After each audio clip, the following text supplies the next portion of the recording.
Good morning and happy January 17th, Mega. You know, today's Friday, but guess what today marks? Anybody know Two what today weeks of marks? mega. That is right. This is the halfway point. Today is class six. Once we are through this class today, we will officially be halfway through Mega. Isn't that amazing how fast that went by? I know we have a few people that are still making their way into class this morning. So I think by now, some of you got to read my message this morning. You kind of see what I'm getting to. Get your sales team up early, starting with the grateful mindset, exercising their bodies, getting them in a morning huddle and energizing their mind, getting them over their fear of making calls and reconnecting with all of the people from the past. Um, Getting them fearless about explaining the information about brokerage services so that they can go out there and convert people at a high level, get them out in the community, going to city council meetings and getting involved in building some roots in the community, and then make them unstoppable, make them fearless to pick up the phone and call their people. So is that what's going on here? I've seen a bunch of rep agreements. Raise your hand if you have got a couple rep agreements signed while you've been in Mega. All right. So raise your hand if you believe that that rep agreement came from your efforts in Mega. Cool. All right. So I think that at the end of the day, what we're all trying to accomplish here is helping fill our pipeline so we can make more money in 2025. And that means if we want to make more money, we have to do things a little bit differently than what we've done before. And this group, more than most, has got it. I see you guys doing your yoga. Good job. I see you guys doing rep agreements, calling your people, and thank you. I saw a couple of you, Juru, especially you. Uh, did everyone read Juru's post that she put in Teams? Drew, you want to talk to the group about your post that you did in Teams?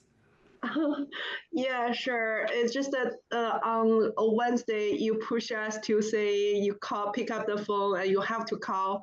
So I was in group with Sunshine and Phyllis, and then I was. I called two people and both of them didn't pick up the phone. It all went to the voicemail.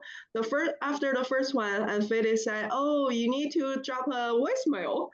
I was like, okay. Then I called the second person. So he didn't pick up the phone either. Then I was just like, I cannot wait to hang up the phone again. I was just not there to say anything. Yeah, it's so shame.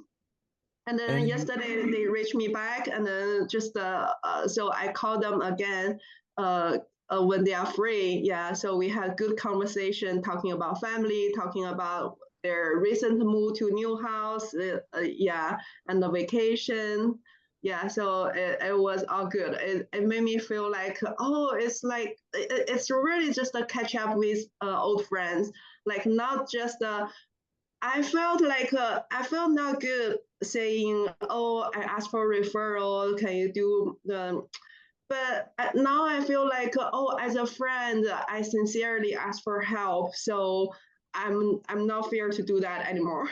Yeah, as a friend, you're gonna ask for help, but you also know that as a friend, there's no one gonna help them with more care and love than you. yeah, So we should all believe in our heart of hearts that no one is going to take better care of them in their real estate services than we will. So then that helps us have the power to have the confidence to say if you know anyone looking to buy, sell, or lease a home, or when you're ready to transact, please reach out to me because you know that no one's going to take better care of you than me. Because we know that. Do you trust your family sphere and friends with a real estate agent other than you? I know I don't. It's got to be us. Phyllis, Good morning, everybody. So I had a very intense but good conversation with my brother. Um, They live in Round Rock. He worked at the Capitol for, gosh, 10, 12 years. He runs in some circles, you know. He's worked hard to get where he's at. So he called me yesterday morning to ask for a referral for a plumber. And so I gave it to him and I followed up and I said, hey, they take care of it. What happened? He was freaking out, thought a pipe was busted. Anyway, during that call, I said, Donald, I want to talk to you about something. I said, you know, you've never sent me a referral and I help you whenever you need it. I said, you know, I'm a good agent. And I said, I want and really do expect you to do that for me. You know, we're very close because I could say it that way. That's not what you're going to say to anybody, you know, your other clients. But he really was captivated on the call and he said, Phyllis, you know, I need to do that for you because I do know people and I'm going to start working on it. So I was really proud. That was the one conversation I was glad to have because I never had asked my, you know, my close family. So hopefully he'll follow through. Of course he will, because he wants to help you. He just Mm. didn't know how. It's not that he didn't want to help you, it's just the light bulb didn't go on. And so you just turned that light on real bright for him. And so that's exactly the point, is that we've got all these people that want to help us. If you had a flat tire, they would drive all the way out to help you change that tire. If, you know, you were stuck in the house and there was snow was all the way up to your rafters, they would dig you out of the house. They will do anything for you if they know you needed the help, but we don't ask the help. So now we have to learn how to ask. And that's what a lot of the videos that we showed is, we got to take that pride away. We gotta take the pride out of the way and say, you know what, I need to humble myself. I do need the help. We need our village, because it's the village mentality that is successful in everything that we do. And so you've got a village that wants to help you. If we have too much pride to ask, which is sometimes the case, then we're not going to get the help that we need. So we drop it and we just have very straight conversations. And next thing you know, we start getting referrals. And that's what I want to have. Just 1 second, Eric, I want to mention to you guys. The people who are your bright yellow personalities, and we're going to learn about that this morning. They care, they love, they support, they'll give you a shirt off their back, they'll do anything for you. But they're very shy to ask for help. They're very shy to ask for referrals. And maybe they were told as a child, work really hard and success will come to you. Keep your head down and keep your nose to the grind. Just work really hard and you'll be noticed. And so they create this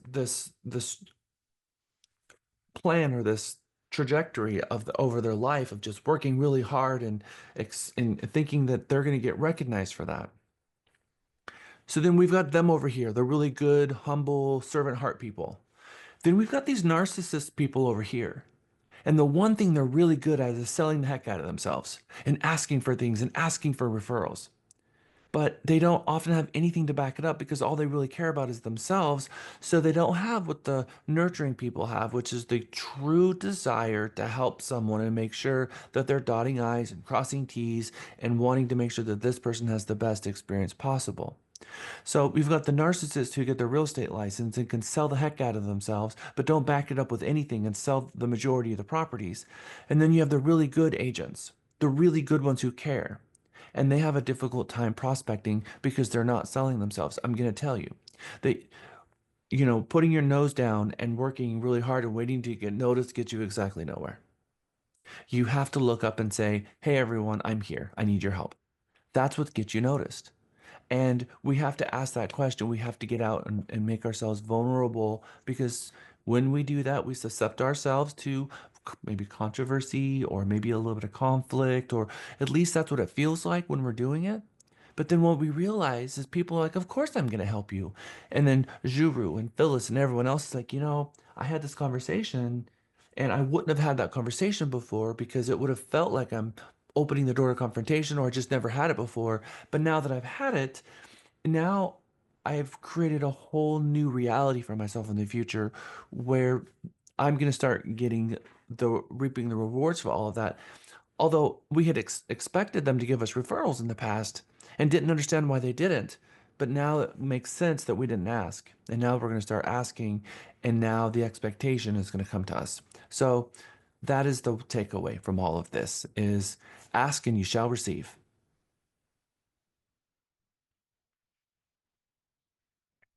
Today is going to be a very fun class. I think after today, about 5 o'clock this afternoon, you're going to look back today and say, yep, this was the one. This was the mega that I enjoyed the most. That's what's going to happen out of today. You're going to absolutely love it. We are missing in Ormsby today. She is deep in the preparation of Lauren and Michael's wedding, which is tomorrow. So we're not going to be going over points today. So we're just going to get through this weekend. We'll get to Monday, and it's going to be an even bigger surprise to see what happens. But I suspect that there's going to be a lot of income producing tasks this weekend. I know a lot of you doing open houses, a lot of you have showings. So let's raise our hands. How many of you got showings? How many of you got open houses? How many of you going to be working this weekend? And so 100%, we got a lot going on. We've got a lot to be grateful for, a lot to be thankful for. Um, and we got business, there's business to be had. There's buyers out there looking, and we're going to go out and find them, and we're going to get them under a rep agreement, and we're going to help them get a roof over their head. How amazing is that? So, as we talked about, today is the halfway point. This is reputation management. Again, we start with the mindset and we get through the how important it is to call your people, how much money you can make in this business if we follow the right actions. You're starting to see that there's a very well thought out plan and how I'm taking you through mega and how mindset is so critically important because it's the mindset that's going to help us achieve our goals. How many of you really enjoyed the goal setting of the goal boards and the mission statement and getting your value proposition? Did any of those help you with your value proposition? Anybody start crystallizing your value prop and getting ready for our class project on Module 12? How many of you are feeling like you're getting there? Very nice. So, having a mission statement and then doing your goal board. And now, once you've really done a lot of thinking about why you're in this business and what is your why, where are you taking it, um, and being able to manifest your why by looking up at your goal board and seeing all of that that's up there, that transformative stuff, it helps you crystallize your why. Because when you know your why, you know your way. That's going to really help you with your value proposition so that when you're doing the elevator speech and someone says, oh, you're in real estate? I am, yes. And you start getting passionate. You start getting a little taller in your stature, and you get a little bit more pride and start talking about your profession with pride instead of fear. Because sometimes we haven't had a conversation with someone about why we're in real estate or um, what it is that we do, and we can get a little bit of shy on those questions. And so I hope for you that we're at the point now where you're not shy to have the conversation anymore because you can take them to the forged script, keep that conversation going, and explain to them why you are in this business. And that is a very beautiful thing. A salesperson, when they're selling a service, is selling themselves, which means we need to understand the service that we sell, understand that it is a service that we sell, and know what it is that we sell. Because I think people come into Mega and oftentimes they're thinking, I sell houses for a living. We don't sell houses for a living. We are a service related industry. So we offer services, and the product we sell is a service. And that means that when we think of it from that mindset, we realize I have a toolbox, and the toolbox is my knowledge, and I'm going to dump more and more knowledge into it. I'm going to double down on getting my advisors and my mentors. I'm going to get my mentors involved in the transactions with me if I don't have the competency, and I'm going to be grateful and thankful for the competency that they're helping me gain because I am getting paid to learn in that moment, and that is a beautiful thing. Someone who has the wisdom, who's done it before, can hold our hand through the transaction. Breakout sessions today is going to be unbelievable. We're going to watch no less than 30 videos. We're going to see what was done really well in these videos and what was done not so well in these videos. Now that we are here, now that we're at this point where you're starting to get some stride, we've got some rep agreement signed. Now we're going to start thinking about how can we share what we do with the world? What a really cool idea. A day in the life of a real estate agent. What a cool idea to perhaps figure out some way to share with the world what we do because what we do is very interesting. In fact, it's so interesting, in fact, that most Americans have thought at one point or another about getting their real estate license because everyone thinks they can do this job, right? How many people have you spoken with in your life that has said to you, "Oh, yeah, I was thinking about getting my real estate license." Anybody? You know what I'm talking about, right? Because everyone you talk to thought about getting their real estate license because it's interesting. It really is interesting. This whole profession. So, how I'm going to show you a really cool video about some. We're going to start with this.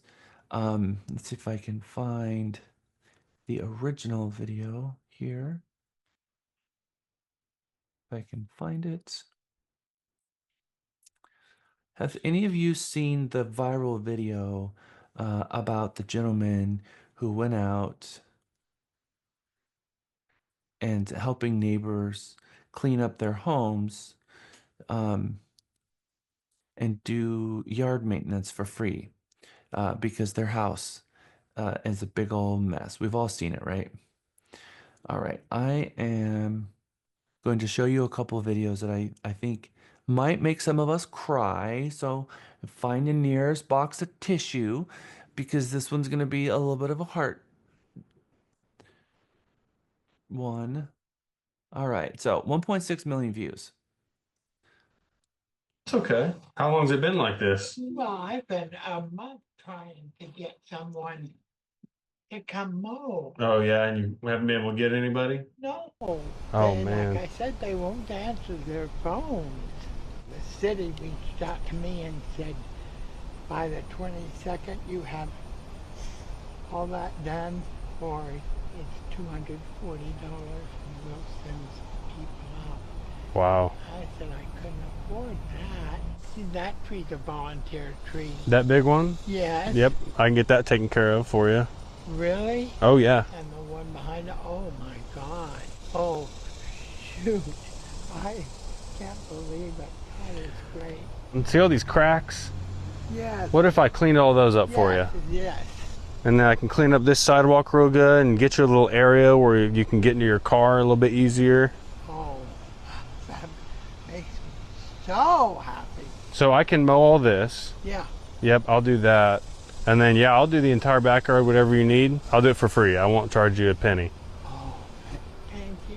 You're welcome. I'll get it looking like a whole different property. Does that sound good? Oh, yes. Absolutely. I just got done with one where the grass was about this tall. It was taller than I am.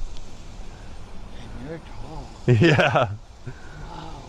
So this isn't even that bad. I'm gonna get this looking like you've never seen it look before. Your prayers have been answered.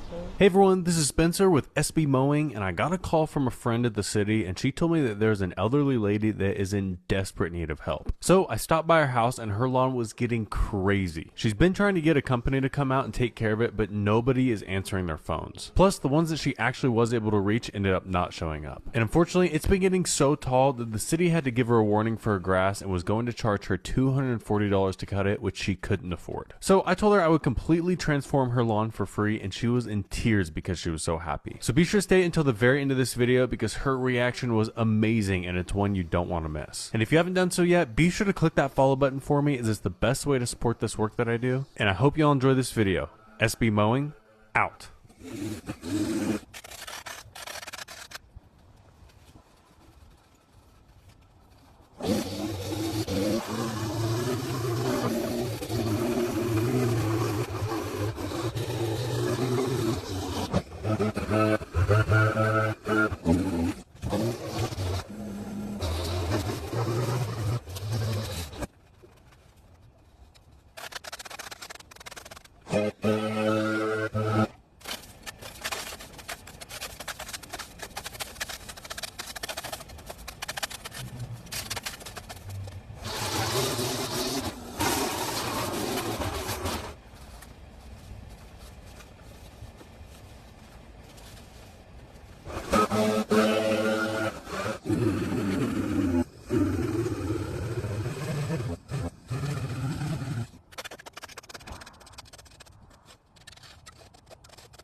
done a little work. Does it look a little bit better than it did? Look at what you did. Yes. Yeah, I got all the cracks cleaned up, and Oh God. Oh my God. Yes. I got the sidewalk cleaned up here. Oh gosh, that's good. And I took that big old tree down from right there. Yeah. And I trimmed that bush up a little bit. That big one, huh? Yep. Okay. That's good. You got the grass shorter. Yep, I went over this 2 or 3 times so that I could get it nice and flat and all of the clippings mulched up real good. Good. Oh, driveway looks fantastic. I know I cried on the mouth Oh, just listening to your machine. Wow, and you got the tree down there. mm-hmm. It's looking more like I'm back in action. I wish I had something for you. Oh, no, I don't want anything. I just want you to be happy with how it turned out. Good. Your work makes me twinkle. Oh, It does. So I really appreciate you. I can't tell you how much. well, I'm happy to be able to do it for you. No one's been happy to help me. Thank you, sweetheart. You're welcome. Thank you so much. You're very welcome. Do you know how many times that video was watched? Well, this Because is my third time watching it. all right, so what I'm going to show you here is you think you were going to cry before, you just wait till what I'm about to show you now. How many times does anybody have a guess? Let's throw me a guess of how many, because it kind of shows in the bottom. 1.6 million. That's how many times. 1.6. 1.6 million times is how many times it was liked. The video has over Oh. 100 million views. This video was watched over 100 million times. Now, there was such a huge outpouring of love that they asked him to create a GoFundMe account for her, and he created a GoFundMe account for Beth that has generated over $853,000 for Beth to pay off her house, build a new deck, do a whole thing in the front yard. Almost $1 million of outpouring of people from all over the country to help out Beth. Pretty amazing, huh? All right, what are we talking about now? We are talking about the power of social media. This is an incredibly powerful tool. Think about all the ways that you can use this in your business to create good in the world. That's what today's topic is going to be about. We're going to be talking about the power of social media today and how you can use it for whether you want to call it crowd mentality or herd mentality or village mentality, but it's going to reach out to the world to do good. Sometimes we can see stuff in the world and we can identify that, something needs to be done. And we have an option in that moment that we're going to do something about it or we're going to think about it. And there's a difference between thinking and doing. The action is what takes us to the next level and to the next place in our business, whether it's waking up with a grateful heart, that action, or it's talking about the 10 things we're grateful for when we wake up, or showing up on our huddle, or making our calls, or whatever it is, it always takes action. So the next time you see something and you look at that and say, someone ought to do something about that. That someone is you. That is your inside voice saying, I should do something about this. And the power of social media in today's world got Beth almost $1 million. I mean, that's transformative because he looked at that and said, someone ought to do something about that. Wait, I can do something about this. And look what he did, 100 million views. We need more good in the world. We need more people going out there and doing good. And exactly as we're seeing here, there are so many people that need help. And as a community leader, as a real estate agent going to your city council meetings, you're going to start identifying people who need help. You're going to start seeing more and more people that we can help. So, what are we going to do about it? Hopefully, we're going to start taking more and more action. I can't wait to see who's going to be my UVP winner of this one. I can't wait to see who gets the most points, but I'm also very excited to see who our Mega 15 valedictorian is. You know that there's going to be swag and the mastersalesperson.com expose that we're going to do for our Mega Valedictorian and the Homes.com account and all that we're going to do. But the most important is it's the person who got the most points is the person who did the most income producing tasks to really push their year. So it's that person who is really hungry to build a business for themselves in 2025 and take their business to the next level. And I know that all of you are putting in the work. I see Ken and Phyllis working together, having their phone calls and like, oh my God, this is so much, but believing in the process and all of you getting your representation agreement signed and making your calls and doing your open houses and doing all of these amazing things that you're doing. So I'm very, very proud of this group because you guys are doing exactly what you're supposed to be doing exactly right now, all of you. And so you have to know how proud I am of you. Half of you have memorized your contract paragraphs. That is phenomenal.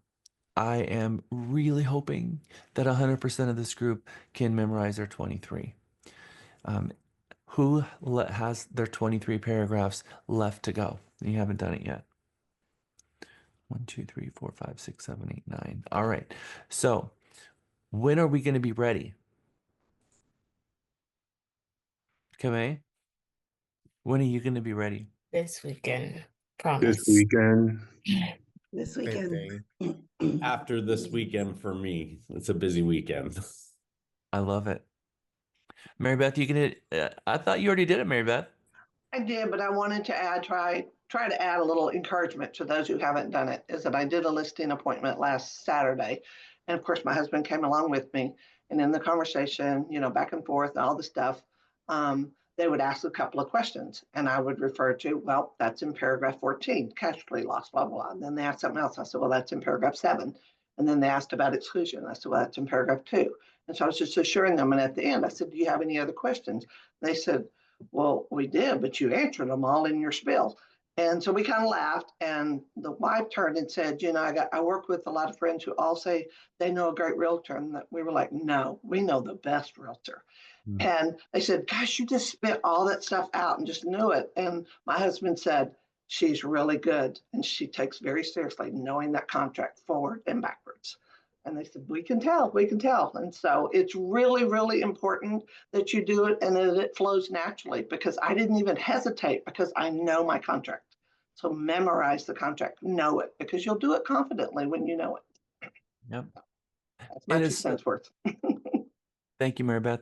It is time well spent. You're going to use this for the rest of your profession, and you're going to stand on this bed of confidence because you know exactly where it is in your contract.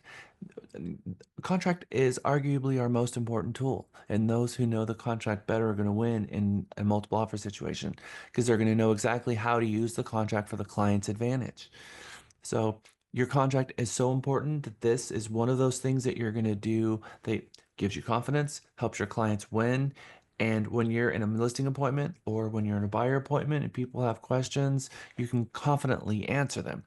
That's very, very powerful for you. And that's exactly what we're looking for. And thank you, Mary Beth, because guess what? Are we looking for being number 2 in this firm? We are not. Our mission statement is all about us being the best. We're going to give our buyers and sellers the very best experience. That means that we have to be challenged to be the best of what we are. And it starts with knowing our contract. And there is no other firms learning their contract in this way. That's just not a thing. This is a thing that's very unique to this company, and it's something that I'm very proud of. So I am always proud to challenge my agents and so grateful and thankful and blown away at how many people accept that challenge and memorize it and go out there in the field and start showing the world what it is to be a true real estate professional. So that is amazing. We also have the same conversation in our ethics, whether it's the canons of professional conduct, well, canons of professional ethics and conduct that Trek has, or our National Association of Realtors Code of Ethics. They're rules. It's not the golden rule, it's practices, standards of practice.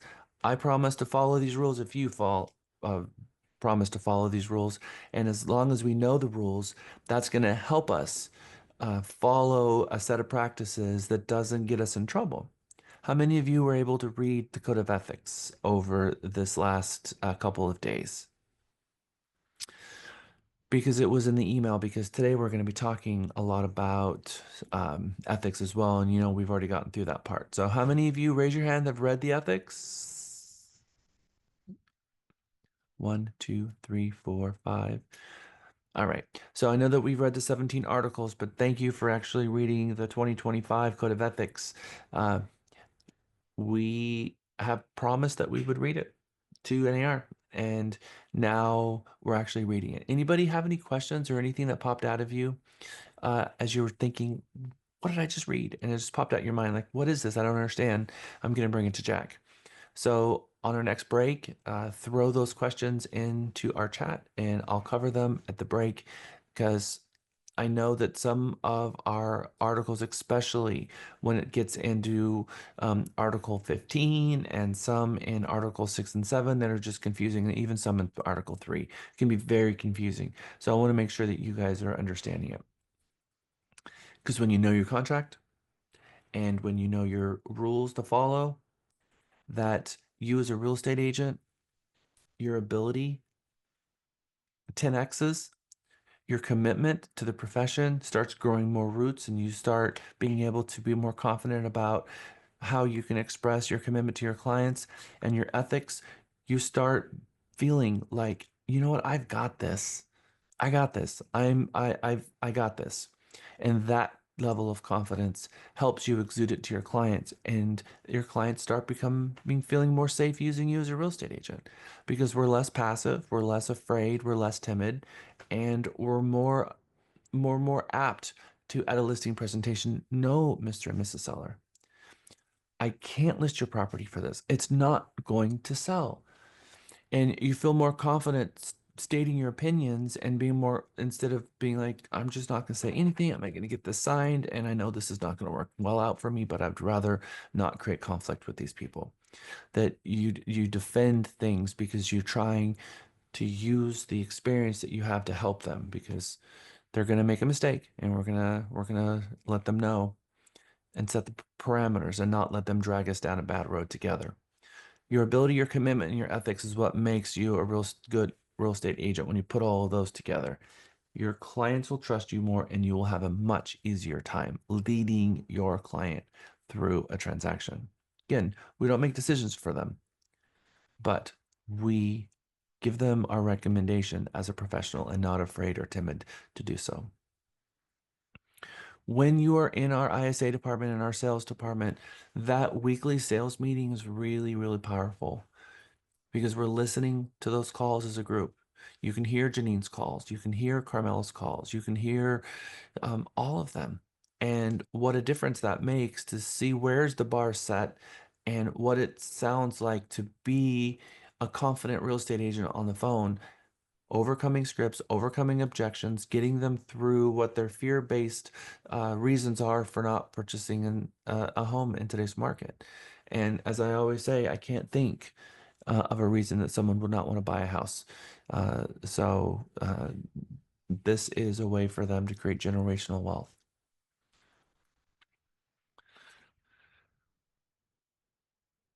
I hope by now we've put some time in creating our business plan, and that in your business plan, you've created room to prospect and to learn and get more and more tools in your toolbox to be able to help your clients, help your prospects turn into clients.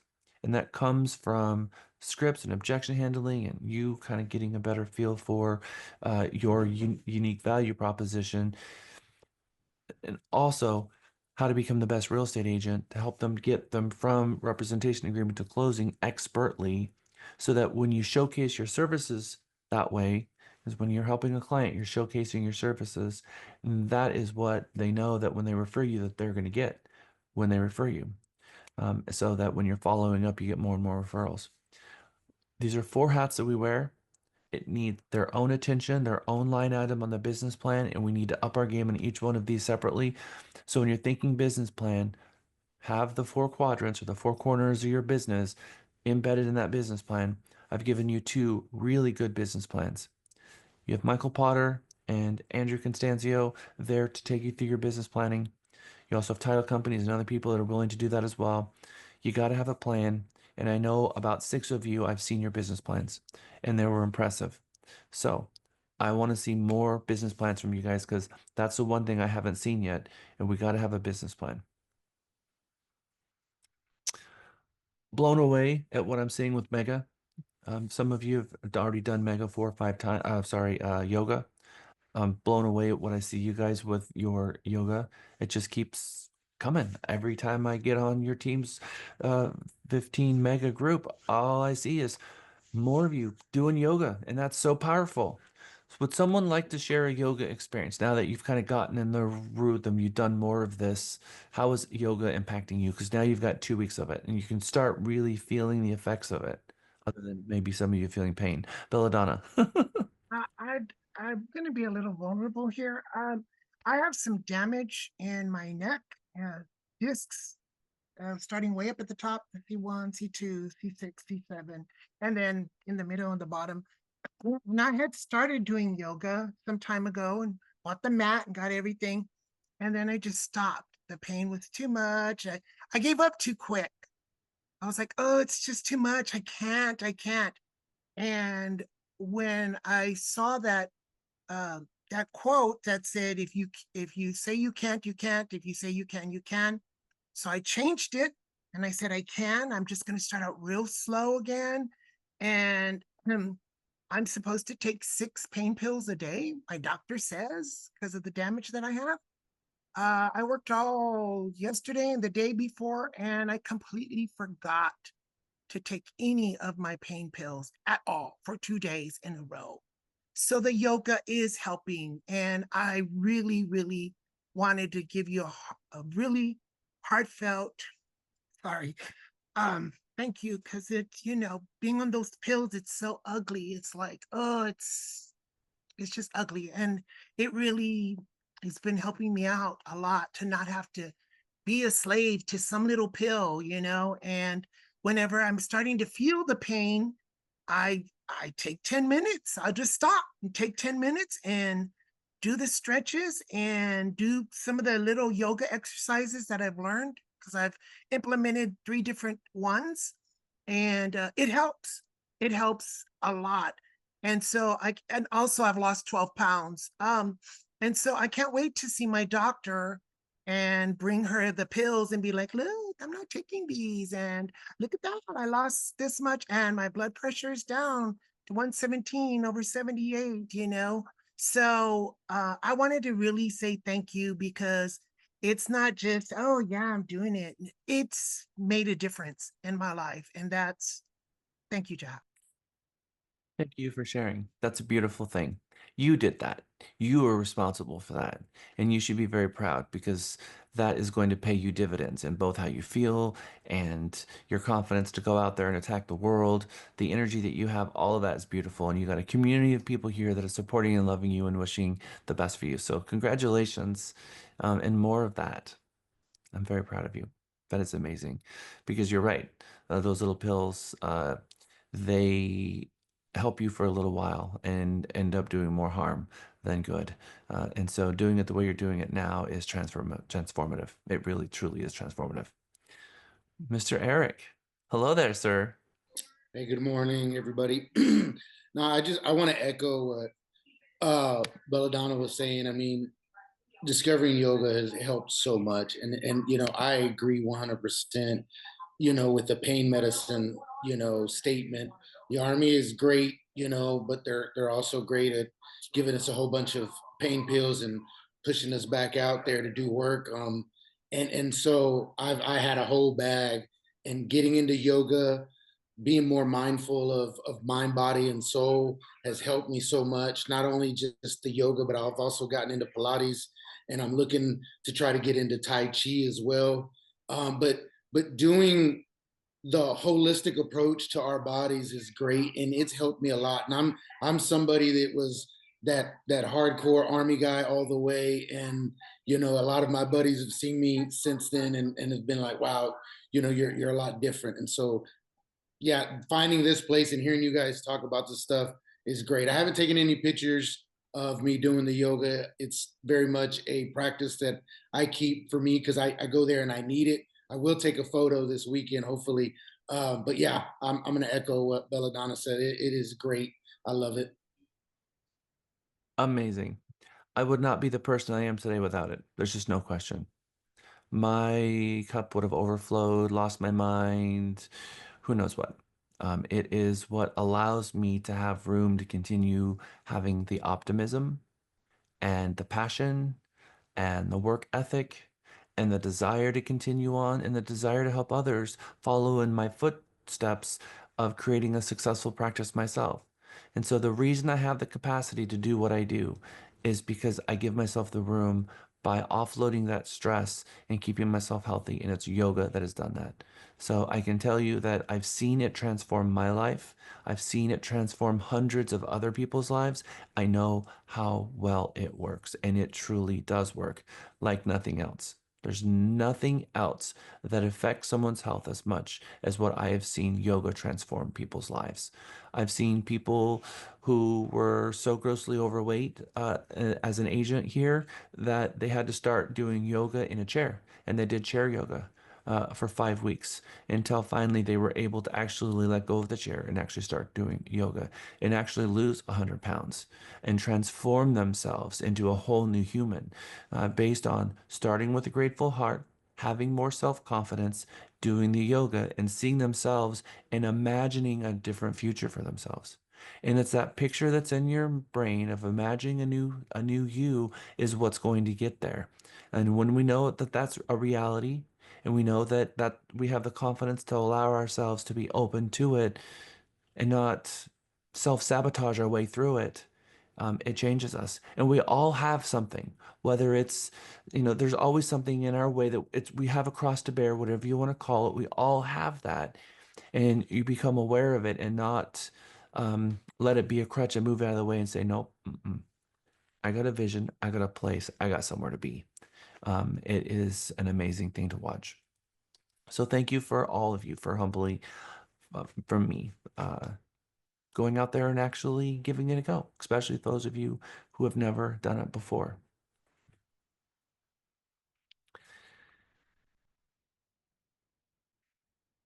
Money is not the solution. Happiness is the solution.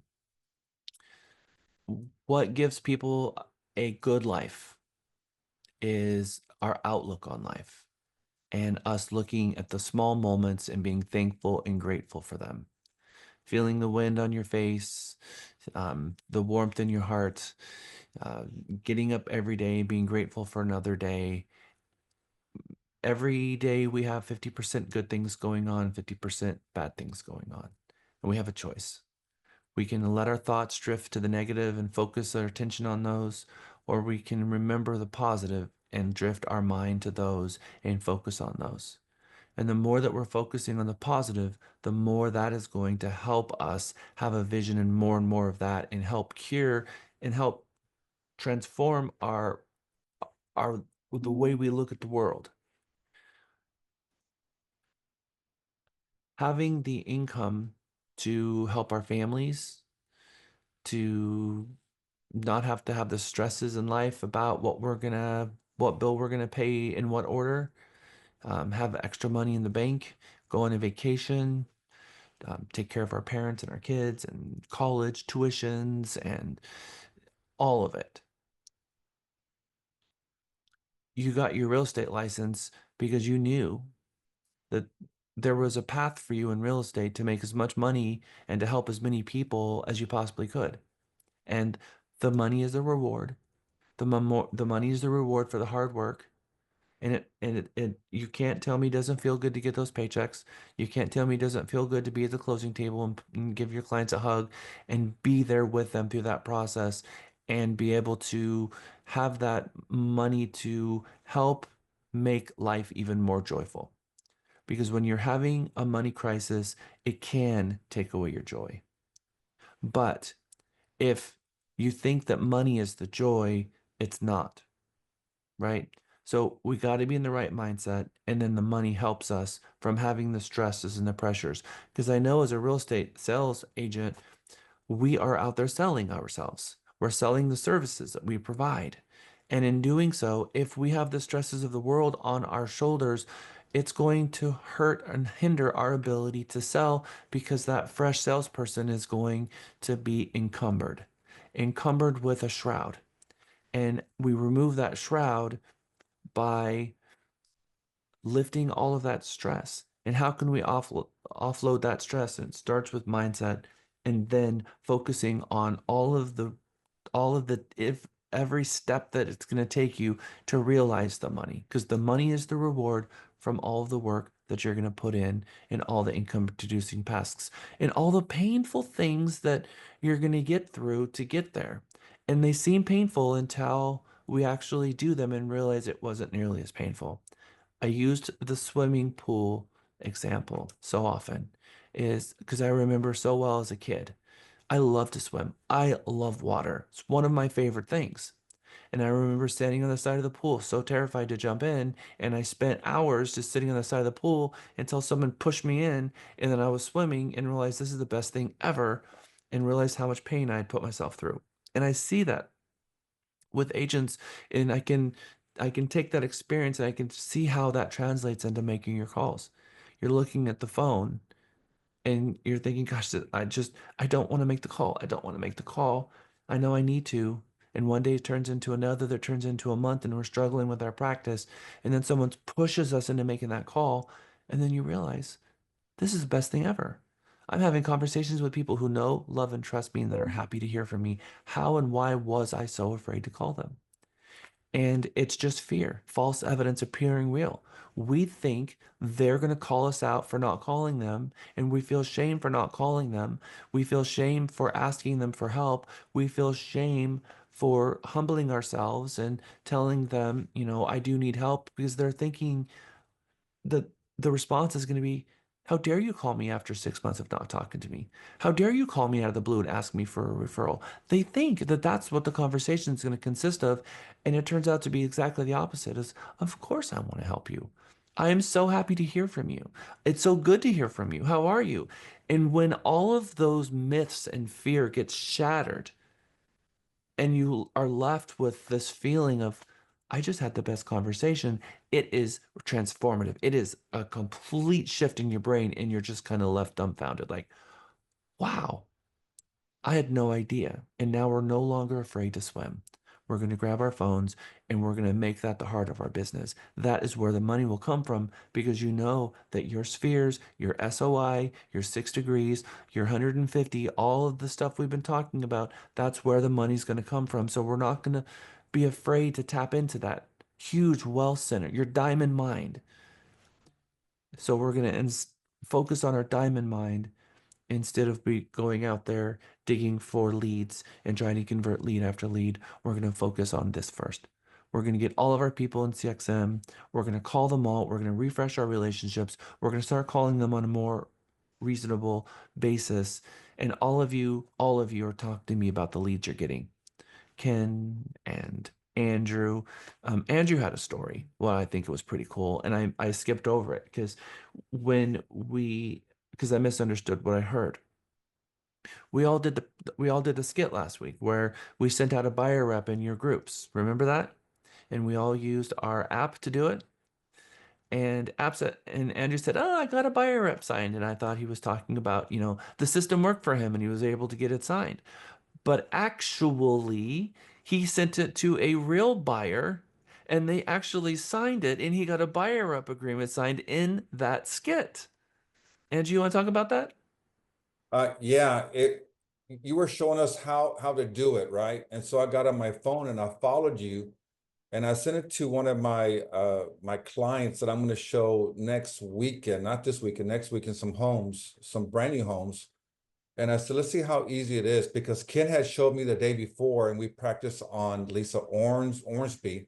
And so I did it and then we went to the skit again with you and I looked at my phone and he signed the buyer's rep agreement and also the information on broker services and I'm like, oh my God, that was so easy. I never had it that easy before in my life to sign it that easy. So I was very impressed at how it actually works. So yeah, that's my story, sticking to it. Thanks, Andrew. So what a cool thing, right? It's where we are now geared with all of the tools and the fun stuff to achieve what's on the screen right now.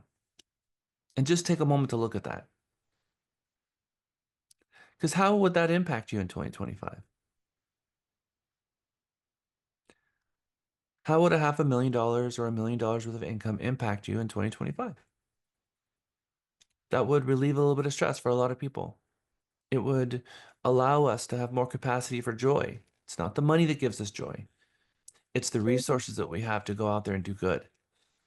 Bad person with money, bad person. Good person with money, good person. Nothing to do with the money, it's the person. And in real estate, we know without a question, and this is the last time you're going to see this slide in Mega, all the money, in real estate, the 95% of the money, or the flip side of it, the 5% of the agents who are sharing in 95% of the business. The only reason that's happening is because they have systems and tools to track their people. Because real estate is not, I have 5 clients and those 5 clients are going to keep feeding me for the rest of my life, although you probably will have your five top referrers. The reality is you have hundreds of people. You have hundreds of people who are going to be buying and selling once every 5 to 10 years. And so you have to track those people where they are and stake your claim and make sure they're not being poached by other people, which means a lot of communication has to happen, which means you got to be really good at your communication engine. And that communication engine, all the money's in tech enabled, systematic, relentless, scheduled follow up, your entire database you're following up with. And there's probably going to be 200 people in there. That's a lot of conversations. And we have a really hard time at that 150 mark of having 150 solid relationships. So it's going to be a lot of conversations, a lot of reminders, and a lot of notes. And you're going to be very thankful for the AI that I put into your systems. And some of you haven't stumbled upon it yet or not used it yet. But the AI, when you click it, will review all of the notes that you have. Remember, the conversations are being digitized and being put in a note. And then when you call them the next time, you click the button, and then it summarizes all of the conversations and it gives you a gist of what's going on to refresh your memories the next time you call them so that you don't miss anything. You don't get on the phone and say, oh my gosh, I completely forgot their birthday was coming. Or whatever's going on that you forgot about, we're going to bring it front and center so that when you have a conversation with them, you're not going to wish you had mentioned something because we can't remember everything. The system is going to help manage our uh, time in that we don't have to call and read 40 notes. We can get a summary of them really quick. What are the top producers doing differently? Well, as the next slide say, they're relentlessly following up with their database. That's the truth. The video I showed you at the beginning of Mega, you will get all that you want out of life if you help enough other people get what they want. That is a quote that has led me through my life since a kid. I've always been the first one to offer help.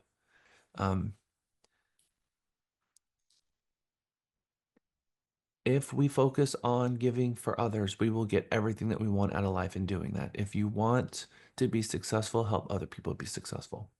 Because nothing worth doing in life is worth doing alone. We need a village. We need people. We need our families. Remember your ability to convert at 5% or 6% is going to come from calling 6, 7, 8, 9 times. And just know that. If you happen to be able to catch them in that first 20 seconds, 20, 2200, you catch them in that first 20 seconds when someone registered on Facebook or realtor.com and you caught them, you got a 391% greater chance of getting a hold of them. But if you don't, you know that you're going to call them that second, third, fourth, and you're going to keep calling them until they're ready to talk to you. But in each time, you're in the morning. Hey, looks like I caught your voicemail. No problem. I'll give you a call this afternoon after my appointments. I look forward to talking to you then. And in the afternoon, looks like you're busy. No problem. Hope you had an awesome day. I'll try you back in the morning. And we're going to be positive and grateful and thankful for even having having the chance at having a conversation with them. And we're not going to make you didn't answer my phone call. We're not gonna be that person. We're going to do it differently. How many of you seen our home buying map and our home selling map, what I like to call the Candyland? So we're always looking for improve. I think there is a version that is been replaced already with this because I didn't update this slide. But Deandra and Jessica are always looking at how can we help our agents have the best tools out in the field as far as our graphics go, and this is one of them. It is a way for you to have a visual representation of the steps when you're doing your listing appointment or your buyer rep appointment. And we've embedded this into our buyer rep packet and our listing packet. If you are out in the field and you have ideas about how we can make something better, bring it to us because we're always using crowd mentality. We've got almost 400 of you now that are out there using this stuff, and we get great ideas every day. And we take those ideas back and we put them into practice. So this is, I feel like, a great tool for people to be able to see the steps. And then you can use this as a guide for your buyer orientations. So use these in your tools. We will know our points on Monday. And I always like to do a 1 hour review. It is 9:58, so we are exactly where we should be in this moment right now.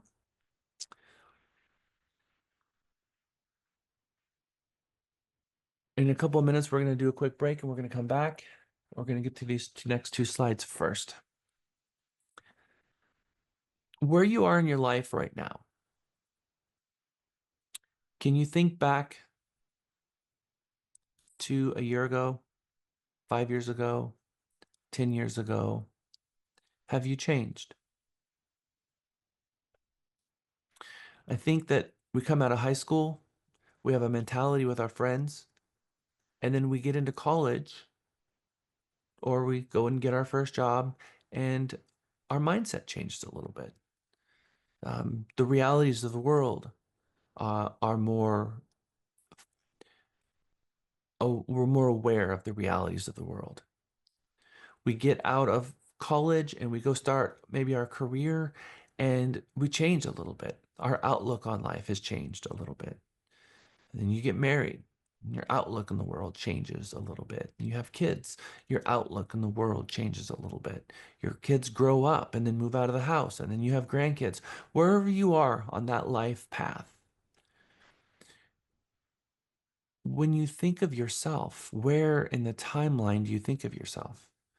Because it's interesting if you think of the timeline as a movie reel with each slide being its own specific slide in a time of life, when you think of yourself where in that timeline, because our realization of who we are, self-actualization, of who we are at any given moment may not be the person or may not be the slide that we're actually standing on today. It might be 20 years ago, 15 years ago. So, is the person that you are today who you are? Have you changed and not realized that you've changed? We have a blind spot for ourselves. That's normal. Human nature is to have a blind spot for yourself. Growth means events in your life, through your life, change, and we absorb those changes. And sometimes it takes us a little bit to catch up to those. So, do you identify with yourself, the you of today, or do you identify with the legacy version of yourself in the past? Interesting question, but we're going to bring that up because we're going to be doing a color personality assessment today. And it's going to be fun. In prior megas, we did it at the end, but in this mega, we're going to do it at the beginning. And what's cool is that in prior megas, we did it on paper, but now there's a link that you're going to click and you're going to do the personality assessment online. And it's going to give you the results faster and easier. So that is cool.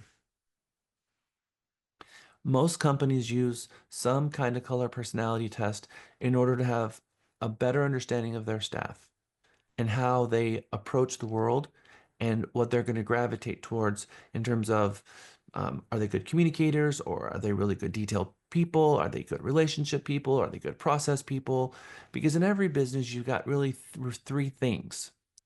You have processes, you have people, and you have things.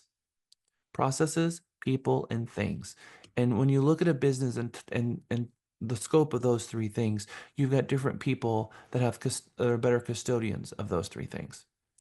And so you, as a real estate agent, you have a business that you're out there running, and your clients and you, in order for you to function together and click like a Lego, you need to make up for the deficiencies of your client and be able to allow them, if they're a driver, then maybe you're going to let them drive a little bit more. If they're really detail oriented, maybe you're going to check in on them that, like, let me see your list.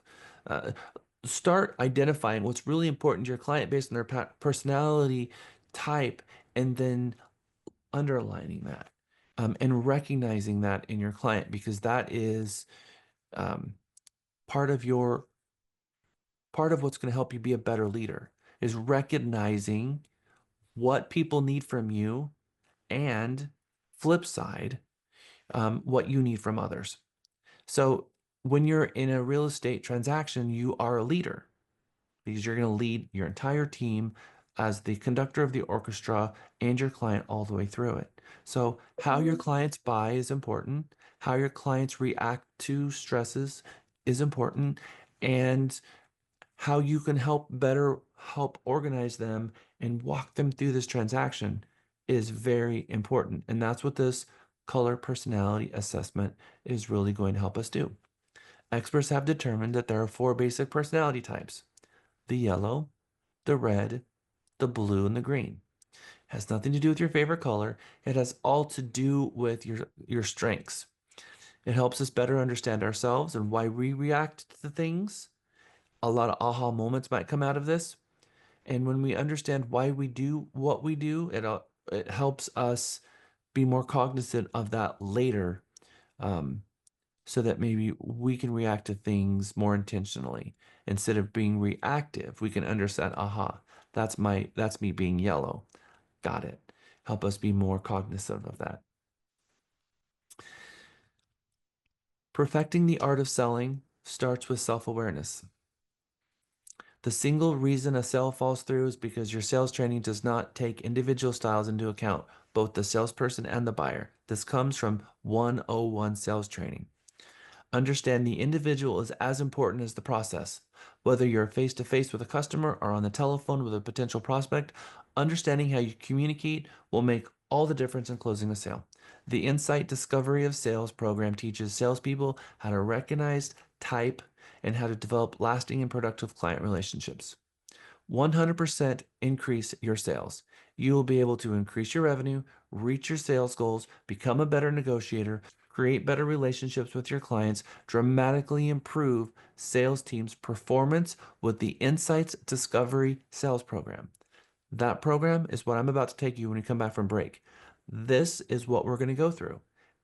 The top sales team in the world use this company to help their salespeople understand themselves and understand how their clients buy. And it's transformative just in that. When we come back from break, we are going to all click this link together, and we're going to spend 10 minutes going through and doing the assessment. And once we're done, then we're going to go and we're going to walk through what it means to be a fiery red or a sunshine yellow or an earth green or a cool blue. And then we're going to learn about each personality type and have a bunch of aha moments. It is 10:15. It is 10:05. Let's come back at 10:15. I'll see you back in 10 minutes. This time I'm not going to stick around because actually there's a project I got to work on. So I will see you all back at 10:15. Welcome back. Who'd have thought that we'd back here where we need you? Here where we need. Welcome back. Welcome back. Welcome back. Welcome back. Welcome back, Mega. I am putting this link into your Zoom chat. Make it, no, that was not clickable. Let me do a better job of doing that. Okay, that should be better. There. Let me get rid of the bad link. Delete. Yes. All right. I'm going to share my screen. When you click the link, you're going to see this screen pop up. You're going to click Get Started, and you're going to go through 5 screens, and you're going to pick the words that best describe you. Now, let's put some context to this. Remember when I said we have a blind spot for ourselves? I want you to really think about today. I want you to think about today, because when you think about calculating, you might go back 2 years ago and think of a situation. I want you to think about today, but also think about you as a real estate agent with your clients, not interacting with your husband or your kid, because you're a different color as a mom or a dad than you are as a real estate agent or as a best friend or maybe a driver in the car, right? We have different personality types based on that situation. So please, when you're going through and answering these questions, think about yourself and your clients and the interactions you've had with other real estate agents in real estate school, in real estate transactions, everything to do with real estate. And then when you're done with this, um, let me know by putting up the thumbs up. Jack, how do I put my hand up? I can't figure out how to do it. On the bar, there will be a little thing called reactions. On the bar, on the bottom? Yep, where it says audio, video, participants, there'll be one called reactions. And it should allow you to raise your hand or raise a thumb. It's I don't, where the heart is. Oh, where the heart is. Yeah, Okay. click on that. I have a completely different screen than you, so thank you, Lewis. Okay. Does it show up? Yeah, click on the heart, and then when it does that, you'll have to click on like a hand, a heart. Ah, Yeah, okay. got it? Almost. Good job. There. There it goes. There it goes. Now I can't see myself. And Sunshine, your name doesn't say Sunshine, so people don't know that's you. Really? Uh-huh. I don't know what it says. Oh, because this was my sister's computer. It says she had choice on there for some reason. I don't know. Somebody changed it last time. Well, there's no E. It just says Yeah. I CHOIC. know. I So, know. I don't know. I don't know how to change that. Here, I'll rename you because I can. I have the Okay. power. Okay. Voila. How's that? All right. So there's a few viewers still working on it. That's okay. We're going to give you some time. You do not have to pay for the assessment, but the assessment is really cool if you pay for it. It gives you a PDF that's 8 pages long. It's very insightful. You know, I was interested, so I paid for my own book.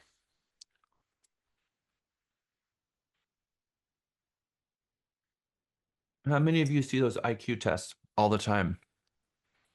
I feel like, and it says, oh, for $199, you can have an IQ test. And I feel like I'm gonna prove my IQ if I actually pay for it. Hey, Jack, have you tried the MBTI test? Mm-mm. Myers-Briggs. Yes, I have. Absolutely. The DIS test. Yeah. I'm a high I, a high D. I don't remember what I was, but because Vibrate. yeah. Mhm.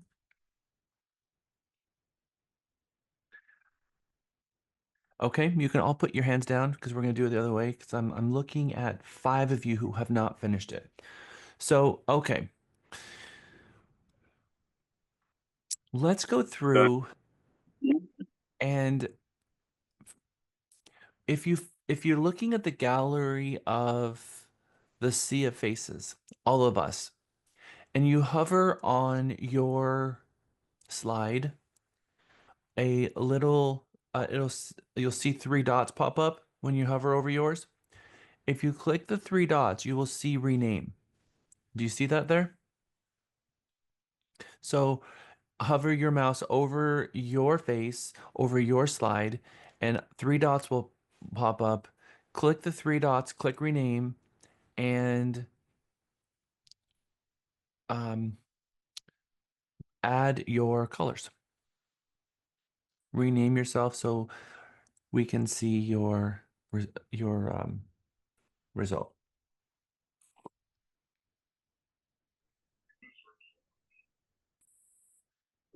Jack, our color is the most color showing in the circle.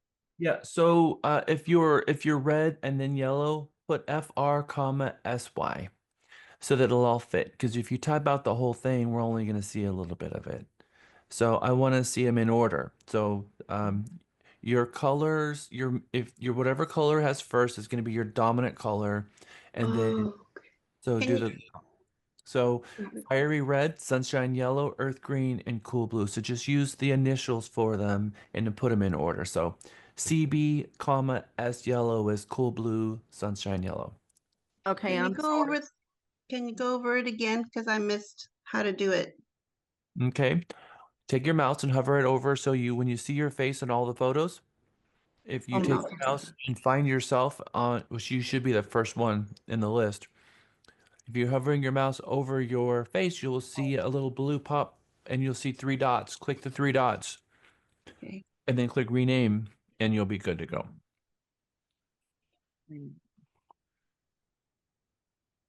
Yellow. Oh my gosh, look at all of this sunshine yellow. My goodness. It's a sea of it. I can see it all coming. Ooh, Anna, fiery red. Did I do it? No. So I try don't know. a little pop-up box will pop up and you'll type in that box. So Sunshine, when you click on the 3 dots, you're going to get the options of view profile, mute audio, stop audio, and so forth. All the way at the bottom, it says rename. Click on Right. name. And then Uh-huh. once you do that, it'll pop up a rename, enter new name here, and just put in, what your main dominant color is and work your way down to the lowest. I'm still waiting to see Ken. Oh, It has to be I one see. color. Okay, Yellow. I get it. Okay, Yeah, got you it. gotta put you have to put all 4, but just use Yeah. the first letter of each one. Are I'll you get there all? one day. That's cute. Sunshine yellow. Do you get it? Oh my I love God. it. Now we're the same. Okay, Jack, mine's done. And red and green were exactly the same. Well, see, birds of a Wait, feather, birds of a color flock together. dang it. But yellow was my dominant, of course. Everybody probably already knew that. Oh my gosh. Phyllis No and I shock are there. the exact same. That's what she just said. We're That very is close, Ken. so We're very funny. close to Ken. Mm-hmm. Green. Giroux, I knew that you were earth green. I believed that about you. Okay. All right. Thank you. So now let's go through and let's now that we've had an opportunity to do our colors and it pops the colors out, let's talk about what this is. First, fiery red is displayed by someone who is action driven and who is certain and confident. They enjoy a challenge and are often competitive and determined to succeed. This determination means that their goal is achievement and overcoming challenges. However, their single minded focus can sometimes lead others to see them as impatient. So, what we see in others may be a reaction of what they're trying to accomplish. So maybe we see impatience, but when we understand them better, they're determined to succeed, they're driven, they're goal achievers. So sometimes what we see as a result of all of it, if we can look at the details, we understand them a little bit better. The yellow, which is a lot more of you will recognize yellow, is displayed by a person who is fun and loves interacting with others. They value socializing and they're enthusiastic around others, particularly when demonstrating a skill. When working in a group, they desire recognition.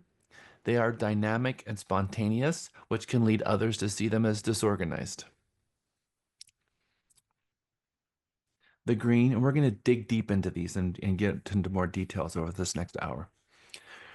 But we're first just doing the 30,000 foot view.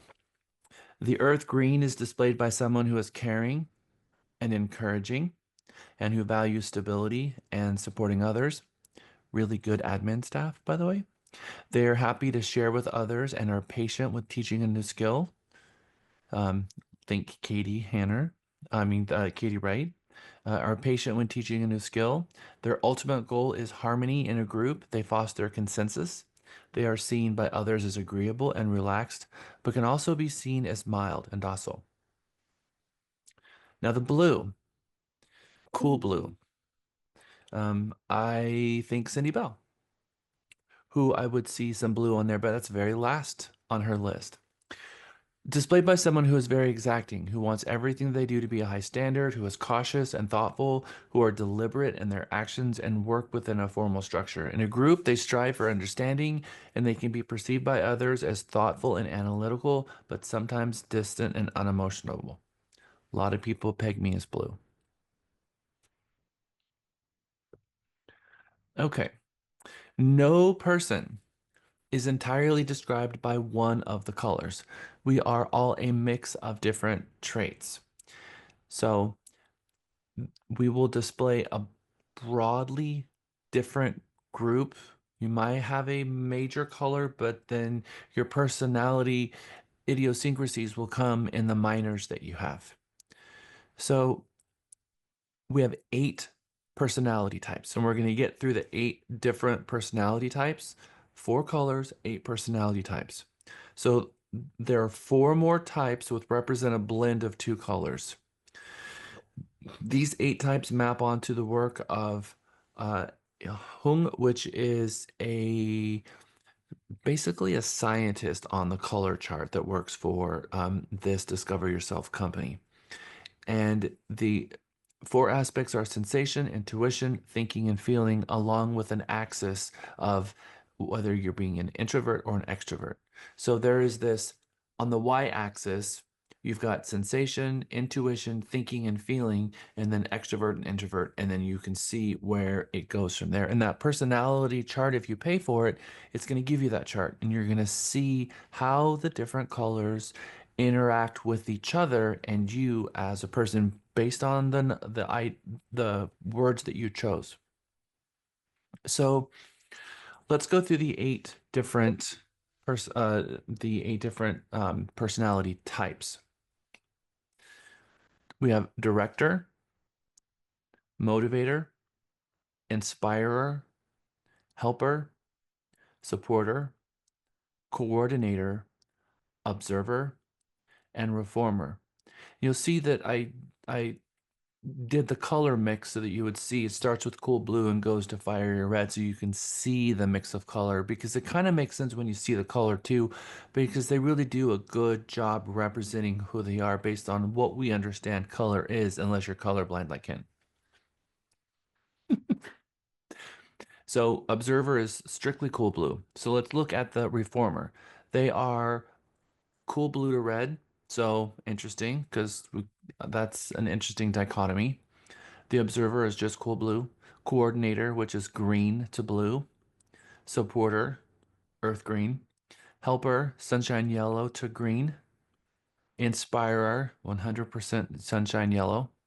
Motivator, from red to yellow. Director, fiery red. All right. So we're just gonna read these. Would someone read director for me? Wait, hold on. Would someone who is fiery red read director for me? That's right. I'll take care of that one. Okay, thank you.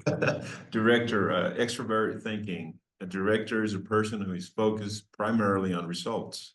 Their biggest priority is to get the most important task they have done to a high standard and on time. And they're not afraid to make big decisions and to implement those decisions assertively.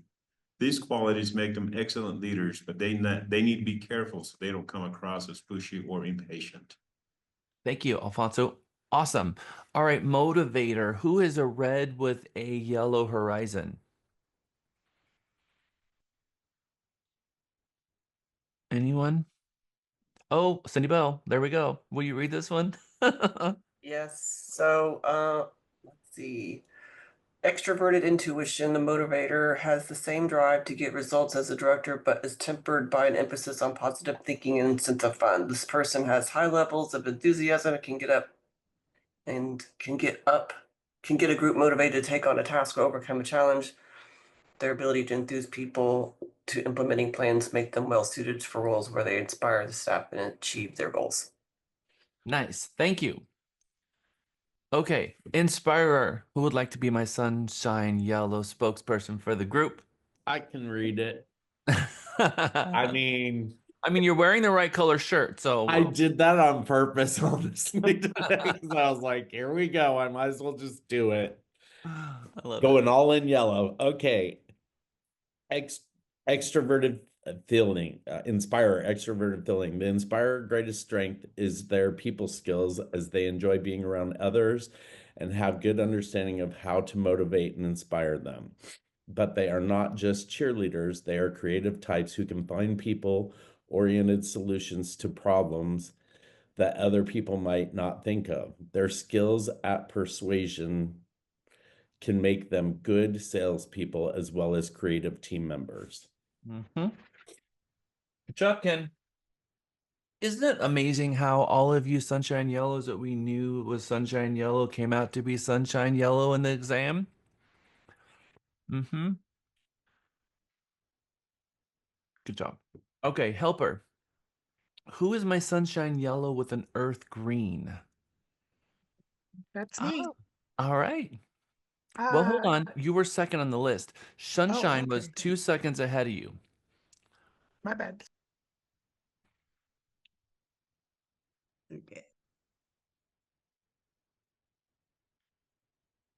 Oh, Sunshine, you muted yourself. Oops. Okay. Helper, sunshine yellow and earth green, introverted intuition with extroverted sensing. The helper has the sociable aspects of the inspirer, but also a more grounded, caring aspect. Instead of wild creativity, they have a more solid, supportive, practical approach. They enjoy helping others most of all, and they are willing to be flexible and to see others' point of view. Their skill at sharing ideas make them excellent mediators as they are good at helping a group to build consensus. Okay, so there are 5 of you in here that are helper with a sunshine yellow dominant and a earth green backup. Does this sound like you? You know, I hear this often in the color. Well, I realize I'm a helper, but I identify with. And that's okay. But we're gonna put you in groups, and then you're gonna have a conversation inside your own little color groups, and hopefully we have at least 2 people for every color group because I don't want anyone sitting there by themselves. Supporter Earth Green. Who are my Earth Greens? Well, Jack, I'm gonna tell you, it popped up as that for me, but I know I'm 100% yellow, and I think it's because I only answered one word on each, and I was in a hurry because it didn't let me get into Microsoft at first because I didn't know my password. So I totally messed up your little color thing today. So I'm not a green, so don't put me in a green. So, well, you didn't change your name, so that's one thing. But go back and take it again. We got plenty of time as Okay. we're going through this. Okay. All right. So who? Green. Gavin is green, and with a fiery red backup. So that's an interesting dichotomy. Who wants to be our spokesperson for green? I can do it. I'll do it. Okay. Okay. So, supporter, earth green, introverted feeling. The supporter is someone who prefers to stay out of the spotlight and to facilitate the work of the group. They are excellent listeners and can empathize with others, so they make good counselors. They are highly loyal to their team and they like to work supporting others and group rather than just driving results on their own. I'm an extremely loyal person, I could say that. I am an extremely loyal person myself, and I very, very much um, I have a need of loyalty for the people around me. That is something that's very important in my personality type. All right, so this is a really good person to have on your team. They are loyal, they care about the team, they build consensus. They are the ones that are really good on ALC because they go and show up and they're always here and they're always positive and they get stuff done. So greens, very important. Remember, when we look at the world would not, we would still be in cavemen if we were just one color. The world takes a dichotomy of these different colors in order for society to move forward. So without all the colors, we would have a serious issue because we would have things that are just stuck and not getting done. Okay, so who is my earth greens that would like to, someone else would like to read coordinator? Earth green with a cool blue. I will. Thank you. Introverted testing. The coordinator is highly organized and puts an emphasis on planning and their time management. They have a practical approach to what can be achieved and what steps will require to implement a plan. They make excellent administrative staff and project managers. Mm-hmm.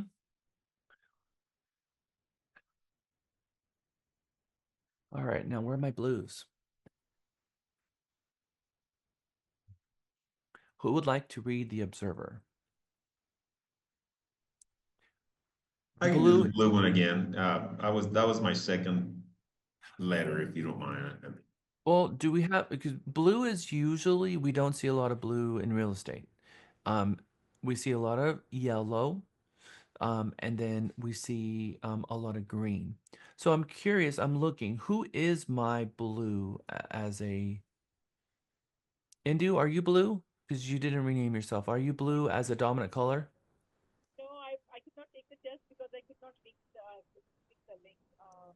I can't hear you, Indu. I'm sorry. But I think I heard you say no. I think I heard that part. Is there anybody here that is a blue? Oh, well, yes, Chris is a blue. Chris is blue red. What side of the car are you on, Chris? I'm just sitting in the car. All right. Are you able to see the screen well enough to read the screen, or would you like me to read it? I can see it. Okay.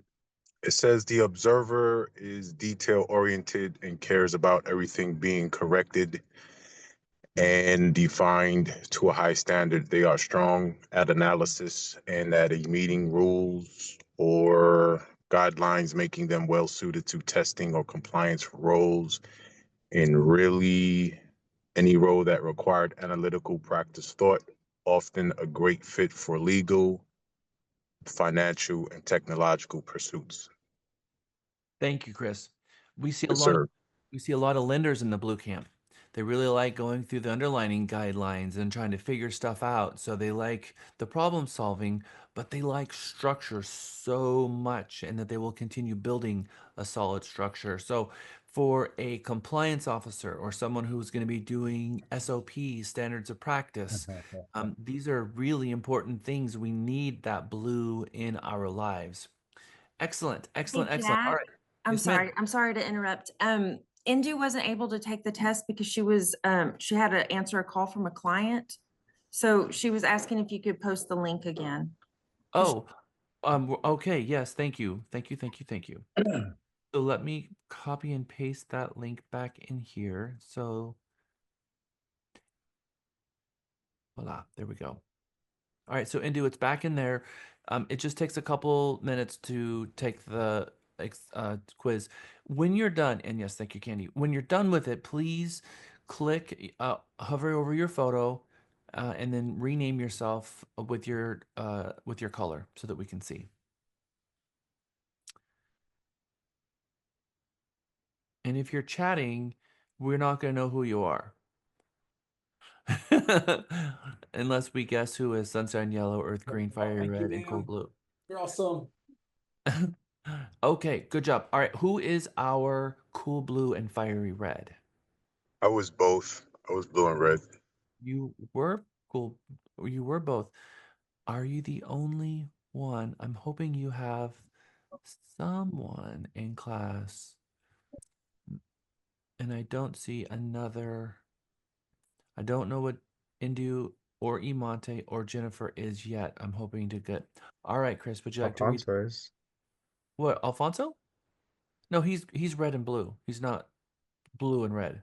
Oh yeah, you're right. Go ahead, Oh, Chris. well, then, so my red and blue were the same percentage, so I didn't know how to categorize that, so I just picked blue and red. Okay. Um, I am almost exactly 50% of each color. Oh, It's yeah, I'm almost, close to that too. almost exactly. Yeah. So, um, I'm all over bouncing around in my head, I suppose. Okay, so I'll read this one. A cool blue and fiery red, extroverted sensing with an introverted intuition. The reformer wants both high standards and strong results, which makes them extremely determined.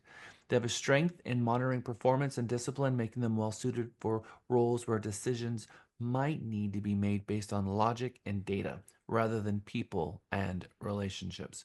So when it comes to making a decision, they're going to be looking at the paper and they're going to be looking at the logical side and what the data says, maybe less about what their mind or what their spirit or what their intuition is telling them. So, how we make decisions is really important.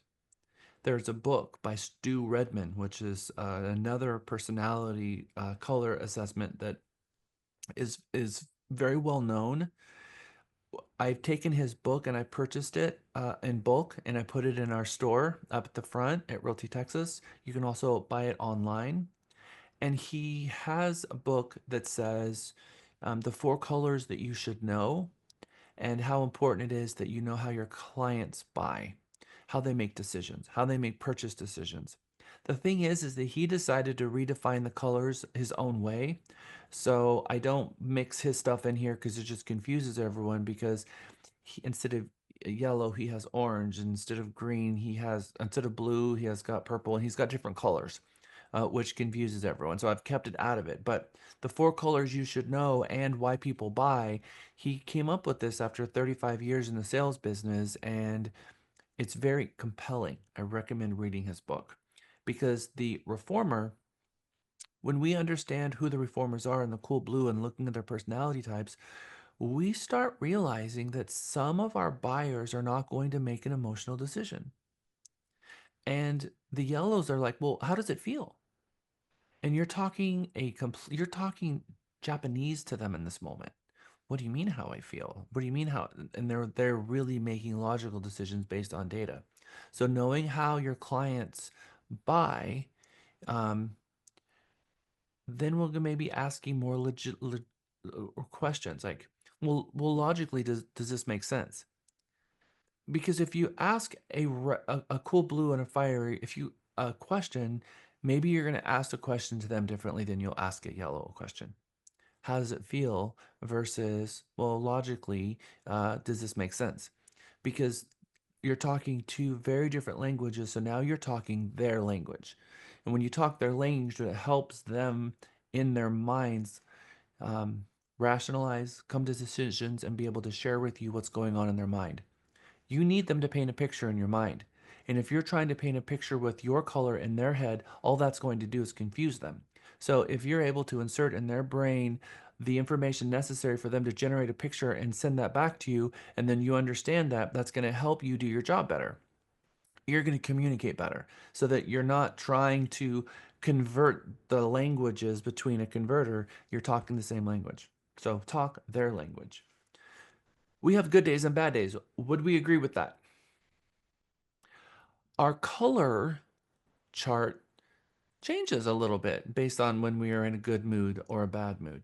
On the left-hand side is us on a good day. On the right-hand side is maybe not such a good day. We're going to start with the blue and then go to the red and then the green and then the yellow. And part of your assignment in your room is going to be reading the good days and the bad days to see if this makes sense to you. So people who are on the blue side, on a good day, they're cautious, precise, deliberate, questioning, and formal. On a bad day, they can be stuffy, indecisive, suspicious, cold, and reserved. On a good day, your reds are competitive, demanding, determined, strong-willed, and purposeful. On a bad day, aggressive, controlling, driving, overbearing, and intolerant. Alfonso smiling. On a good day, the greens are caring, encouraging, sharing, patient, relaxed. On a bad day, docile, bland, plodding, reliant, and stubborn.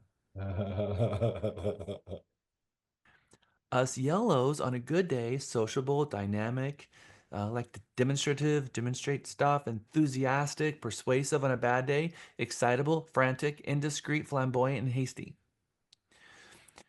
So we got our good days and we got our bad days. And now when we look at this and we see our color chart, gives us awareness, and awareness in ourselves, but also awareness in others.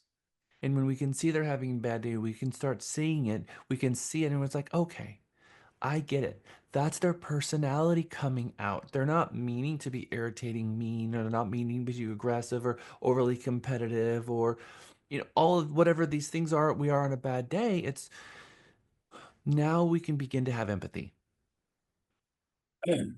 Because that empathy is important for us to have, because if we're not aware of what's going on, we might look at them and we might ourselves put us in a competing bad day, and now the two of us are both competing and not having empathy for each other or having an understanding. It's like, why are you being like this? I don't get it. When you understand their color and you're like, okay, I totally get it now. Helps us. Okay, we are continuing on because we are not over yet. Me, I'm 33% fiery red. I'm 26% earth green, 24% sunshine yellow, and 17% cool blue. So everyone always curious. Well, there you go. That's me. And when you do the report, it shows you the report like this. This is the report that you get, and then it gives you really good details. Let's read the color charts from the beginning to the end. There's going to be 7 slides for each one. So there's a whole dossier on each of us, and we're going to read each one. It's going to take us a little bit of time to get through this. So, my reds, would you put up a hand? Because we're going to be talking about you. Alfonso is not the Yes. only is not the only red. Anna. Okay. Rename with the colors. Yeah, that would be helpful too. Okay, so if you put your name in front of the colors and do what Alfonso did, is very helpful. All right, so insights, discovery, fiery red energy. Fiery red represents individuals characterized by assertiveness, determination, and results-oriented approach. What is the fiery red personality type? People who have a preference for fiery red, that's a predisposition for fiery red. That fiery red energy tends to be competitive, confident, and decisive, often taking charge and leading others. Fiery red energy is associated with traits such as being driven, ambitious, and willing to take risks to accomplish their objectives. We often see fiery red in the military, as police officers, as fire department, firemen, firewomen. These are people who are the first to react to a situation because they're quick to make a decision and it's I'm gonna help. It's first responders. What are the strengths and weaknesses of fiery red energy individuals? They can often, sometimes, um, overestimate their ability. And so we're going to talk about that too. People who lead with fiery red energy tend to be action oriented, determined, confident, assertive. They have a natural drive to take action and get things done efficiently. They prioritize achieving goals and outcomes and often display a high level of productivity. However, sometimes fiery red energy can appear impatient, intolerant, and sometimes can be critical of others' work if they perceive it as slowing down the process. They may have a preference for maintaining control, potentially limiting collaboration and creativity. Again, your broker has a high amount of red. How can someone with fiery red traits benefit a team or an organization? People with a preference for fiery red energy, highly motivated to achieve goals, so their determination and focus on results can push the team or business towards success and help meet targets efficiently. Fiery red individuals are good at taking charge, making decisive decisions, and also providing clear direction to a team. They tend to drive progress and keep projects moving forward. How can you communicate effectively with someone who leads with a fiery red energy? For those of you who are not red, and you can, I'm guessing everybody in this room can identify someone in their lives who they know is a red personality already. Raise your hand if you know a fiery red person. Okay? So, you, for those of you who are raising your hand, or even if you're not, because you are already red, like Alfonso, I, and Anna, and some others, question is, how do we communicate effectively with someone who's a fiery red? How can we talk their language? When communicating with someone who has a preference or predetermined for fiery red, remember, be direct and concise and focus on the main points. Red energy individuals value efficiency and productivity, so when interacting with them, try and respect their time by being punctual and organized. One of the things that fiery reds absolutely love is when two people are communicating, reading each other's mind, and getting through a topic really, really fast. That cohesion is really energizing. Some other people might not find that so energizing. Sunshine, okay, sunshine yellow. Hey, Jack, on the fiery red, can I share an example for a listing appointment of when it matters on personality? Yeah, of course. So one of my listings in my neighborhood, I met the owner. I had, you never know, I knew he's in sales because I asked, like, what do you do? He's retiring. So I always have everything and I never know what I'm going to be needing because it's kind of based on how the conversation starts off. I sit down, get my laptop off, and I jump into my listing agreement. He says, "Cindy, can I just stop you for a moment?" I'm like, "Yes." He goes, "Just tell me what I need to list my house at, and I'll sign your paperwork." Yep. That was the whole listing appointment. He was really, really, really, really red, and I loved working with him because he did what I told him to do. No questions. It went like clockwork. It was So listen to your clients when you're doing a listing appointment. Imagine a whole world full of reds. Everyone would be out running and we'd all be jumping right off a cliff together. Because the yellows wouldn't be like, wait, maybe this isn't a good idea. Um, Agreed, reds can get a whole lot of stuff done. You want a project done, find a bunch of reds and say go. It'll get done. It'll get done. Thank you, Cindy. And yes, they don't want to read all the little details and they don't want to read all of that stuff. Like, look, I made a decision. I want to get this done.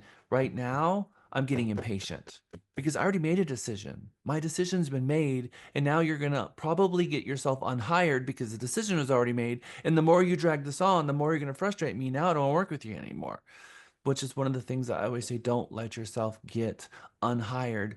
You got to read the room. If they're getting impatient, it means usually they've already made a decision. Let's move on.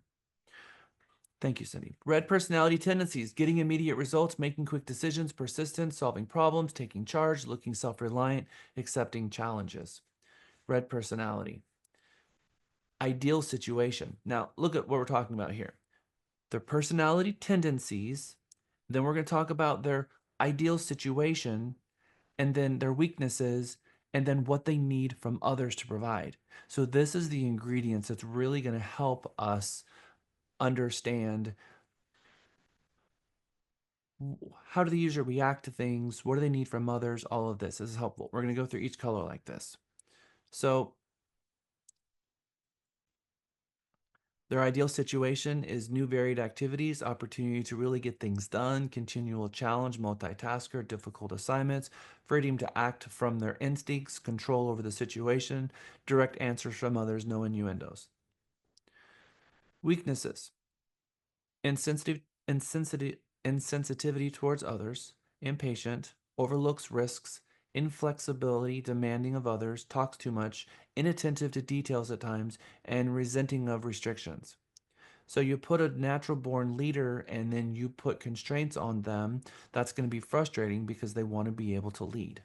So that's what we're seeing there.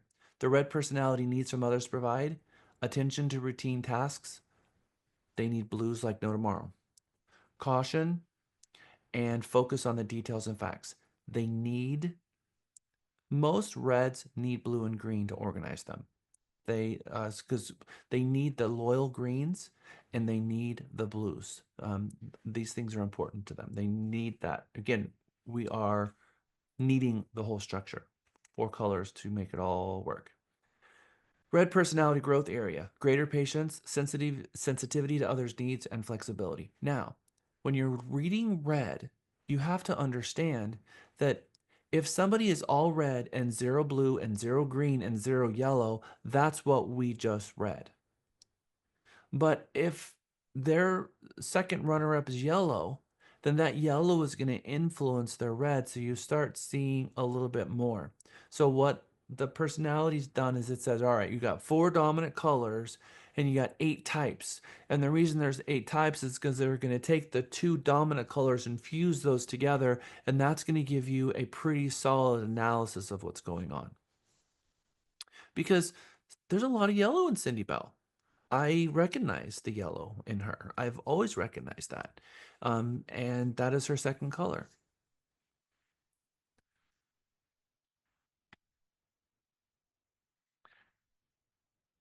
Yellow. Alfonso, Yes. did you have a question? Because your hand just popped up. Oh, no. No, it's been, sorry. Oh, no problem. Okay, so the yellows. Let's do a hand up for all of my yellows. Oh, look. Not that hand. The other one. And welcome back, Mary Beth Ray, to the yellow camp. She found her yellow and answered all the questions. Yellow, green, red. Mary Beth, I love it. All right. So it's interesting that half of the class is yellow. You see that? Andrew, your hand's not up. You got to make the little sound. Because when you do that, it will literally be exactly half the class. How do I get my hand up? I can't figure that out. I know I was told in the class earlier. Okay, so hover your mouse over your photo that you see on the screen. And Yes. 3 dots pop up. Click Yeah. that 3 dots, and then on that profile, you'll find a way to rename oh wait, yeah. Lewis, will you tell him how to do that?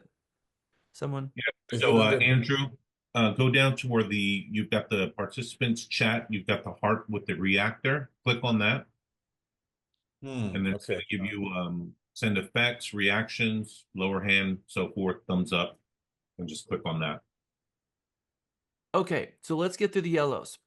Insights, discovery, sunshine, yellow energy. Sunshine, yellow energy is all about positivity and enthusiasm and creativity. What is the sunshine yellow energy type? The sunshine yellow personality type is one of the 4 color energies identified by the Insights discovery. Individuals with the personality type are known for their positivity, enthusiasm, creativity. They often described as being outgoing and friendly and optimistic, and they have a natural ability to inspire and motivate others. No. No. Okay. Oh, down here. Yeah. Click on Okay, that. I'm gonna mute you, Andrew. People with a strong sunshine yellow preference tend to be spontaneous, they enjoy taking risks, and they are often drawn to careers in the arts and the entertainment or creative industries.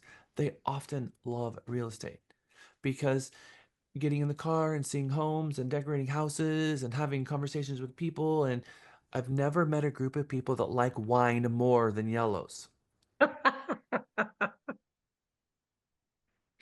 What are the individual strengths and weaknesses of sunshine yellow individuals? The strengths of sunshine yellow individuals include their ability to inspire and motivate others, their creativity and innovation, and their positive outlook on life. They are often great at networking, building relationships, and they thrive in social situations. However, their weaknesses can include a tendency to be impulsive and take risks without considering the consequences, and they may struggle with organization and follow through on tasks. They may also struggle with criticism or negative feedback as they value positivity. So, people who constructively give a yellow criticism is literally popping their balloon and taking the air out of the room.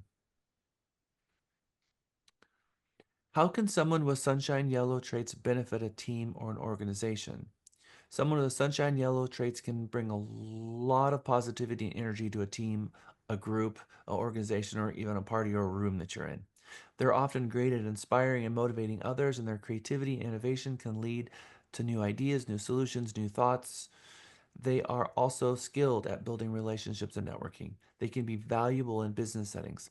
However, it's important to balance their strengths with the potential weaknesses, such as they can be impulsive and a need for positivity in order to continue contributing to the team in a productive way. How can you communicate effectively with someone who has a sunshine yellow personality? Would one of my sunshine yellows read this for me? I will. When communicating with someone who has a sunshine yellow personality, it's important to keep things positive and upbeat. They respond well to enthusiasm and energy, so try to match their level of excitement. Be sure to acknowledge their ideas and contributions as they thrive on recognition and praise. However, it's also important to be clear and direct in your communication, as they may struggle with details and may need help staying focused on the task at hand. Overall, approach them with a positive attitude and a willingness to collaborate, and you'll likely have a successful interaction. Thank you. So, personality tendencies: optimism, enthusiasm, makes good impressions, verbally articulate, likes to help others, and creates a very entertaining climate. Great at throwing a party. Personality ideal situation: a warm environment, freedom from control, public recognition of ability, opportunity to talk, positive reinforcement, an enthusiastic response to ideas. That's a fantastic idea. And the yellows are like, they just love the positivity and the energy and the cohesion of all of that. It makes um, them, it turns on their excitements. Whereas red, getting overly excited about stuff, is like, you're wasting our time. Why? Let's just get more to. Let's talk about more stuff. Let's get back to the root of it. Personality weaknesses: following through, overestimating results, misjudging capabilities, talks too much, acts impulsively, jumps to conclusions, overcommits, and acts first, thinks second. Overcommits, overcommits, overcommits, overcommits, overcommits, overcommits. With a horizon of overcommitting. We see that at the board. Let's do this, and let's do this, and let's do this, and let's do this, and let's do this. And then it's time to get it all done, and like, we can't get all this done. Let's go have a glass of wine and figure it out. Sound familiar to any of my yellows? No? Jack, Jessica? you should stop talking so Margarita, not wine. immediately. Phyllis is laughing so hard she can't even control herself right now. She's almost embarrassed because this is exactly both of us all. And it's funny because I see Jessica too, and I'm like, oh my gosh. Y'all are gonna go after Andrew, my entire staff. I'm the only rep in my entire staff. So now you can all start having empathy for me. Sorry. I know, I love The it. worst part, Jack, is me and Mary Beth are Leos and yellows. That's right. That's I'm right. a We're Leo buds. too. We're I'm a birthday Leo buddies. too. Andrew's a Leo too. Yes. I mean, exactly right. And Mary Beth as yellow, green, red, yellow, blue, green, yellow. It's exactly, yeah, you're all the same horizons. So, what does a yellow personality need others to provide?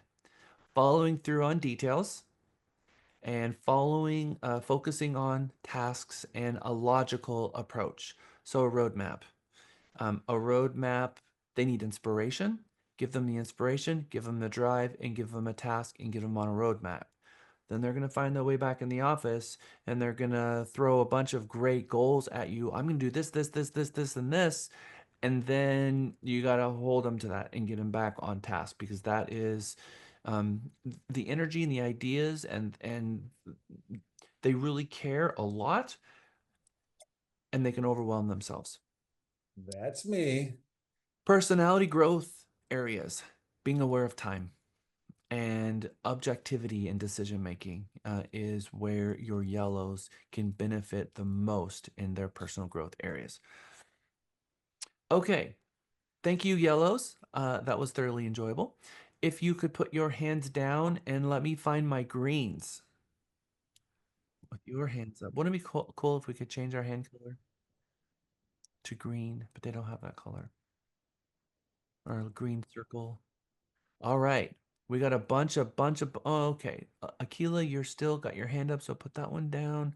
Sean is green. And Chris is green. And Indu is green. Asia green. Julie and Felix is green. All right. We have 8 greens. Earth energy green. The earth green energy represents individuals who possess nurturing, they're empathetic, and relationship oriented characteristics. Now, I have a staff person who, after talking with her for 3 minutes, I knew she was green, and everyone says she's yellow. And I said, no, she's green, which is Lindsay. Lindsay is very, very, very earth green. I was able to pick that up from her in a 5-minute conversation. And yellows really react well with green in the room. What is the earth green personality type? People who have a compassionate earth green energy tend to be nurturing and supportive. They're naturally caring and compassionate, and they prioritize the well being and needs of others. Earth green energy is full of empathy and understanding. They have a strong ability to empathize and understand the perspectives and feelings of others, which means they can read a room, they can read a face, they understand people in a very interesting way. They are often set out by their colleagues for their empathetic ability to provide a safe space for sharing and thoughts and concerns.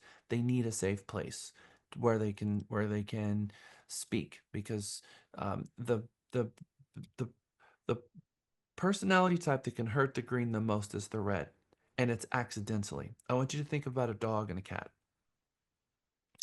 What does it mean when a dog wags its tail? They're happy, excited. What does it mean when a cat wags its tail? They're distressed. Or irritated or mad. Something's wrong, right? So if a cat and a dog is in a room and they're both wagging their tail, does it mean the same thing? No. Do they mean to upset each other? No. But by their very nature of just by being in the same room together and both wagging their chair, could they be setting off each other's alarms? So talking different languages, and that can very easily happen between your red and your green without any purposeful reaction under it. So understanding that, the red has to be very cautious about their approach with green to make sure that they're also being empathetic and not being so direct because, again, it can be the cat and dog, which is what we call personality conflicts. And they often come from just a lack of understanding. People who have a compassionate earth green energy tend to be nurturing and supportive. They're naturally caring and compassionate. They prioritize well being and the needs of others. Earth green energy is full of empathy and understanding. They have a strong ability to empathize and understand the perspectives and feelings of others, and they're very good listeners. They often set out by their colleagues for their empathetic ability to provide a safe space in sharing thoughts and ideas and concerns. What are the strengths and weaknesses of earth green energy individuals? Would one of my greens read this, please?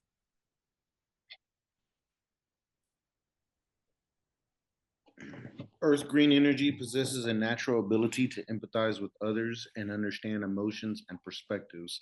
It allows them to build very strong relationships, provide emotional support, and create a nurturing work environment.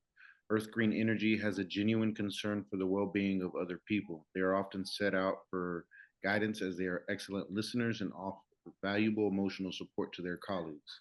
Sometimes Earth Green Energy has difficulty asserting boundaries because they have a strong desire to please others and maintain harmony. While seeking consensus is valuable, Earth Green may prioritize agreement over efficiency or decisive action, which can potentially slow down a decision making process or hinder progress in situations where prompt action is needed. Sometimes the green may need a consensus where they believe the people are truly in a consensus um, and mean it. So they're going to spend a lot of time trying to convince people to come to a consensus. And sometimes you just need people to agree on something, even if they don't like it. But the Greens don't like a consensus when they can read on the faces of the people that they don't like it because they want consensus for everyone to be good about that consensus. And so it can be very difficult for them to make a decision because even though everyone has made a decision and everyone's agreed to it, they're still talking about it because they're trying to get their underlying consensus to be authentic. And it's not authentic because they don't like it. How can someone with an earth green trait benefit a team or organization? Um, Felix, you want to read this one?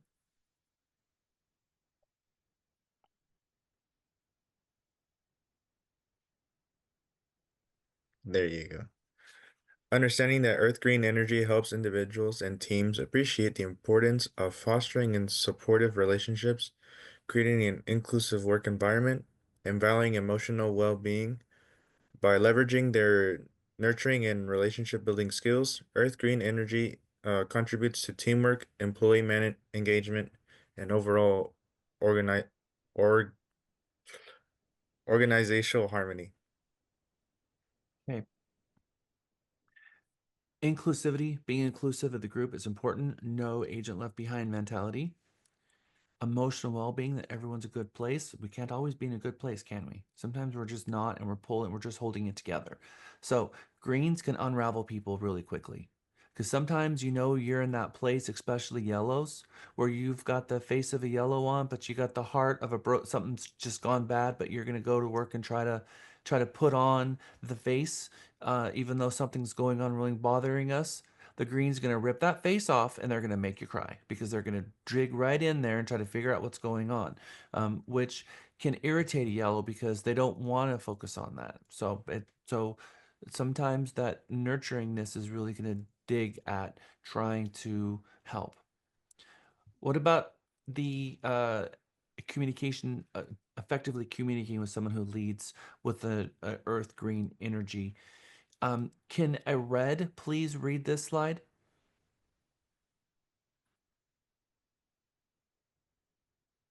Alfonso? Okay, I can read it. The Earth Green Energy one right here in front. Uh-huh. Okay. How can you communicate effectively with someone who leads with Earth Green Energy?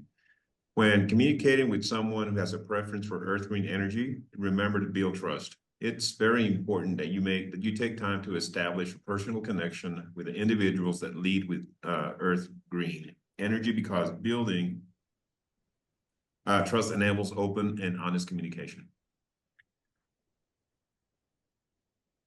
I think greens are the most untrusting people. But once they trust with their whole heart. And so knowing that you have in reds, they're a lot more trusting, but they care less about whether it's trusting or not because they just want to dig right in and fix the problem. And in order for you to fix a problem with the green, they have to trust you first. And the red is going to dive in and start fixing it, but you haven't built that trust yet with the green, and so that's not going to work. And so you can get a fight between a red and a green really fast because the red in all earnest is going to start addressing the problem, but the red has to earn it first. Which means that the red, by their very personality of jumping into fixing something, if they haven't built this trust with the green first, that's going to be throwing water in a pan of boiling oil. It's just going to pop. Green personality tendencies: supportive, agreeable, loyal, self-control, consistent, good listener. By the way, that self-control can really upset some of the other personality types because greens have a lot of self-control. And a lot of the people who follow their heart are impulsive. Greens are not impulsive. And impulsive people love other impulsive people. And then when the impulsive people can't push the green to be impulsive, that can also frustrate the other ones. And the green's like, no, this doesn't make sense to me, because they're much more logical. Personality, ideal situation: sincere appreciation by others, minimal conflict between people, security, acknowledgement of work by others, limited territory, traditional procedures, and opportunity to develop personal relationships. In my opinion, greens make really, really good real estate agents. Partly because they're not so trusting. Make sense? Yellow's like, oh no, there's nothing wrong with this house. They said so.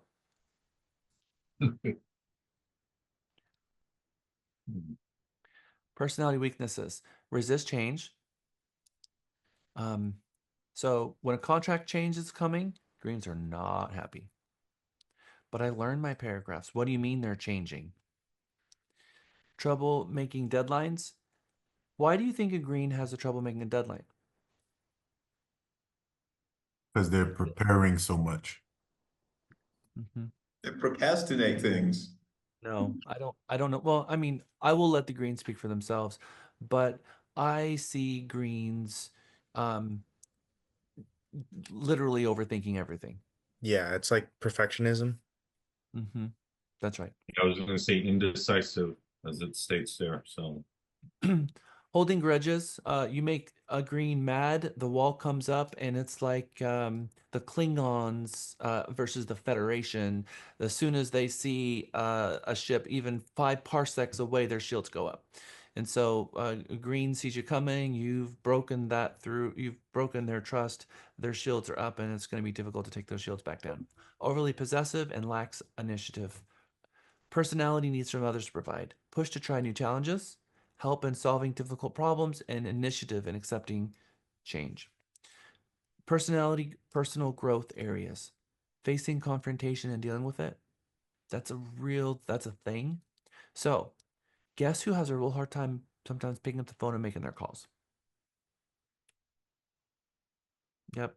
So, when I see people really resisting it, it's a sign to me that they're going to have a difficult time more than others. The yellows, they're like, oh, I don't want to do it because my gosh, why? I'd rather just, and then, but the greens, there's something underlying really that's pushing them from doing it. And it's a much bigger thing for them to overcome. Whereas the reds, they're like, let's just get this done. And the yellows are,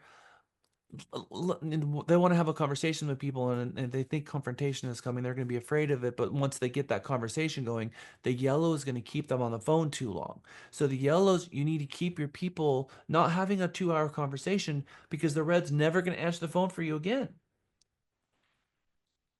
The greens, it's painful. It's painful to call because they're just in the being of who they are. It's confrontation, but they're the ones that benefit the most, because once they realize it's not going to hurt them, they are unstoppable and moving at a faster pace. All right, greens, did that sound someone like you? I definitely, oh, sorry. I definitely did not think I was going to get anything but yellow. So green kind of shocked me a little bit, but now that we went in depth and like understanding it more, I would absolutely see myself as a green personality type, but I totally thought I was going to get yellow. Nice. And what an interesting thing it is for us to learn this and then read more about this and then be able to use this in our daily interactions with others, because it's good to know and identify who we are. Even more important to be able to identify the people we're in the room with. Beautiful. Yeah. Oh, sorry.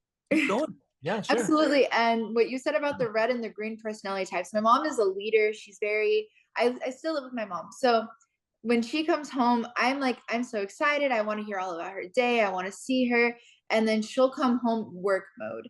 And I'll like her tone, her face, it just makes me lose all of my spark, and I just go in my room and I'm like, and then she eventually apologizes and like everything, but I'm very sensitive to tones and people acting a certain way. I pick up on like the slightest little change, and I don't like change if they're not.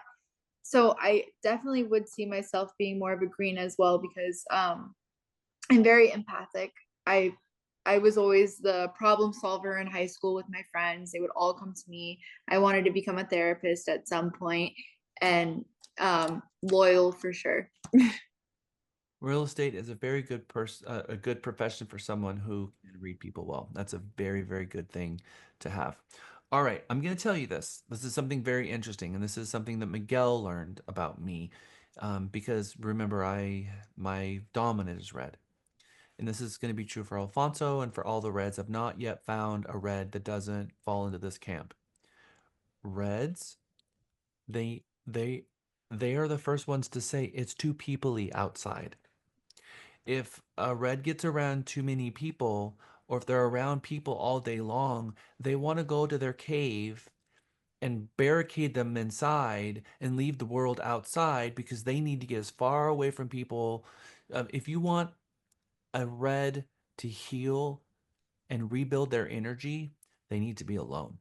A lot of reds just need to be alone or with their one person. That's okay. They can have that one person, but you get a bunch of red in a room and they're going to be like, okay, I used up all my energy. Now everyone leave me alone. Bye. Whereas your green and blues, you get home and they need community. If they need to rebuild their energy, they're going to rebuild their energy in a sense of community. And the red, they need to go recharge. So, how a red recharges is by allowing them to have space to go recharge. How a yellow recharges and how a green recharges, are both red, green, and blue really, is by the energy of other people being in the room. And it helps them recharge. Okay, let's do the blue. Who would read this for me? Blues. Let's raise our hand, blues. Felix is green. Juliana, Felix, Chris. All right, thank you, Chris. If you have a blue horizon, let's add you. So, Andrew, we're gonna add you. Alfonso, you've got a bunch of blue in you too. So that's a dichotomy that is cool. You and I share that. Who else has a second in a blue? Because we don't have enough blue, so we need to Yeah, get blue was my like second highest majority, and it was like by a lot too. Okay, cool. All right. So if you have a blue, if you have a primary blue or a really strong secondary blue, ears up. Please, Felix, would you read this one? And then Asia, read the next one. Insights discovery, cool blue energy. Cool blue energy is associated with individuals who exhibit analytical, logical, and detail-oriented characteristics. People with a dominant cool blue energy thrive in environments that require precision, structure, and deep thinking. Their ability to focus on facts and data ensures that they make thoughtful, well-reassured decisions, providing high value to any team or organization. Are any of you thinking engineers right now? Okay. So engineers are blue. Your insightful people who can read a room are your greens. Your yellows are the socials, the red are the driver. So you're really getting a clear one word mic drop. That would be it. All right, Asia, would you read? Asia, you're blue, yes? Good. All right, would you read this one? Sure. What is the Insights Discovery Cool Blue energy type? The cool blue personality type is often linked with individuals who prefer to analyze and process information before acting. They are highly objective and detail oriented, seeking accuracy and efficiency in every task.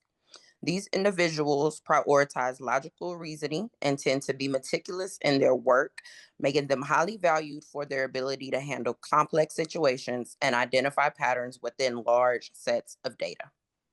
Thank you.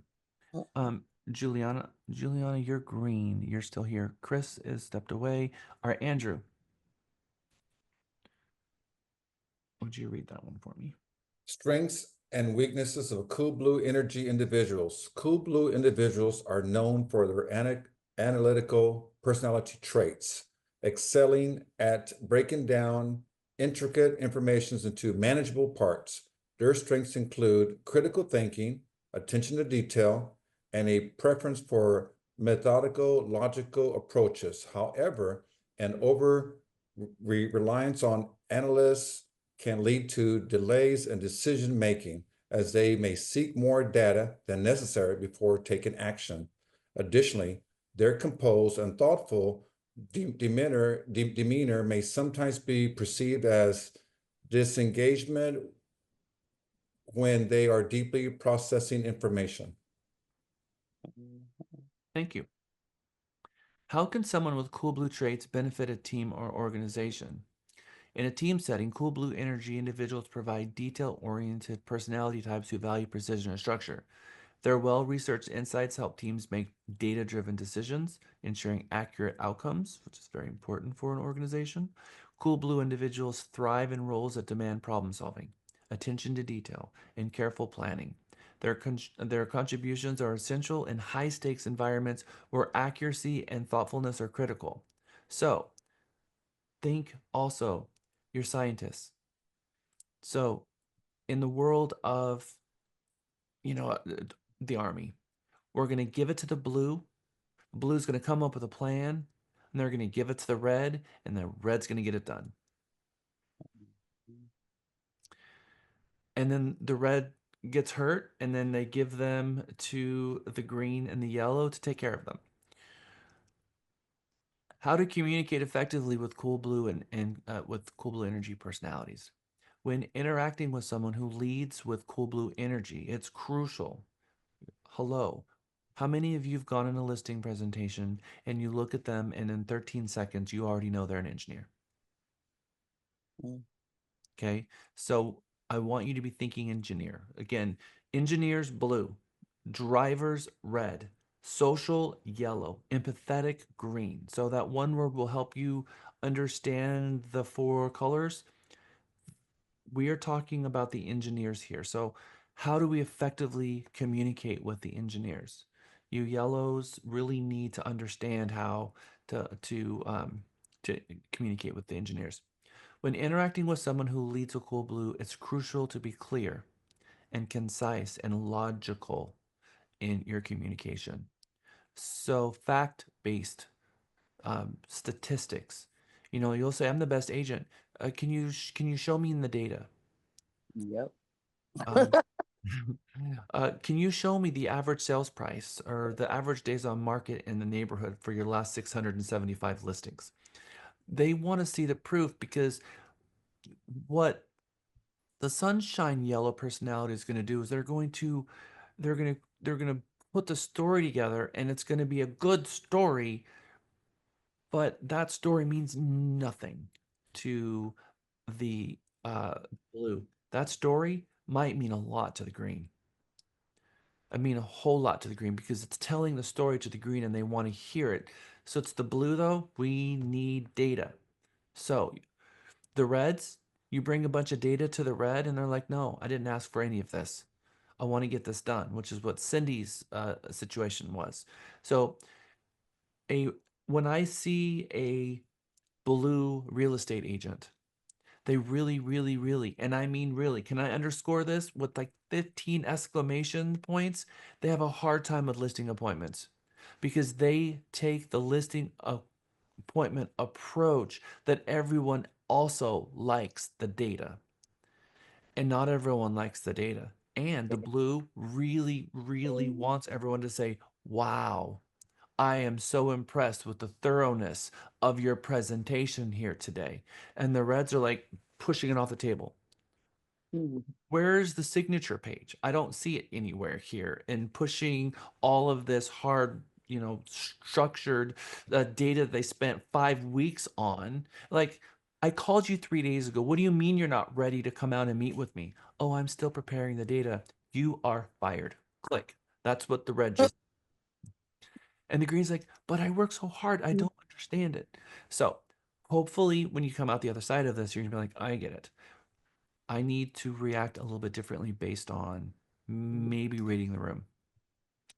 When interacting with someone who is cool I'm going to read this again. When interacting with someone who leads with cool blue energy, it's crucial to be clear, concise, and logical in your communication.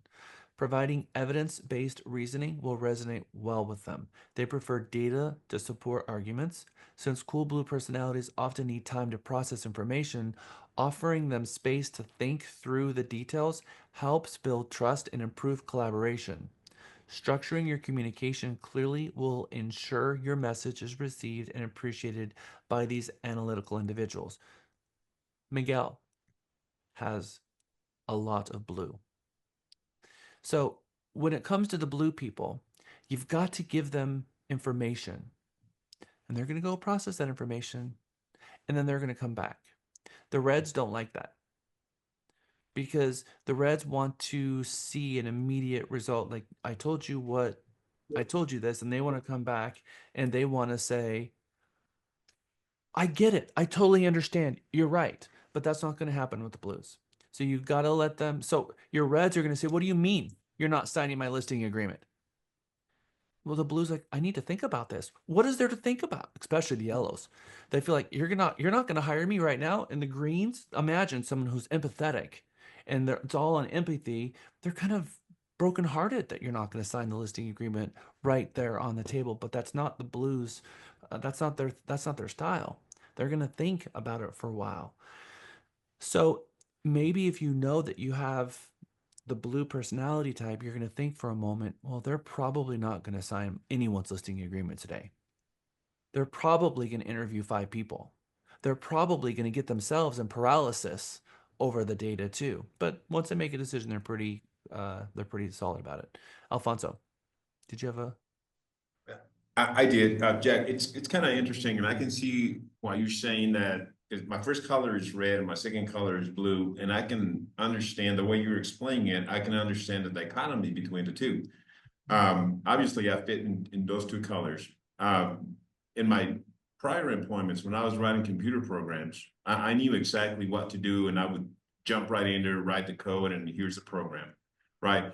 When I was the chief accountant for the state comptroller's office, and I had the data, I would request the data, I would still take that data. I would not take that as an answer, and I would either reverse engineer that information, or I would analyze the information that they would give me just to confirm that it was accurate.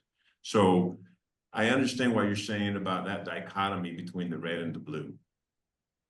Yeah. Powerful message in here when we start seeing this. How to communicate effectively with a cool blue person. I think that if we were to take, Felix, did you have a comment? No. I think that if we were to take one slide out of each one of these, it would be how to communicate effectively with each color. Because that's the slide that I want you to take to your breakout groups when we're done with this, because I'm going to take from this, at noon, we're going to take our break. I know we skipped one, but at noon, we're going to take a break. We're going to come back out of that break. I'm going to put you in groups. And in your groups, I want you guys to talk about how you communicate with the 4 different colors. Chris, you put your hand up. Did you have a comment?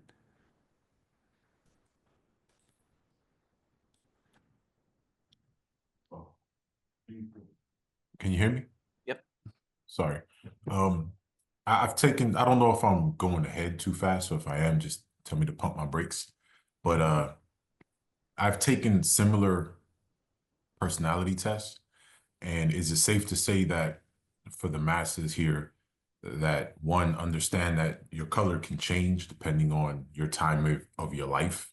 Mm-hmm. So where we might be one color now, maybe in another year, it may change. So and then there's also like an adaptive personality. And I'll give you an example. I'm a pretty laid back guy. I don't know if you guys could tell or not. However, in my career, I've had to be more adaptive, to be more outgoing and things of that nature. So that was always something that I had to keep in mind. So if you walk in on me in a coffee shop, I might be sitting alone, reading, just doing whatever. But if we're at an event, you're going to see me kind of work the room and talk to different people and everything like that. But that's more of my adaptive personality and my true blue personality. Don't know if that helps anybody, but just something I want to put out there for you all. I think the horizon colors really help drive and react and change our primary color. I think through life that most of us and the colors that we're in could identify that color as a streaming theme through our life.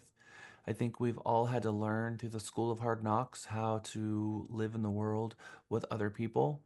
I think that we've probably lived with people of all colors in our life before and had to change and adapt to those colors.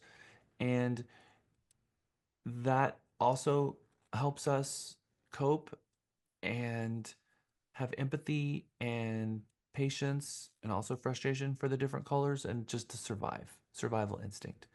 So we might have learned things without even recognizing it. But when you put words to it and you paint a picture, all of it starts making sense, and you can go back through the theme of your life and you can start recognizing some of these patterns. Blue personality tendencies: orderliness, conscientiousness, disciplined, precise, thorough, diplomatic, analytical, scientists, engineers, um, people who like to write technical manuals, people who like to write software, very much uh, love to take chaos and organize it. Give them a puzzle and they're enjoying it very much. Put together a puzzle because it's making order from chaos.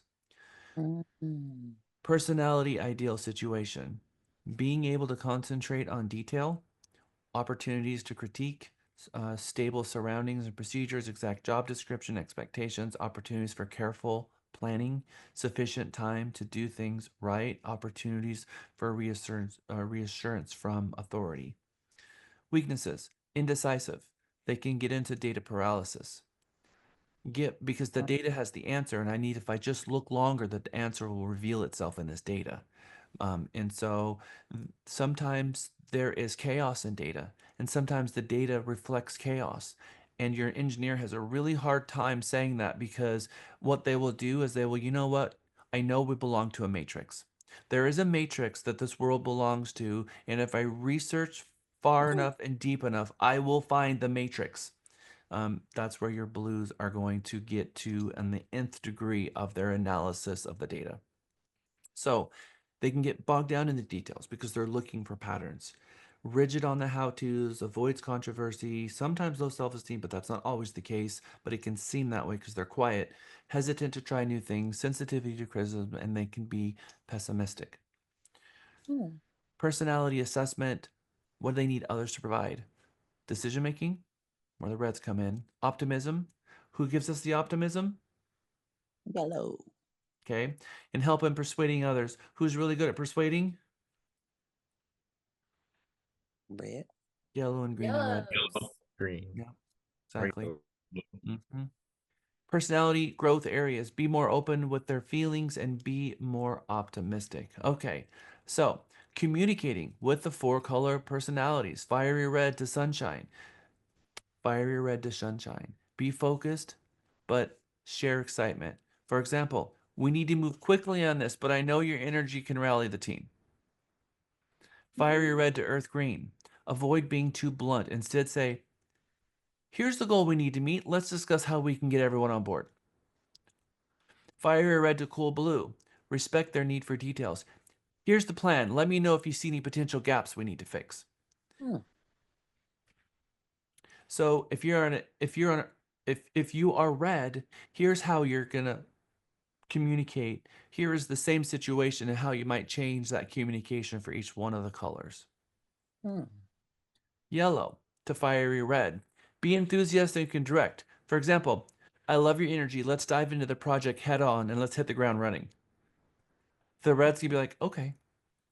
Sunshine yellow to earth green. Be warm and inclusive, saying, I'd love to hear your thoughts on this. Let's make sure everyone feels involved. Sunshine yellow to cool blue. Stay structured but lighthearted. I've outlined the key points. Can you help ensure we're staying on track? Green to yellow, green to red, green to blue. So let's start with green to yellow. Show support, but keep them focused. Your enthusiasm is contagious. How can I help you make this even better? Earth green to fiery red. I understand your urgency. Let's make sure everyone feels good about the plan so we can move forward smoothly. Earth green to cool blue. I value your eye for detail. Can you help us ensure everything is aligned? What is our blue? Analytical. Our engineers. That's right. And here are our engineers. Our engineers need to talk to our yellow, red, and blue themselves. So cool blue to the yellows. Rein in their energy with structure. I love your ideas. Can we prioritize them and create a roadmap to make them happen? Oh, I just love that one. That's my favorite one. Cool blue to red. Be factual and concise. Here are the key steps needed to achieve your goal. Let's get this done efficiently. And then cool blue to earth green. Be collaborative and detailed. I appreciate your input. Let's go through the specifics together to ensure we've covered everything. Cool blue to green, because who are our greens? Yeah, empathetic. Pathetic. Okay, so each color group, select a team color captain, spend 10 minutes talking with your group about your color and present your findings to the class. What is your big takeaway? How can you use this information? How did this benefit you? And discuss the communication methods for other colors. We're going on a break first. So we're going to go to break now. It's 11:41. We're going to come back at about 11:51. When we come back, I'm going to put you into groups. And don't worry, I'll tell you what you're going to do as soon as you get back from break. I'm going to stick around this one for a little while. You got questions for me? I do have a question, Jack. Hi, Mary I Beth. put it in the chat early, beginning this morning. You said that if we had any questions about the code of ethics, that when we took a break, you'd answer questions. I love it.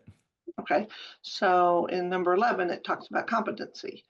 And I'm just curious what our, I guess, responsibility is or duty as far as like if we had an offer that came in on a listing. The other guy I knew was not competent in the area and he made an offer, they did in the offer. When you know someone's not competent and they're making an offer, you know, what's the best way to handle that? So you are a listing agent. You have a buyer agent who is in the process of submitting an offer and representing a client, and you recognize in this buyer agent that they have no competency at all. Mm-hmm. Okay. So have they, shared with you that they understand and recognize they have a lack of confidence? Because sometimes we see people saying things like, this is my first transaction, and the listing agent puts their arm around them and helps them through it. Is that one of those scenarios? No, it's the one that's down in Rockport, which of course I knew I didn't have the competency, but Victoria does because she lives there on the same canal. And she and I, in having a three-way conversation with him, then she and I later discussed, he has no clue what he's doing because he's from up here. His clients are from up here. And he really didn't know what he was doing. It was our concern. Obviously, our concern is to sell it. The reason Victoria and I are co-listing instead of me just referring it to her was because I have worked with these clients for many years and have known them for over 40 years. So Victoria's like, no, let's do this together because we work well together, both knowing the dynamics of the situation. So it's just obvious to us that he doesn't know about bulkheads and, coastal properties and all that kind of stuff. And of course, the deal is done and over with. It's just, I'm just curious that had it moved forward, what was our duty and responsibility? Because sadly, we didn't feel like those buyers were very well represented. So I appreciate the question. I,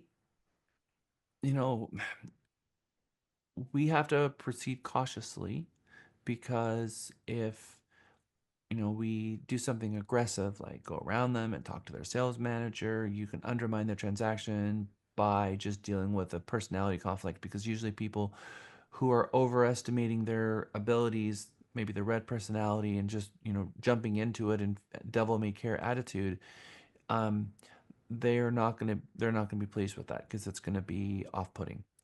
I have a way that I handle this every single time. When I know and when I recognize that the person on the other side of the transaction doesn't have the competency, I will have a conversation with them and I will ask them, how many of these transactions have you closed like this? Are you familiar with the bulkheads down here, or is this something that you have a lot of competency in? And I will just see what they say. I'm not gonna, it may seem really confrontational, but I ask the question because I just want to make sure that I'm right in my assumption and I'm not wrong. And when I find out that I'm right, I'm like, okay, if you have questions, I can just, I have a lot of experience with this. So don't be afraid to reach out to me as a resource if you have questions. Leave it at that. But from that point forward, what I do is I go to paragraph 21 notices and I get the email addresses of the clients. On every single communication, I picture the client. If I'm the seller, it's the buyers. I'm picturing the buyer in mind. On every communication, I send an email and I outline the entire conversation with my recommendations and analysis of why. It's because I am making the audience the buyer so that I can make sure that the buyer is properly being advised. I do the same thing too if I feel like I'm negotiating with an agent who's negotiating with me and that information is not making it back to the client. Then I want to make sure that what I'm saying and what my client's presenting is making it way to the client. So then I address the email to the agent and then I break it down and I CC the clients, including my own. And I call my client and I say, I'm going to send an email. I'm really the audience to my email. It's not the agent. It's the clients, but I'm sending it to the agent. So you get my drift. So don't reply to these. But I really want to make sure that they're the end user here, the client, is hearing what I'm saying. And in every step, I make sure that the buyer is being educated by me in the email, even though I'm addressing the agent. Okay, all right, that's good. Because yeah, one of the questions that Victoria asked was he familiar? Did he have the access to the MLS with the comps that we knew why we were priced where we were priced, and yada yada. He shared that he was going to get that from someone, and she said, well, I'm going to share with you the comps I have. Mary Beth's going to share the comps that she has from her, and so we shared the comps, but it went beyond that. We just really didn't know what our obligations were. And of course, like I said, they terminated because in our opinion was lack of knowledge, lack of experience, that we didn't think that he really knew how to best represent them in a coastal property. So I was just curious when I was reading the code of ethics and saw that. We both were curious about competency and what our duty is. I think once the transaction is over and it's done, I think you can sit squarely in your chair and make the decision of whether or not you think that agent through their actions harmed their consumer. And if you believe that they harmed their consumer because they put themselves ahead of the consumer by putting their commission over referring the business out to someone else, you could call their sales manager and say, look, I've been doing this for a long time. And I could recognize in this agent that they didn't have MLS access, they didn't have the competency.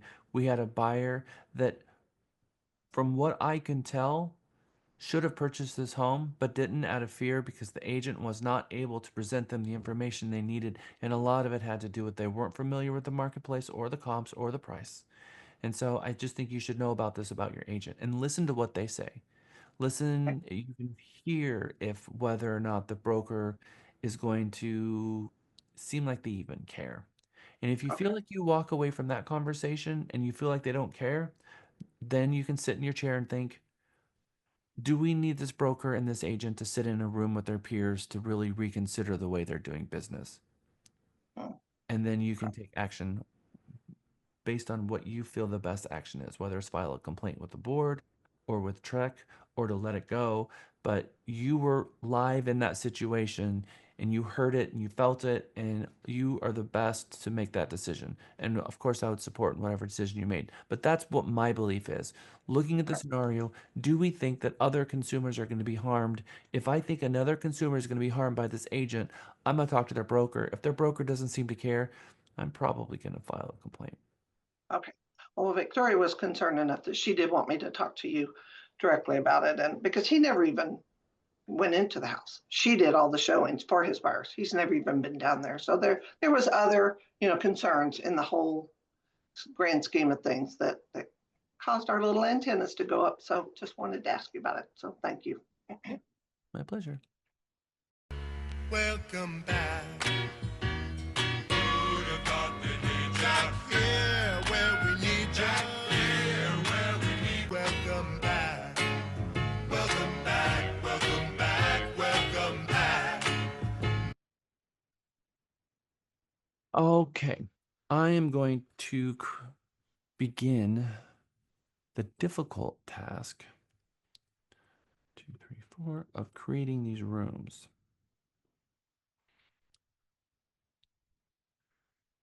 Rename red.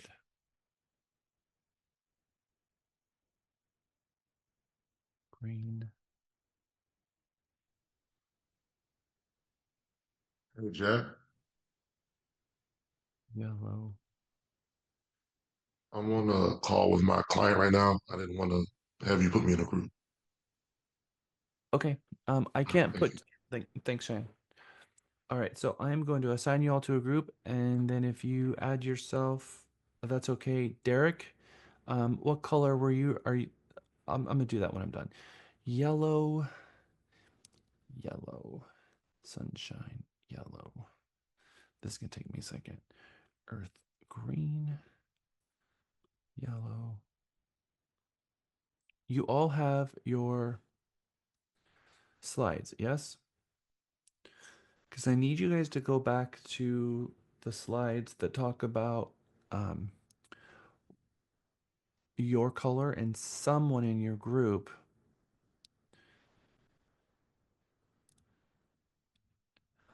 Monty's yellow. Green.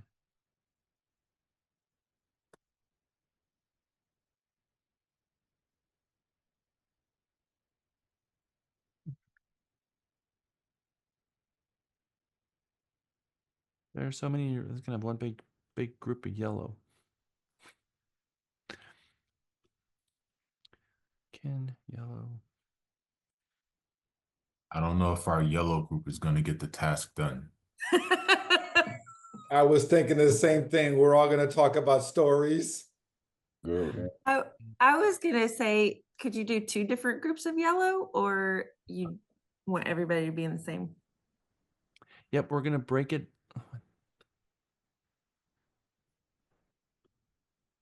Slice it down the middle. Sorry, Red. me and my ideas. Red, blue, yellow, green.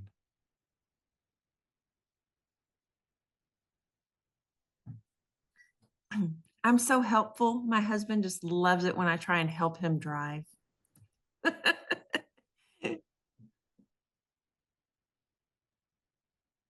I always tell my wife, would you like to drive instead, sweetie?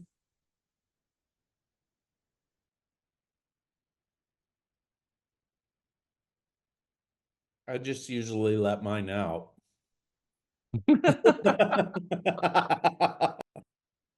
Oh, Ken, that's hilarious. You're brutal, Ken. You're brutal. Tell Angie to call me. I'll go pick her up.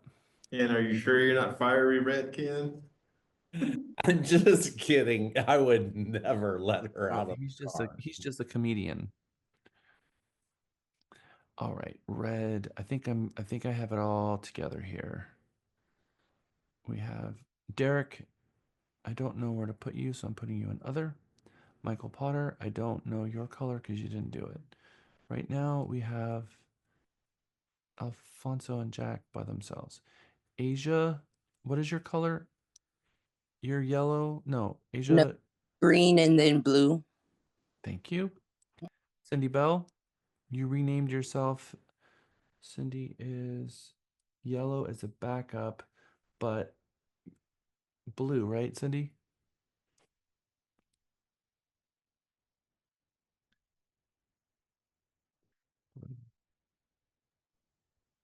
Yeah, I think I remember her being blue.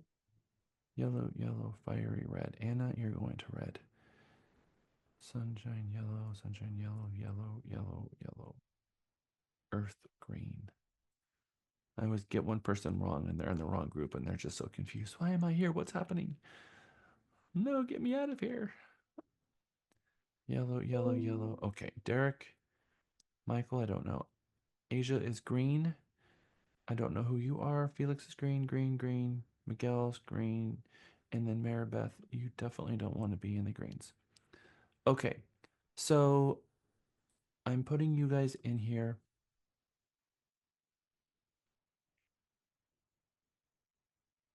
For 12 minutes. You have your invitations now.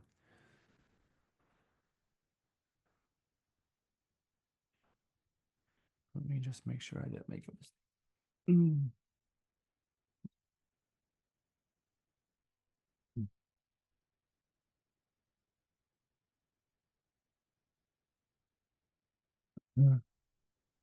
So my yellows, that was fun.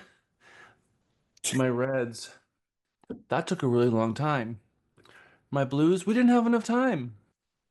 And my greens, I really loved my group. Okay, welcome back to reality, everyone. A reality where all four colors exist. I know that that little ecosystem would be different for each of our different groups, so let's start with our largest group first, our yellows. Who would like to be our spokesperson out of our yellow? Tell me about the party that you're planning, where you're going for drinks. Tell me about the whole thing. I want to hear about it. Yeah, we're going to lunch together today afterwards. So, anyway, no, it was hard at first to get everybody to stop talking because, we're talkers. But we discussed mostly about, because I was trying to think, I was reading the questions, and in my brain, I was thinking, how can we use the information that we've learned about ourselves? Is that what that question is? Or is it the information about? Yeah, so let me share the slide because the first one was how can you use this information, period. Not about what you learned about yourselves, but this information, which is you and others. So that would be number one. Number two was discuss the communication methods for the other colors. But yellows never get to that part. We did. Actually, that was the only one we did. That was the only one we did because I'm just like, guys, like this. No, I think we did, Candy. I think we did. We did hit on every single point. Yeah, I mean, we did. We discussed, myself working with a car salesman, as far as how you can information and benefit. The communication, helping drivers coming out. Yeah. So it's helping to build better relationships, understanding, through the communication, understanding, what it is that they need. So Phyllis had a client that was red, and she had all the paperwork out, and she was, explaining everything that she was supposed to, and he's like, Phyllis, just tell me how much I'm going to have to pay at the end of this. He was a driver, and so I'm on mute. I'm not on mute. I'm not on mute. Okay.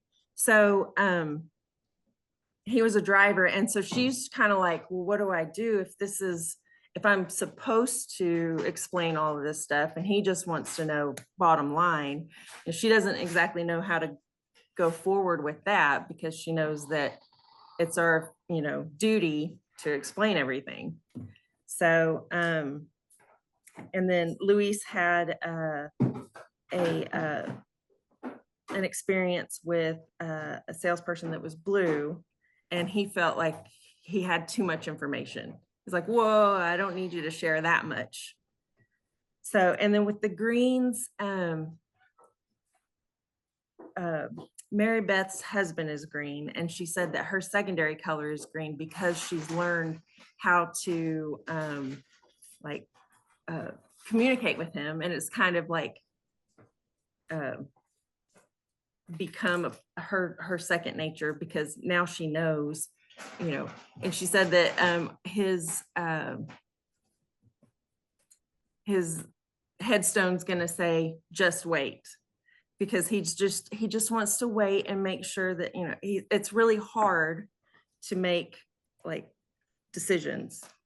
So concise, calculating, consistent, analytical, tactful, diplomatic, and logical. So yeah.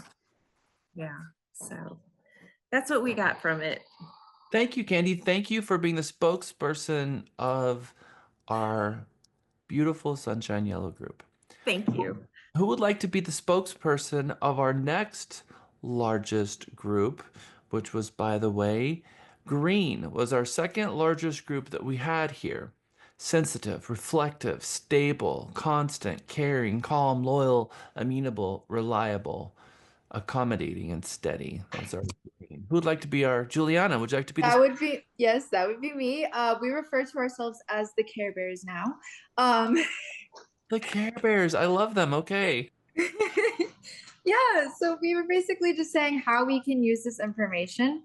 So really just reading our clients again, like we're really good with sensing energies, looking at faces and stuff like that, kind of just seeing how the client's feeling without actually hearing how the client's feeling.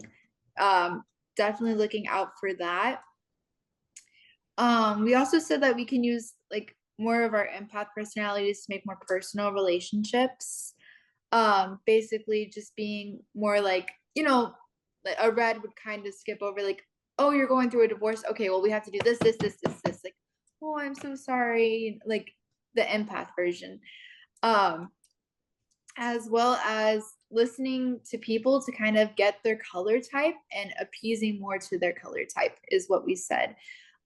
So basically, like if we feel like someone's a red, kind of not taking the longest approach, kind of, you know, meeting them middle ground and stuff like that. And then we also said, what else did we say?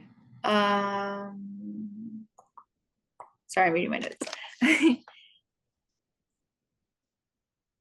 And then,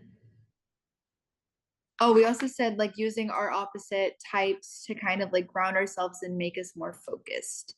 So, you know, you said that we like to make sure that we're getting everything pretty much perfect and overthinking everything, but kind of using either, I think it's red as our opposite, or would it be blue? Well, so I mean, if red would be, so I think blue is very patient to make a decision, and red is the quickest to make a decision. Okay. So blue and red are opposites.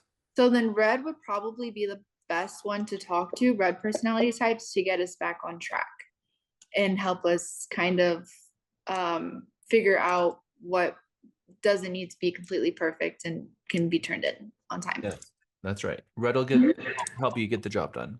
Mm-hmm. Wonderful. Thank you, green. Now we have a tie between red and blue. Let's start with red, Anna and Alfonso. Who would like to be the driver in our red spokesperson for the group? I'll take care of that one.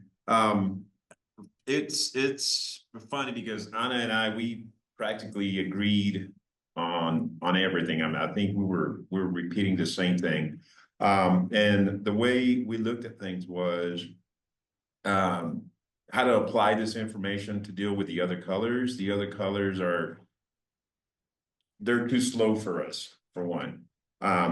But having said that we need to make adjustments to be able to listen to them, to see what they have to say. And that's how we thought this information would benefit us, you know, because yes, we're alphas, we need to get things done. But if it's involving other parties, we have to slow down. We need to take a step back and listen to what the other people's needs are so we can actually get the job done and get it done right the first time. But we pretty much agreed. You know, we're alphas. We already have a goal in mind, and we're going to accomplish it. That we just need to improve our communication with the rest of the colors. But one of the things that we also did mention is that sometimes our personality changes or our color changes.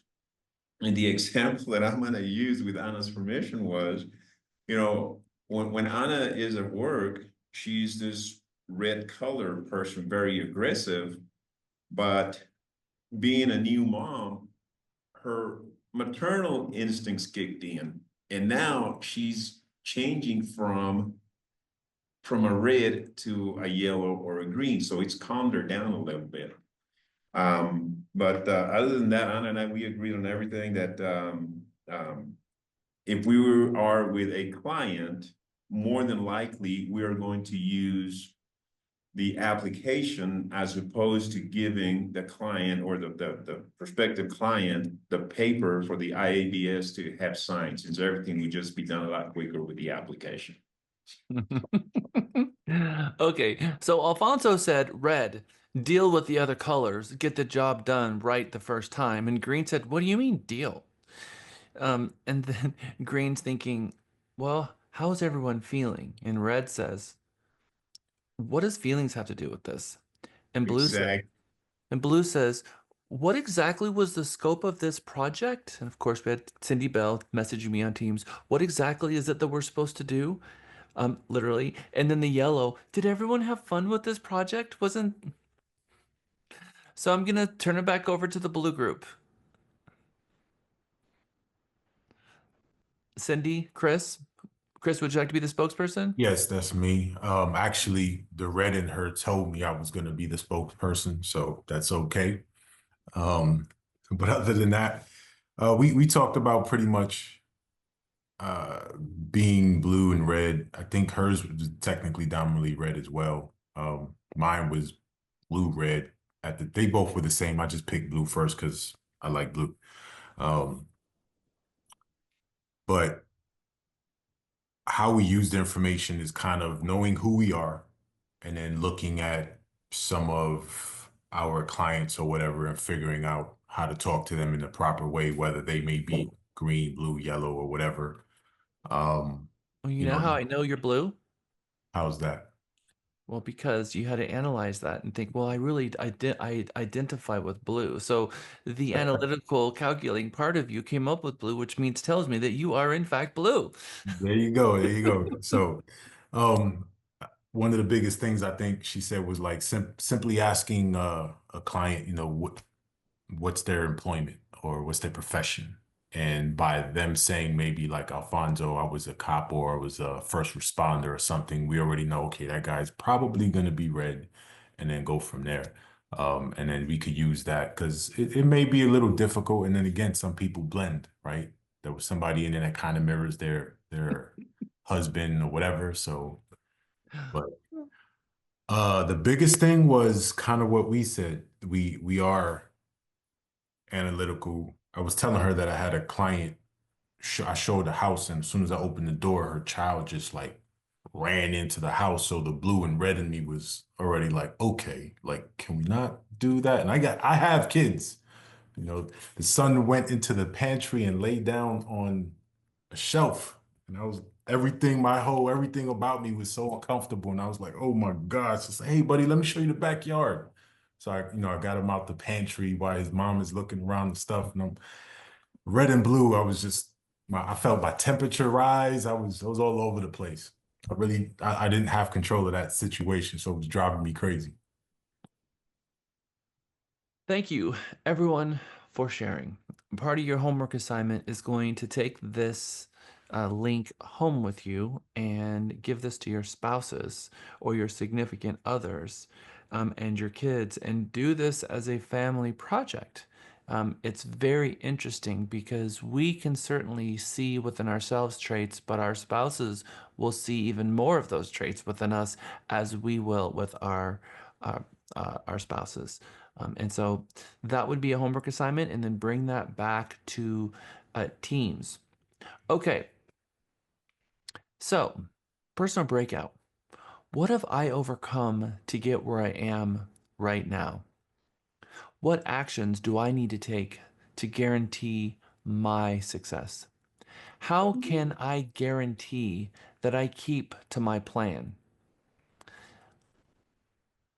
I am going to be asking, I'm going to put this in Teams exactly as it is here, because I am going to be asking you guys to answer this question, these questions. Post project homework. There you go. It is now in Teams as homework.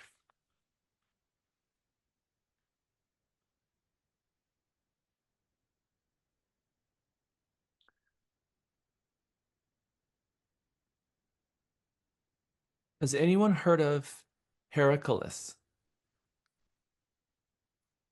Greek philosopher lived 500 BCE, who said, "No man ever steps in the same river twice, for it's not the same river, and he's not the same man." Not only is the river changing, but so are we. The fact that with every single passing day, we've had new experiences, gained new knowledge, new insight. So as your experience changes, so does your interpretation of the world around you. So when your lens changes, so does the way we perceive the world around us. So ask yourself, what have I overcome to get where I am right now? What actions do I need to take to guarantee my success? So how can I guarantee that I follow my action plans? These are questions that will help you with your business plan, because your business plan is all about this. Your business plan needs to change every single day. One of the questions Mary Beth asked me on the break: how does a code of ethics and what does it say about our higher obligation? They impose grave social responsibility and a patriotic duty to which realtors should dedicate themselves and for which they should be diligent in preparing themselves. Realtors, therefore, are zealous to maintain and improve the standards of their calling and share with their fellow realtors a common responsibility for its integrity and its honor. Realtors should recognize that the interests of the nation and its citizens require the highest and best use of the land and the widest distribution of land ownership. Such interests impose obligations beyond those of ordinary commerce. They impose grave social responsibility and a patriotic duty to which realtors should dedicate themselves, and to which they should be diligent in preparing themselves. Realtors, therefore, are zealous to maintain and improve the standards of their calling and share with their fellow realtor a common responsibility for its integrity and its honor. It's a little heartbeat in the middle of this that says that we have an obligation to share with the world what we know, share with our clients what we know, but also continually to get better and better and better with our profession. That needs to be part of our business plan. It needs to be part of the heart of what we do as a real estate agent, to continually improve, continually learn, continue to take more education every year. What new designations am I going to add to my toolbox this year? Our service that we sell, the product that we sell is our service. The service is encapsulated into the experience and the toolboxes, items in our toolbox. Whether it's the tenacious approach to getting something approved, like a short sale or a foreclosure, or working with your clients to deal with a situation with the IRS or a thing that popped up on their credit report, identifying the problem, attacking it, and going after it, and being tenacious about it. And the more tools you have, the more you can overcome the appraisal problem or the inspection related issue. Our job is to help our clients get through complicated things, and their personality type is going to be a lot in how they're going to approach that problem. A sunshine yellow, how they feel about it. Somebody who is going to be a green, which is really how do they feel about it. What about an engineer? We're going to attack it and we're just going to go right after it. Or we know what happens when the blues get involved. We need every piece of detail about this so that we can understand what we're dealing with here. If you're dealing with a blue, we need a longer option period. We know that going into it. Our reputation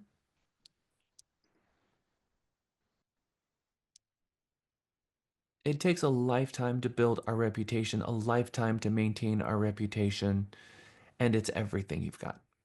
Your reputation is your most important asset, and protecting it at all costs is the most important thing that you can protect in your business. If it is you're a salesperson, then your reviews and your reputation and the company's reputation is high stakes.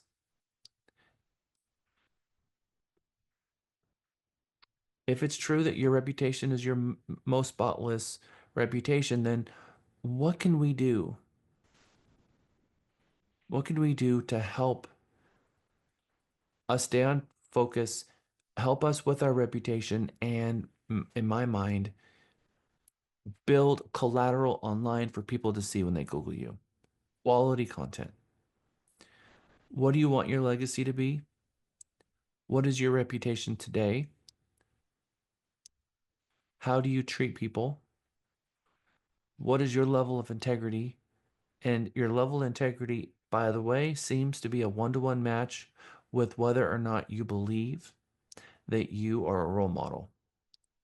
Because being a role model holds you to an accountability that's greater than yourself. Are you a role model and are you a leader? And who are you a role model to? Lewis, was it your hand that popped up or someone had a hand that popped up in the middle of that? It was mine. It just I think you were just going down the line. I thought you were going to ask questions in regards to that, but yeah, I think it's just being consistent and everything that you do, and as you stated before, is continuing to grow education wise, and just sharpening your tools and having the right tools for every client that you come in contact with. Hmm. But the other thing that I wanted to add too is sometimes, well, not sometimes, most of the times you're going to have husband and wife. Husband may be a yellow, and then the husband may be a yellow, but the wife may be a blue. So I guess it's just knowing how to balance both of those, or whatever colors they may be, to get the transaction done. So. Yeah, you're going to be dealing with different personalities, and you will quickly learn who the driver is in that relationship, so who's driving it, and then also who is the one that's really making the decisions, because sometimes the driver is not the one making the decisions. So the questions that you have is who is the decision maker and who is the driver? And being cognizant of the personality types so that you are talking to both of them. If you've got a red personality and you have a blue personality, then you're gonna be having to, provide the blue the reports they're looking for, and while here is the inspection report. Now you're ready to start the second inspection. Let's get the other inspector out there. So you're gonna give them all what they need and their personality types to help them make the decisions that they need, because different people need different things in order to make a decision. So helping them through their decision-making process is really important. If someone were to Google you, what would they find? Does your online reputation tell the story that you want it to find? Assuming you're living your best life, being selfless and honest and wholesome and sincere and all these things, respectable. Does your online story tell the story that you want it to tell? One of the very best questions I like to say is, can you control your reputation? We're going to talk about that in a moment. But does anybody know what the significant date is? September the 4th, 1998. That's the day I got with my kid's mother. Is that When the Google was E generation or the G The internet. generation? That was the birth of Google. Okay. So Candy nailed it. It is the birth of Google. It is the pre and post world where the parent was the oracle. What is the square root of pi, Mom? And because Mom knows everything about everything, and then it went from asking Mom to asking Google, and Google became the oracle, and now the kids are Googling it, telling Mom, no, Mom, you're wrong. Look, Google says this. No, Google's not wrong. So yes, it is, because it says this, and it says it, and it's smarter than you.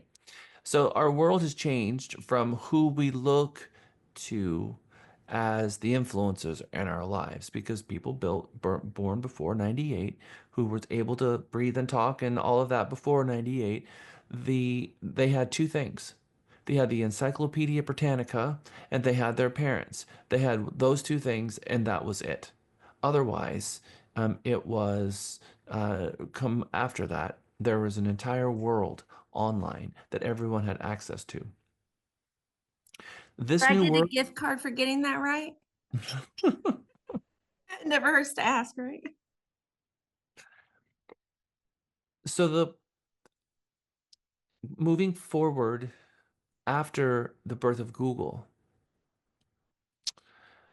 it means that your clients also are going to be looking, and especially those people who grew up with Google. Google doesn't lie, and Google has reviews, and Google's not wrong because it's on the internet. It can't be wrong, right? So our clients trust reviews more than anything. And what's interesting is people trust negative reviews more than they trust positive reviews. What do you think about that? I think When that's you're, a Lewis, go ahead. Or Alfonso, was that you? Yeah, yeah. go ahead. Oh, I thought you were asking a question, and I was going to ask you. I think that's an interesting point because that's exactly what I do. When I'm traveling somewhere or trying to buy a product, I don't look at the good reviews. The first thing that I do is why do they get a one? That's That's the right. first thing that I do. And that behavior, Alfonso, is the standard because more people click on the one review and say, okay, they have 5 1 reviews. What am I going to read? No, this one doesn't make sense. Okay, that one doesn't make sense. This one, And then they're going to look at that and they really wanted to buy the product. Now they're going to start looking at the positive reviews. And as with everyone else, they're going to think the positive ones are fake and the real ones are the negative ones. And how, as we as a society, how did we get here? Felix. So yeah, in psychology, we learned this thing about like negative bias, and it's like present in all humans. Where like something positive will only be like worth like 100% as much, but something negative would be 200% much worth like in your memory. So negative things always stick out more in your head. Hmm. We place a premium on negative because we make the assumption that nobody is going to say something negative unless they mean it. So we know that someone's not going to go pay for a negative review.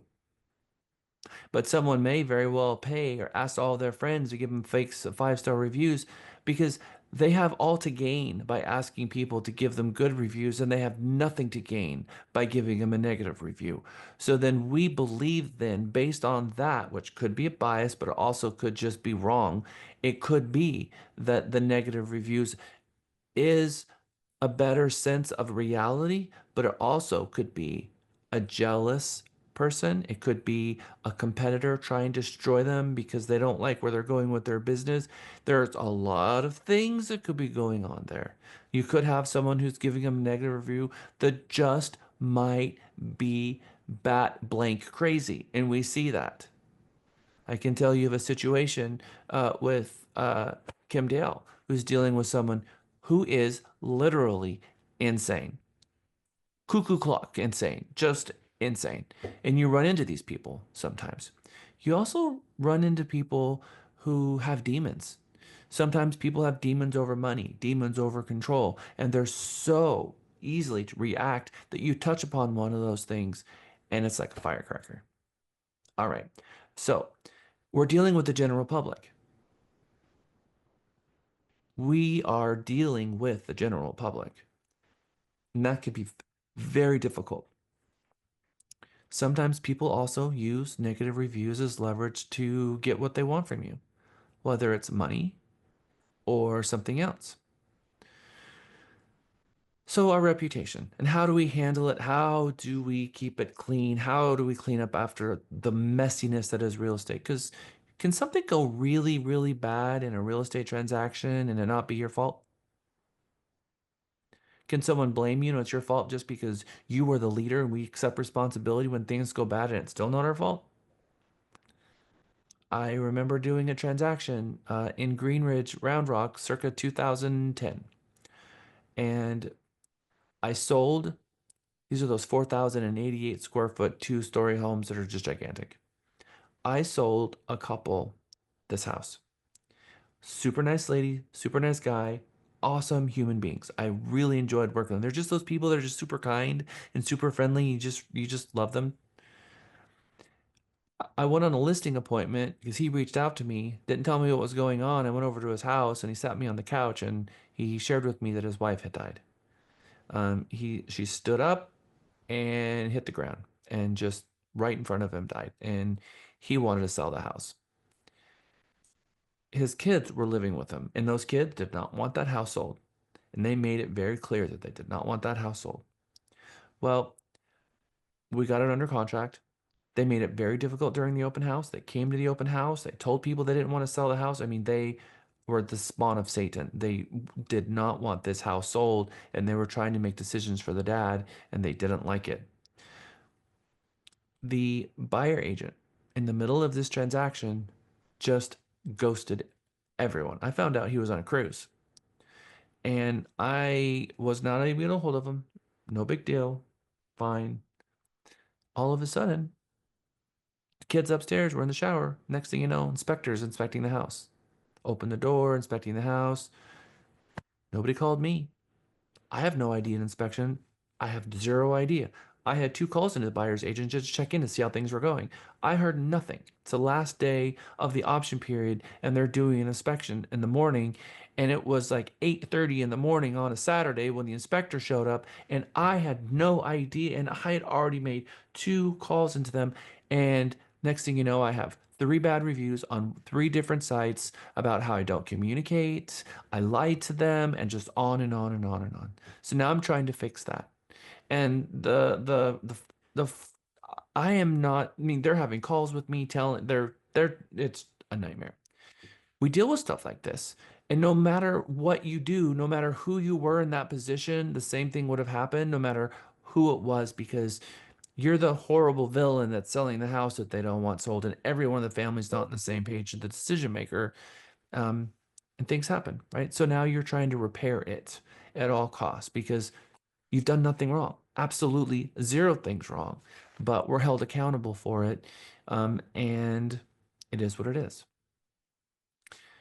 Taking control of your digital presence sometimes means that we have to put as much content out there so that people can see. And of course, I was able to get them removed and conversations had, and it was because at the closing table, when this thing closed, it took quite a bit for everyone to get on the same page.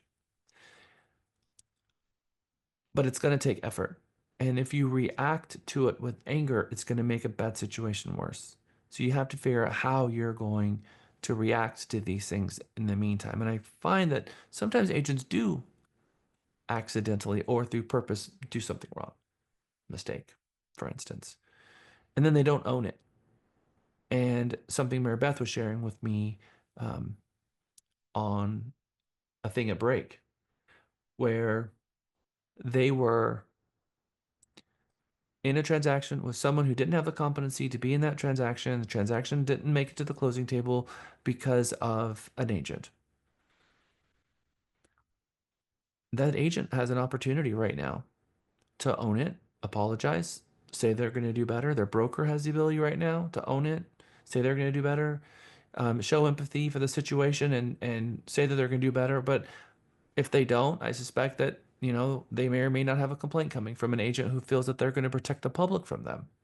So we as agents, all of us, our code of ethics says that we have an obligation to protect the consumers from each other. When we get a license, we are engaging with Trek to ensure that we are protecting the public. That's what we get when we get a license, is to protect the public. Um, Miguel, are you here? Yes. Can you call Yosio Lemon? He just sent me a Teams that says, "Hey Jack, you have me getting you gift cards. Is that correct? I need you to deal with that right now." Okay.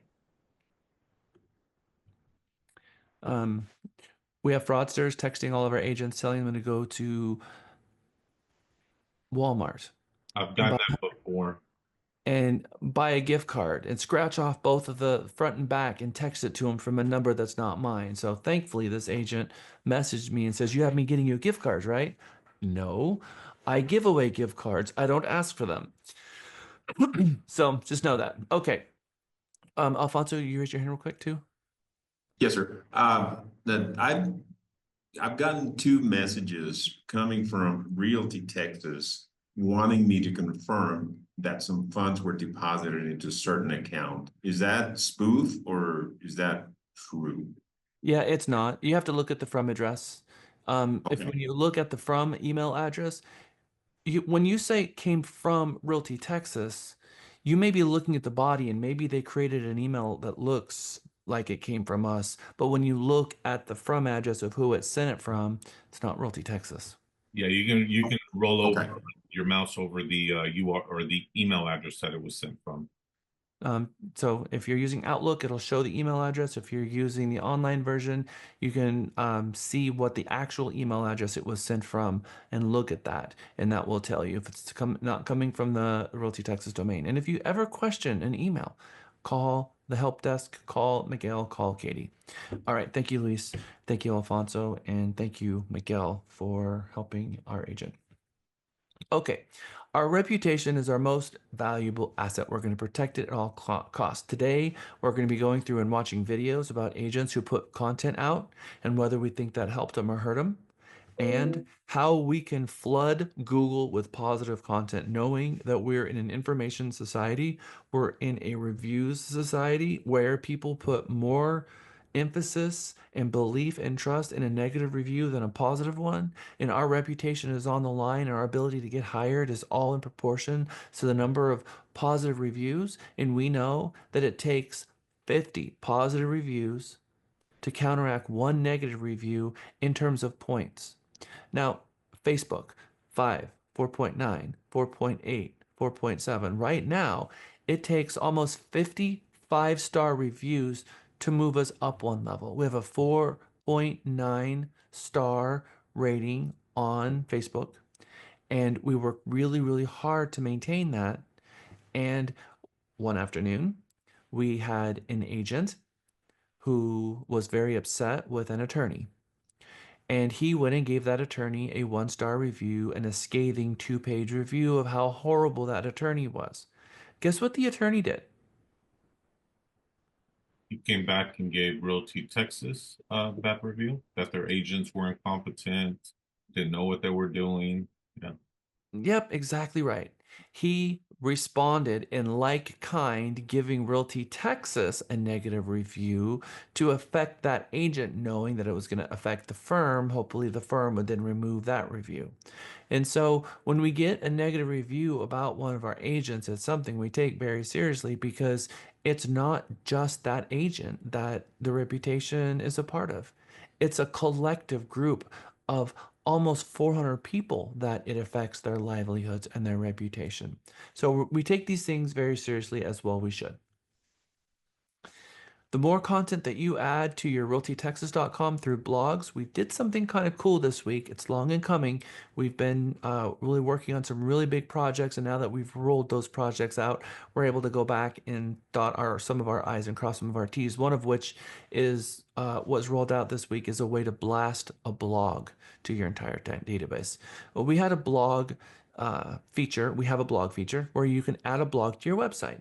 And so for the last 2.5 years, agents could go create a blog, and that blog is going to show up on every one of your listings. It's going to show up on your website so that everyone can see it. But what we didn't have is a feature that would take that blog, put it in a nice formatted email, and send it to everybody in your database. That was completed this week, and we've had about 15 blogs sent out to the whole to their databases, which is cool. Now you can create a blog about a city council meeting or about a new home community, and then on a weekly basis share that blog out and get more traffic that's going to your realtytexas.com website. But the more content you add to realtytexas.com, the more of those pages are going to show up on page one. We know most of you have 1, 2, or 3 first page listings, and many of you are in position one, page one. Realty, HAR, Facebook, Realtor.com, the more that you're adding to Google, the more you're going to see the content. RealtyTexas.com, RealtyTexas.com, and you'll see multiple listings on page one of Google for you guys. Whether it's Michelle LaFortune or me or Zach Barton or Lisa Ormsby or insert Kim Dale, Oksana West, Mondo, you'll see it. When you search the agents, they're coming up on one page. If you can dominate page one of Google, you will control your brand reputation, because even though people put more emphasis on negative reviews than positive, and they will click the 1-star reviews and read them first, what's interesting is they also have a behavior where they don't go to page 2 on Google and page 3 on Google and page 4 on Google. So think about the last time you Googled somebody. How many pages did you go through on Google? Did you go to page 2 at all? Did you go to page 3, 4, 5, 6, 7, 8? Because no, most people don't. Most people Google someone, they might check the second page, go back to the first page. When they click the second page, they're very unlikely to click a single link. But they go back to the first page and they're likely to click the links that are there. Now, if they Google someone and they can't find them, they may be checking pages 3, 4, 5, 6, and 7 trying to find them, because they're not showing up at all. If you can dominate page one of Google, you will dominate yourself, dominate your search term, and most people won't go past it. Most people won't. Lewis. So I notice that when I put my name and I do realtor, realtor.com pops up as first. But when I do my name, then real estate, I pop up under Realty Texas as the second one. So I is there any reason as to why? Is it just not the enough use of realtor versus real estate? Well, I appreciate you bringing me that. Let's keep this general for now. If you guys have questions about your individual website and where it's ranking, there are 3 things I'm going to ask you to do. Get in touch with Katie and go and uptake your mission statement and put it on your website. Mission statement on the website. Talk to Katie and get in the blogging class with Deandra. Those 3 things. But don't be afraid to reach out to Katie, because Katie has been trained by me on exactly what to do. I went through the class and more than 90% of you are in position 1, page 1. Reviews, Google reviews. Zillow reviews are pretty much dead. I wouldn't worry about those at this point. Google reviews are the #1 review engine. Facebook reviews are the #2. Yelp is not a good thing for real estate. Yelp is, I want ice cream. I'm going to Yelp for ice cream. That ice cream was delicious. I'm going to share it with Yelp. But for real estate, it's, I need a real estate agent. They go to Yelp. They find a real estate agent. Do you think a month later they're going to remember to go back to Yelp and help the agent? The fact is that Yelp is break fix. It's, I got a problem. I got a quick solution, and I go back to Yelp and remember it. I can't tell you how many times Yelp has called us. They've got a team of salespeople going around calling real estate agents. Hint: when companies do really, really well, they don't need salespeople calling you. It's quite the other way around. So Yelp is not a good thing for real estate. They're going to call you and say, well, we will film a free video for you and you're going to be displayed and you're going to get X amount of business from it. You will get nothing from it. So stay away from Yelp. They'll waste your money. They've wasted our money many times. Doesn't do anything. Search engines: Google, Bing, Yahoo, Ask, AOL, Baidu, Wolf, Ram, Alpha. Those are your top search engines across the world. And social media, we're going to just stay away from TikTok for a moment. Facebook, Instagram, Snapchat, Twitter, LinkedIn. These are where you're going to find really good bang for your buck in social networking. Facebook is still a contender. Instagram is going to be a little better nowadays, right now. But how many of you have done, I don't know what happened to my, your YouTube and your LinkedIn are going to be your best leads.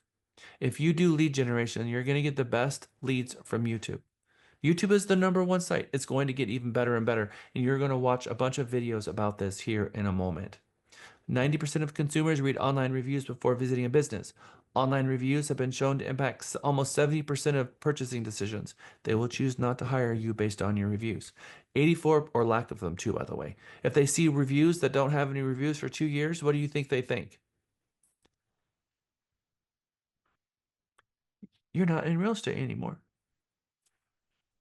I'm in the process of hiring a tech for our team, and I go to Upwork, and I'm hiring techs on Upworks, and I look at their current jobs, and I see, oh, there's a gap here. The last time they were hired is 2022. I'm not hiring. I'm not going to even call this person. So I know that that is a really big deal. So you need to be reaching out to your spheres and people and helping you get content. Because if your reviews are more than 6 months old, people are going to think this person's not working. That's going to put a doubt in their head that you don't want. 74% of consumers say that positive reviews make them trust a local business more. Every 1-star increase a Yelp rating by 5 to 9%. Every negative review will take you down a notch. 4.5, 4.9, 4.8. And then it may take 50 to get you back up again. So the negative reviews hurt you more than a positive review helps you. 82% of Yelp users said they typically visit Yelp because they intended to buy a product or service. But again, it doesn't help us in real estate, but the reviews portion of it does. 93% of searchers never go past the first page, instead using only the first 10 search results from page 1 to get their decision about you. And you can completely control page 1 of Google by using your tools you already have. Business risks losing 22% of their business when potential customers find a negative article about them. That's a fifth. Remember that only 1/5 of your database is even going to transact with you every year. Businesses with 2 negative reviews on the first page of search results, they're going to lose almost half their business. If 3 negative articles pop up in a search query, 59%, 60% aren't going to ever even reach out to inquire about them. Have 4 or more negative reviews, and you're going to lose 75 to 100% of your business. Nearly half of US adults said they Google someone before doing business with them. 50% said that they found something about them that made them choose not to use them at all. And 56 have found something that solidified their decision to do business with that person. So if you have videos about you in front of the city council meeting talking about what's going on in your community, you got blogs about that. The thing about Google is that you're not going to find Instagram posts on Google, are you? You're not going to find Facebook posts on Google, are you? But what can you find on Google? Your blog is going to come up on Google. So maybe you go to a city council meeting, you post an Instagram reel, you throw the Instagram reel or short or whatever it is you're going to do, Facebook, whatever, and then you take that same video and you put it into your Realty Texas blog. You put the blog keywords and then write an actual blog about it as well as having your video blog both there. And then you click the button to share it out with your entire group via email. And now when people Google it, it'll show up on Google. And then stick it on YouTube. So now you have it on YouTube, on your blog, on your Instagram, and all your bases are covered. And all of it is going to start working for you. And the great thing about that is that will work for you forever. It will continue working for you in the future. So if you're going to go to a city council meeting or a trek meeting or something to do with the community, the Pecan Street Festival, the Chili Festival. Hey, everyone here at the Chili Festival in Pflugerville, Texas, 2025. It is incredible. You guys need to bring out your family. You've got local businesses. Be the influencer out there talking about what's going on in the community because people love that stuff.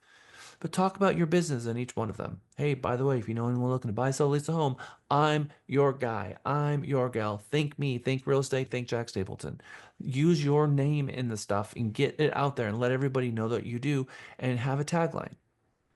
More importantly, have a call to action. One of the things that Jessica and Deandra hear from me on a regular basis is They'll send me the content calendar. They put the content calendar on my desk, and I go through every single item. And the ones that don't have a call to action get sent back. Because if something that we have that we're going to push out has no call to action, it has no value. You have to have a call to action. Jack, do you believe in like the funnel process? Yes. Which is why we have the ability for you to do the funnel here already, which is why we have landing pages and ads where you can do the buyer book and all of it. We'll get into that later, but yes, I do. What are the 5 things that we're talking about reputation? We're going to jump into the reputation. We're about to start with our first video, which means we're going to go to lunch and come back in the entire second half of today. All we're going to do is watch a video, go into a breakout room, talk about the video, come back. It's super a lot of fun. You're going to absolutely love it. What are the 5 things that you should never, ever, ever, ever post about? Politics. Okay, I like that. Number 1. Religion. Okay, what else? Your clients, and don't ever talk about other agents or clients, even if you don't mention their names, ever. The other guy. Good. That's the 3rd one. Thank you, Cindy. What else? Politics. Okay, so Mary Beth said that. So politics, religion, the other guy. Those are the 3. Sex. Okay, adult material stuff. I like that. Andrew, Juliana? No? I'd say COVID. Okay. Money matters, income taxes, etc., politics, adult content, the other guy. Anything you can't verify yourself, don't be propagating stuff that's not true. Snopes is a really good website. If you think something may or may not be true, don't post a Hollywood sign on fire because that's not what happened. Don't let all of that fake news stuff infect you and then you propagate it, verify it before you share it out to the world. Because And that means even commenting on the stuff, not even the post.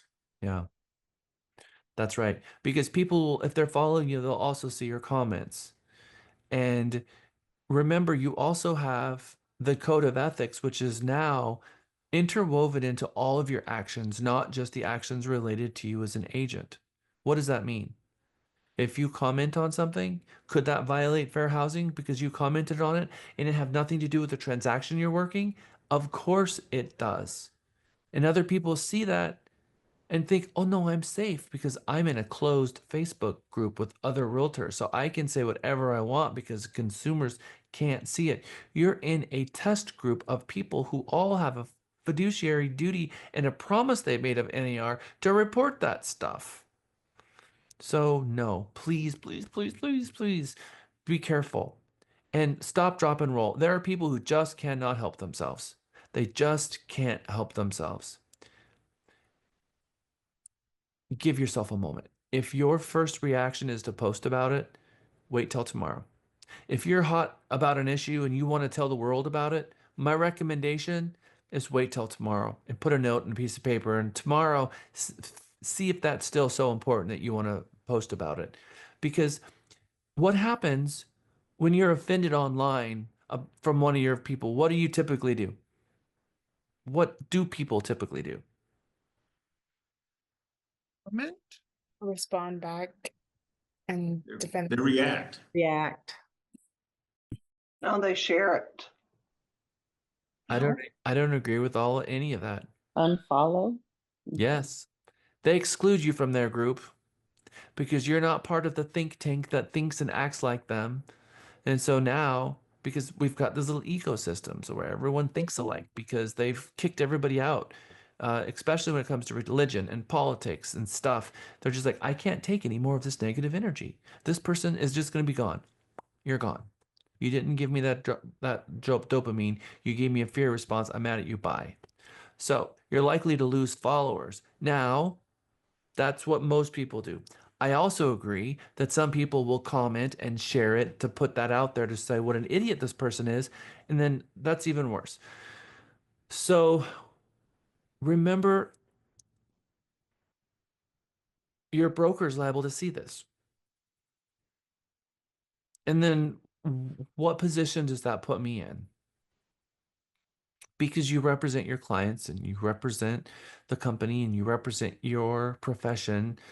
What would Andrew or Miguel or Lisa or me or the other 400 agents here think about that?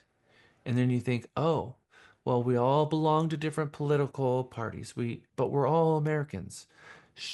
You are a salesperson and you're trying to attract the largest possible audience, and we help all people. So as a salesperson, our social media channels should be all about that. What's going on in our communities, what's going on in our profession, the day in the life of a real estate agent, and focus on all of that stuff. That's super, super helpful. All right, we're going to lunch. We're going to come back at 2 o'clock, and you're going to see a video and a video and a video. And as you can see here, there's nothing but video after video after video for the entire second half. And all of these videos are new. I pretty much replaced every single video except for 3 of them. So you're going to see, especially in the second half, videos you've never seen before.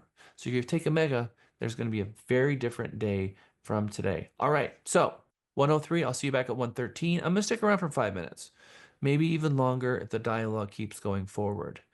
You mean 2? We have lunch? We're going to come back at 2 o'clock. Okay. Thank you, Mary Beth. And Louis, I'm here too if you have questions for me. Yeah. I never ever send money to scammers. But did he send any money? Yes. I will come to see you in 1 second. I literally just sent an entire email to the company. Yeah, there's been a lot of that going on. I got a couple of texts here, but I already knew it was fake. But yeah, they're pretty persistent. Welcome back. Welcome back.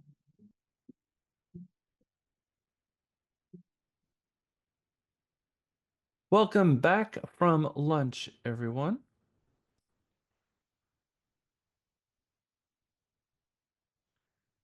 Hold on. Just got a message. Call Amy Gilster. It's going to be one of those days.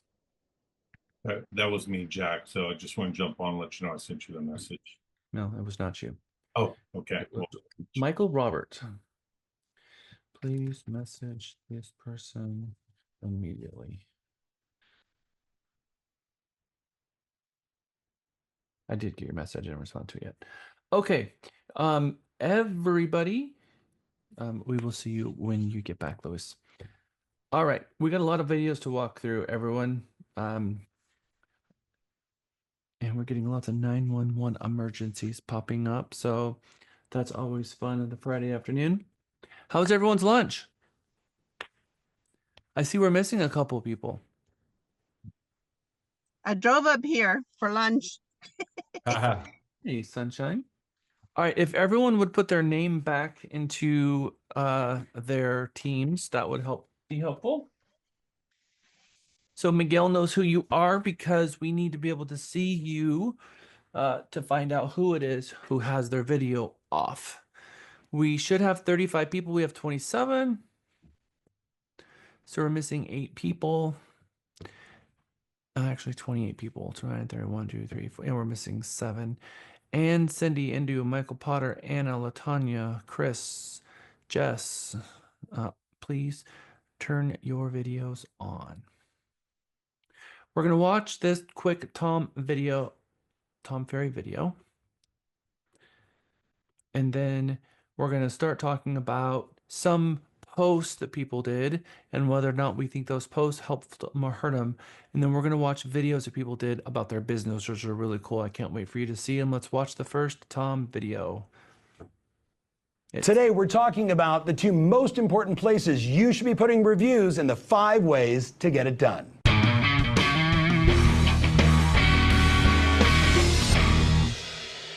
How many reviews can I read about your business? Let me tell you right now, my friend, we are living in what we call the review economy. Let's talk about some stats. What do we know? 90% of consumers, 90% of consumers are going to Google and read reviews before they engage with a business. Now, you know that, and I know that. But the stat that I was most interested in that my team shared with me this morning is this, that 77% of consumers believe that a review that's 90 days or older is no longer relevant. So, if you're sitting here right now with 10, 20, 30 Zillow reviews or Yelp reviews or Google reviews, the question is, ready? Number one, how are we going to add more reviews? And number two, where are you going to start to place them? That's what we want to cover today on this show. So let's jump in right to the obvious, right? Where should you be housing your reviews? I'm going to say to you, the two obvious ones, because you're in real estate, is Google and Zillow. Let's talk about Zillow. They were early in this. They pioneered it. I was a huge champion of it.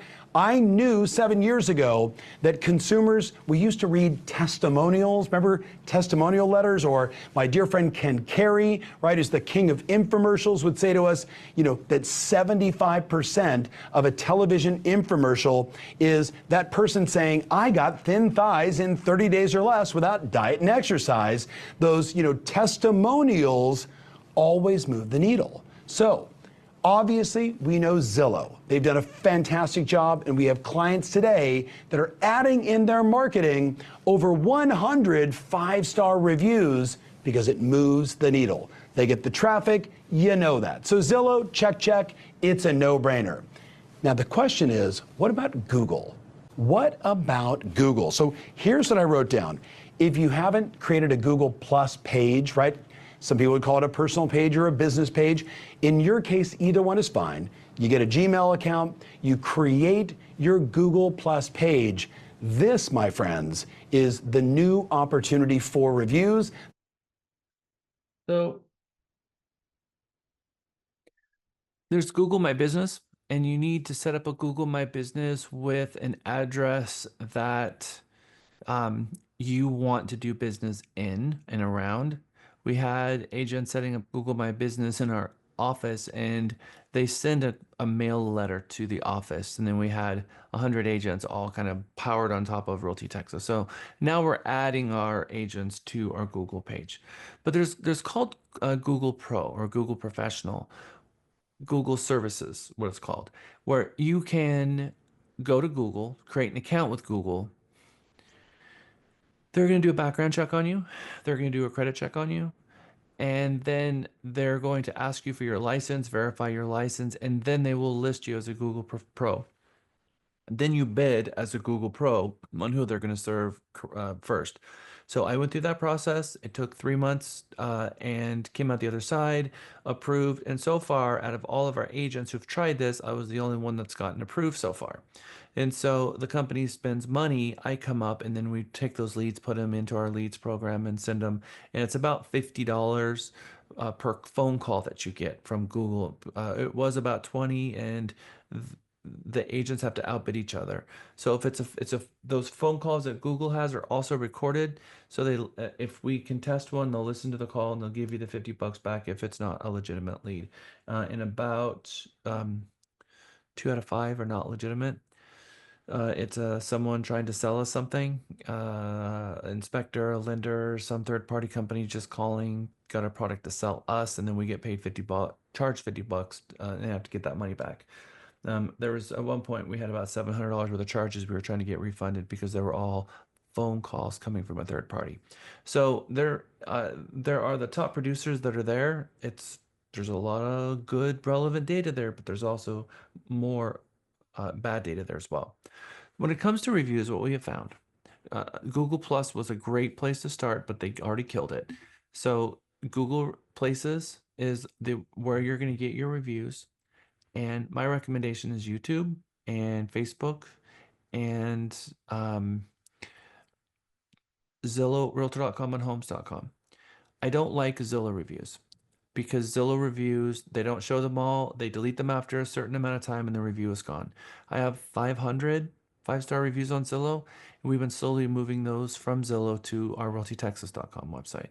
My recommendation is that you have them on your Google My Business page, and also put them on your realtytexas.com website. And then let those flood page 1 of Google of all those reviews, because they're going to Google you and they're going to click the review sites, whether it's Google or your website, and see those reviews. So reviews are important. You need to be able to have a place to keep them and make sure that they're not being deleted, and a way for you to share them with other people. And then we found our website is the second best place to put them. The first place is Google. The dangers with Google is that if you get people trolling you and they put negative reviews on you, you're never going to get them removed, because there is no process to remove them. You can't contest them. They won't remove them. So the only thing that you can do is continue getting 5-star reviews. And thankfully, we've got a really good score on our Facebook page, which we sort of can control in some ways, but the Google we can't. We're sitting at 5.9 and 5 stars. Very difficult. Providing good service and being relentless about putting fires out before they get there is really important, because you can ward that stuff off before it gets there. Okay. We're going to talk about how people perceive you in advertising right now in videos and putting yourself out there in the world. You've done all this work so far to make phone calls and create your value proposition, get out in the community and go to all these events. Now it's time to advertise yourself and start getting ads out there so people can start seeing you and responding to your ads. Everyone has to advertise ourselves. Does anybody know the 4 different types of advertisings we do? Different types of um, advertising? Like What Google ads, Facebook ads. No? conceptually the types? So let's look at the word advertise. Do we advertise ourselves? No. What do we do instead of advertise ourselves? We do something else. It's not advertising. Market. Okay. So we brand a company, we market agents, and we advertise listings. So we have to understand what it is that we're doing where and what that is. Most agents don't have the budget for branding. That's just not a thing. If you're Nike and you can brand, the swoosh and spend $1 billion to put it on the side of a building, that's branding. Probably not going to have, and just do it, right? There's no call to action. There's nothing but making you brand awareness, and they've got the money to do it because they've got the retail stores and push people into purchasing that brand when they see it. But that's not us. Branding is going to be maybe a park bench or on the grocery carts at the grocery store and these things. And you wonder, why don't I ever get any business from it? Because it's not marketing, it's branding, and there's a difference. Marketing is something different. So when you go to marketing school, they're going to teach you the difference between branding, marketing, and advertising and what that means. Advertising is on the listing side. Our job is to advertise our listings and market ourselves. And if you're not doing a call to action, it's not marketing. The call to action has to be there. Let's look at some of what these agents have done. And the first 3 posts we've seen before. This next photo was on Facebook. Now, could you does Trek look at everything as we do as marketing? And they call it advertising because that's what they look at, Trek advertising rules. And so when you post something on Facebook, if it's your business page, they say that if the intention is to induce business, any advertisement or solicitation on your business page or your personal page, if there's other solicitations, and all of it is designed to generate hype, generate a response, so people will use you as your real estate license. So the next slide was a Facebook post. Here is a Facebook post. We've seen this before. This is old. This is from prior megas, but I can keep it up here. Here's a Keller Williams agent. Do you see the billboard he did behind him? Do you see what it says? Tired of the pandemic. Move to the country. This was during COVID stuff. So appropriate, inappropriate, or neutral? Inappropriate. Okay. So why do you think an agent might not want to use this type of marketing in their business? Because Comes it wa- across as insensitive. yeah, it was a difficult time for a lot of people. A lot of people were losing their jobs, couldn't, losing their jobs, losing loved ones, and yeah. Also, not everyone believed it was planned. A lot of people have different ideas about it. Some It's people actually follow the considered science, so political. yeah, Yeah. it's controversial to say the least. So maybe you're going to really upset 50% of the people, and the 50% of the people that you're not upsetting may not care about it anyway and might still not going to call you. But here we have an American flag, a neo-Nazi frog, and calling it the pandemic. Is that what your firm, what the realtor profession, what your state licensing bureau, and all of your clients want to see from you? So Keller Williams had something very interesting to say to Chris Carlon. You're fired. That's how they dealt with it. They canned him. And he tried getting a license, or he tried getting EXP. It was a no. It was a no. And if he wants to be staying in real estate, he's really going to have to go figure out how he is going to be his own broker and then still deal with this, right? So you are going to really, really hurt yourself because you see this photo that I have right here? You know where that came from? This is Inman News. Inman News. You don't want your face on Inman News saying that Keller Williams, who will hire anyone, fired you for a conspiracy. It's the official real estate tabloid. It is. All right. So the next slide is also a Facebook post. And based on the next one, do you feel that this one is appropriate or inappropriate? Inappropriate. Very inappropriate. Would an agent do something? Would a real estate agent post this? When you picture the real estate agent that might have posted this, what do you think? Who do you picture? Do you picture her? No. Because it was hers. Uh-oh, Keller Williams not getting a good grip. Well, how do you think Keller Williams reacted to this? You know what they said? You're fired. All right, the next one. Post all over the place. Hey, Montgomery, don't like the election results? Call me. October 10th, 2019. Fired because this was about an African American mayor. First African mayor in Montgomery in over 50 years. Fired. But we see Austin realtor fired after a Facebook post on a street fight downtown Austin when he pulled out a gun and he was drunk on 6th Street. Real estate agent fired, drunk, being stupid, pulled out a gun, went to county jail, lost his real estate license because being drunk and having a gun probably is not going to turn out well for you. Williamson County.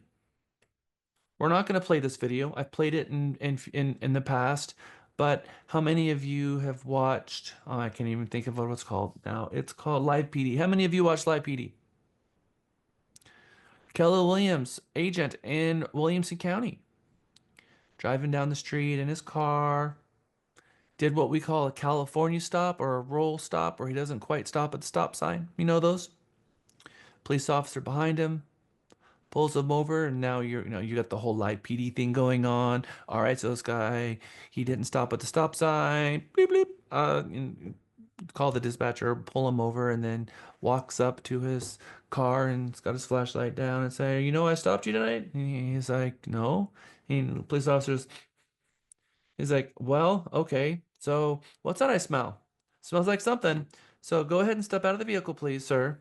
And he said, you realize that why I'm pulling you out of your vehicle, right? Because I smell marijuana. And he's like, okay, well, I don't do that stuff, officer. He's like, okay, well, that's usually the case. And then he pulls him out of the vehicle, and as he's getting out of the car, he's going like this, pointing over his right shoulder and around the left of his back with both of his thumbs and looking at the police officer. And the police officer lifts up his shirt, and there's a gun. And the police officer says, well, that would have been nice for you to tell me before.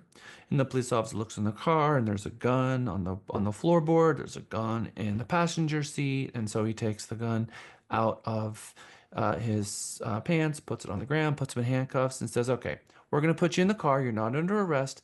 But we're going to, you have a gun on you and we smell drugs. So we're going to have to go search your car. And opens up the trunk. There's 5 huge duffel bags. One duffel bag has mason jars full of marijuana. One has shot-off shotguns and fully automatic rifles and guns and guns and the other one, and there's the money.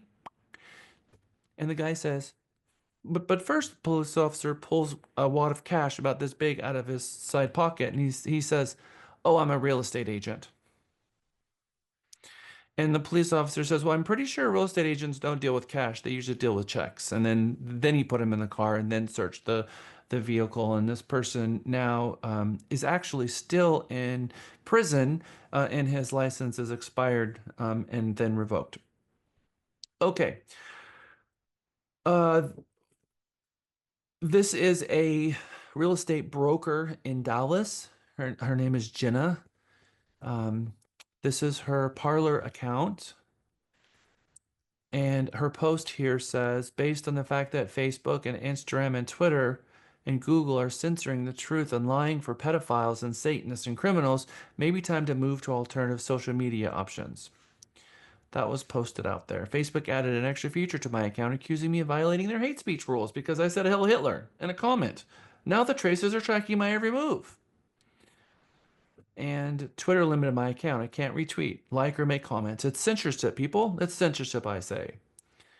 Okay, so real estate broker, she's got a microphone in her hand because she is also on the radio and she's an influencer that way.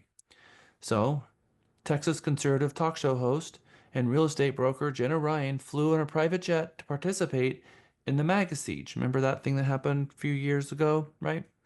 So here she is. Here she is in front of the Capitol. By the way, she's the one that broke that window.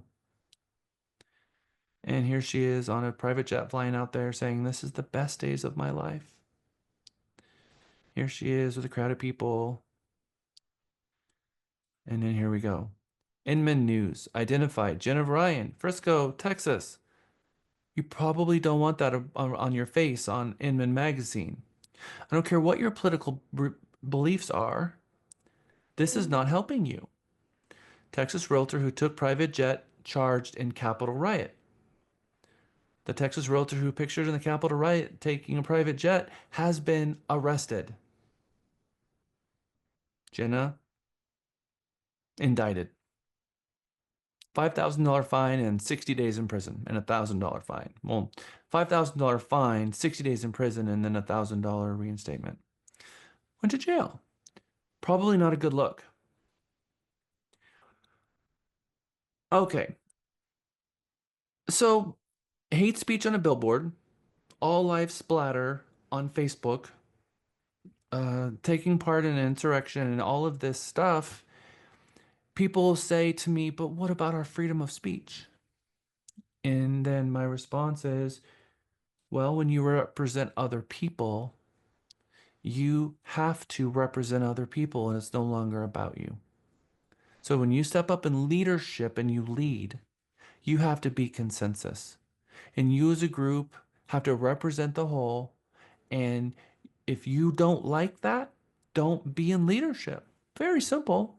But if you're going to be in leadership, you got to step up and you got to represent your profession, your business, your clients, your sellers, your buyers, and your firm. If we're going to be part of all of that, then we have to make the conscious decision that we go into a room, we have meetings, and we come out and we have a consensus and we support the group. And if we can't do that, then we can't be in leadership, because that group is going to have rules based on your conduct out there because you represent that group. So we would be in the same situation as EXP and all of the others. If we have agents behaving in this way, we would have to terminate them. Video is essential, but I bring you the negative stuff and a couple of things that just kind of make you feel sick to your stomach and just kind of like, ugh, it's just ick, it's awful. We don't want people to walk away from our social medias feeling ick and feeling awful. But we do need video, and we need to put good content out there. Now we're going to watch some content that is not ick and not ucky. That's actually quite the opposite. It's pretty inspirational. Marketing is important. It shows rather than tells. It can be used on all kinds of platforms. It can be used forever. And they are a hugely beneficial investment of your time. So first things first. How many of you have heard of the Hover Air X1?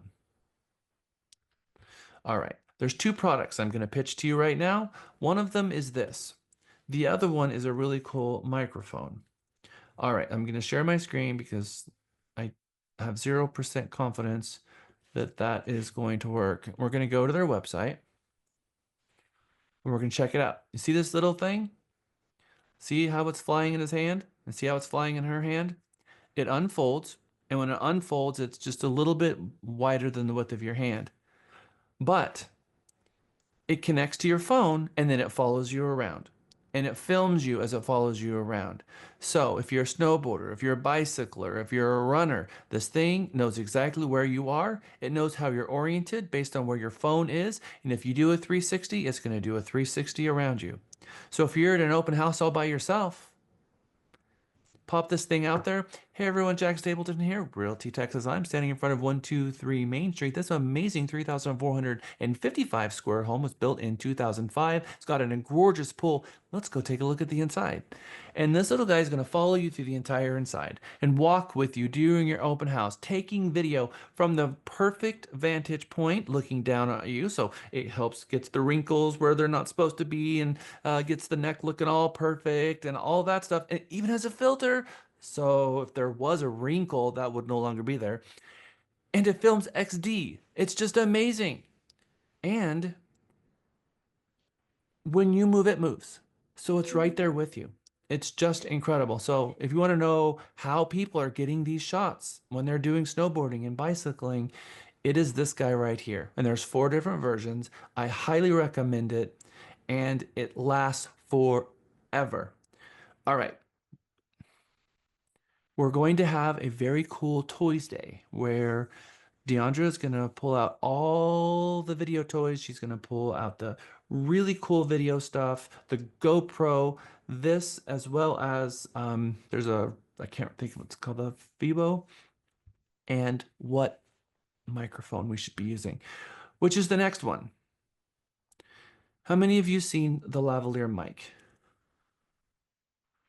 Somebody, somewhere here, I have the lavalier mic. Here it is. Okay. Huh. Of course, I just broke it. Hold on. My little. All right. So you see this mic. This mic is super cool. It has an adapter that plugs into my iPhone. And I've got 2 versions. I have one that has 2 mics. It plugs into the phone and the 2 mics are live. All I do is push this little button on the back. And then you see the little green light come on. You see the green light on top. And now it has amazing crystal clear quality. And I can get it almost 100 feet away from my cell phone and still have perfect quality. So I put this on my lapel, and no matter where I go, when I'm filming with my GoPro or my X1, I have perfect clarity. How clear? Let's see. If you're a YouTuber or vlogger, or you're aspiring to be one, you should know how crucial clear audio is. But good mics are often expensive, and the built-in one is pretty terrible. This is the Fifine M6, a wireless lavalier mic that promises to deliver great sound for under $30. I've been using it for the past month now, and boy does it deliver. To find out just how good this mic is, we're gonna have to take a short trip. So here I am at the beach. I've got a light breeze coming in and there's waves splashing behind me, but none of those noises are really being picked up by the Fifine M6. To really hear the difference though, let's do a comparison. And no, I'm not gonna compare it to the built-in mic. We already know that's trash. Instead, I'm gonna compare it to another popular option, the Deity D4 Mini, a $50 shotgun mic that comes with a dead cat specifically designed to block wind noise. Let's switch over to it now. With the Deity D4 Mini, my voice is coming in pretty clear still, but the noise of the waves is a lot more apparent. And that's due to the directionality of shotgun mics. Since the waves are in the same direction as me relative to where the microphone is, the waves are still going to be picked up. Also, if I just turn my head to the side a little bit, my voice fades away pretty immediately, and that's just a downside to shotgun mics in general. By now, it should be obvious why I love the M6. Besides great audio quality, the Fifine M6 has fantastic battery life and range. I've been recording all day without needing a charge, and even from way over here, the wireless signal is as strong as ever. I mean, in terms of versatility and ease of use, none of my other mics even come close. If you're a beginner content creator or vlogger, and you're looking for a cheap way to really level up your audio. Okay, I'm gonna put this into the chat for you so that you can look at maybe investing in one of these. And I don't know why it does that. I'm very aware that it just converted that to an image. I'm going to do it again. There we go. Delete the image. Delete. All right. So now you can click it and you can see that on Amazon, we're talking about $22.99. I like this version. It comes in multiple versions, one with USB-C and then one with the old type.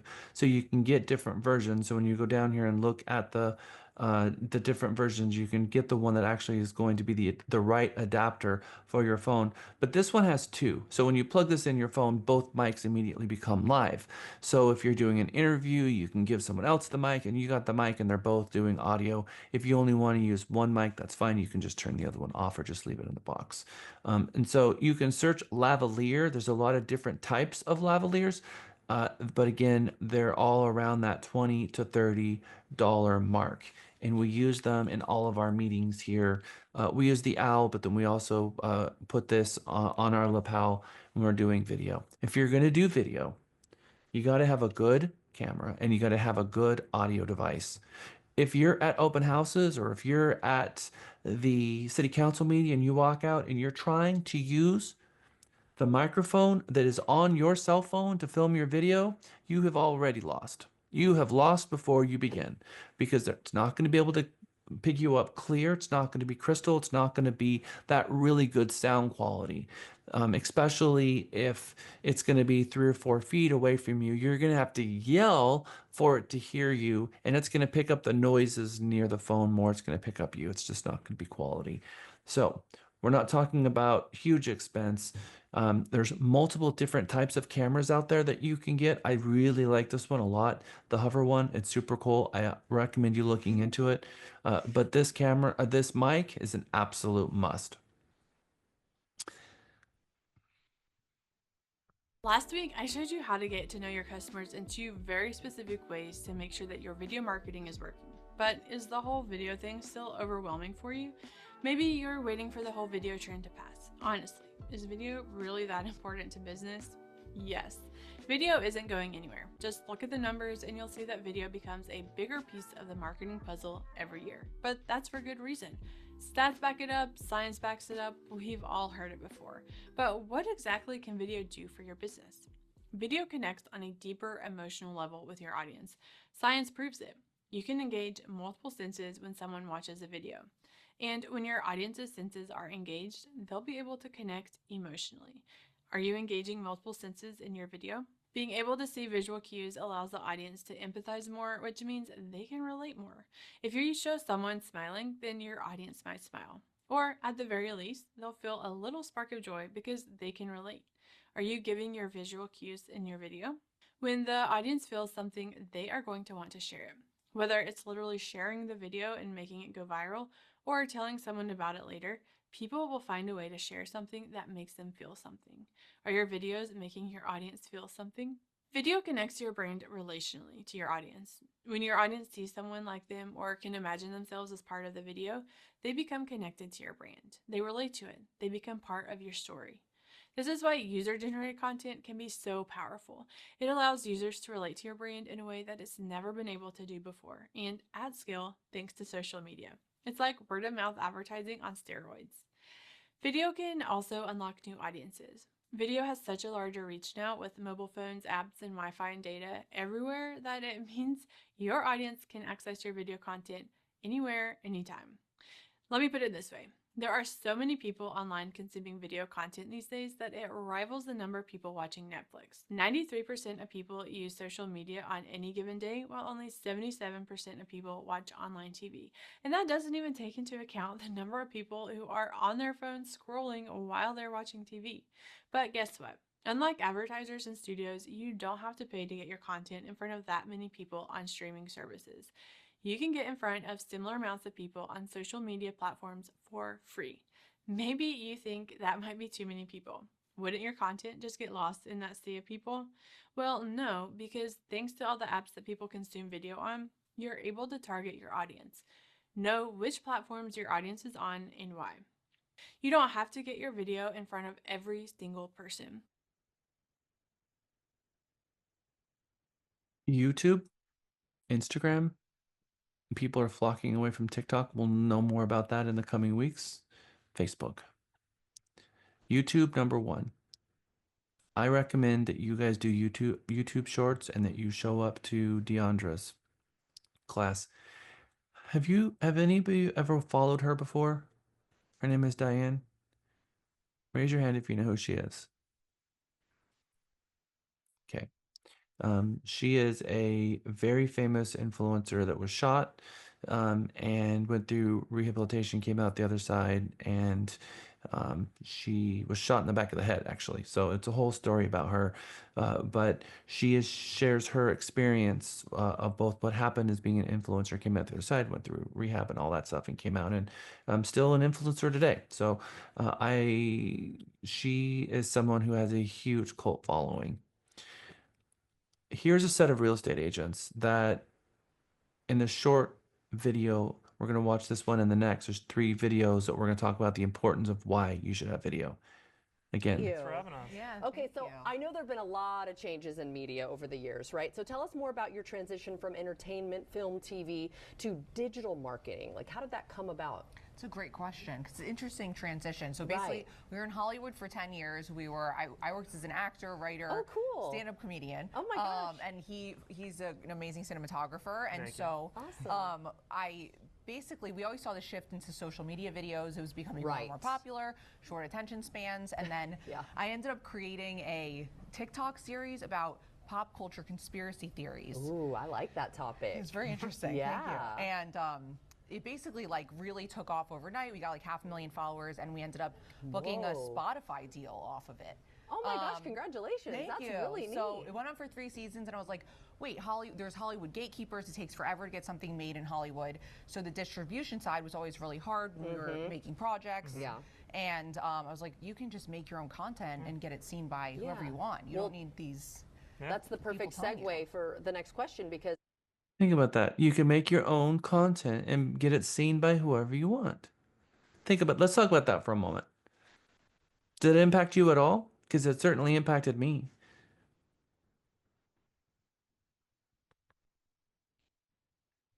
How many of you are waiting for something and you're not sure what, but you're waiting for something in order for you to start putting content out there? What are we waiting for? I think, well, for me, I think what I'm too specified on is how I want my YouTube account to look and stuff like that. So that's making me procrastinate, if I'm being honest. Kamei, I'm feeling some blue coming out in you in this. I think you're right. Yeah, because when is it time to tell our story? When is it too early and when it is too late? All right, this guy, he is an agent. He makes his living in the world of YouTube, and he is the guy to follow when it comes to getting behind putting content out there as a real estate agent. Let's listen to one of his videos, and then we're going to look at the stats behind it, and then we're going to see a couple of examples of videos that were put out.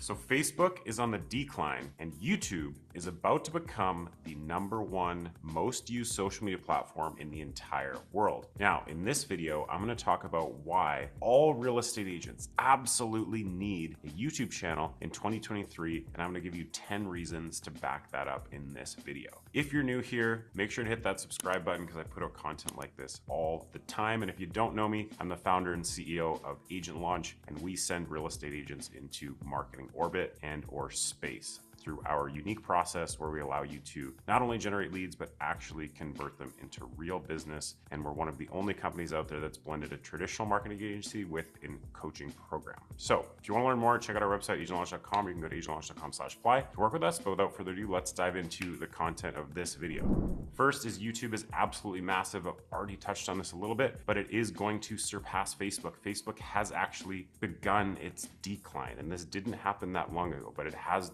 begun its decline. Now, YouTube is set to surpass it. I don't know if it'll happen this year or next year, but it's gonna happen very soon, and YouTube will take it over with 2.562 billion monthly active users. That is absolutely crazy. A lot of people use YouTube every single month. So, number 2, YouTube has no competition. Think about it. What is YouTube's competition? They don't have it. What's Facebook's competition? Well, you could argue Instagram competes with Facebook, even though it's the same company. You could argue TikTok competes with Facebook. There's Snapchat. There's a lot of other social media platforms out there that have traditionally competed with Facebook, but nobody competes with YouTube. It really has no competition. There used to be Google videos. That's the only thing I can think of that was even close, but then Google bought YouTube, so they just, blended the two together. So it doesn't really have competition. Like, if you want to watch videos on the internet, you generally go to YouTube. If you want to learn how to do something, you generally go to YouTube. You want to fix something specific in your car, you can probably find that out on YouTube. You want to fix something around your house, you can probably learn that on YouTube. You want to watch the news, you can do that on YouTube. You can pretty much do everything on YouTube, and that's the craziest part, is they're just getting started in my perspective. Just wait until YouTube TV grows.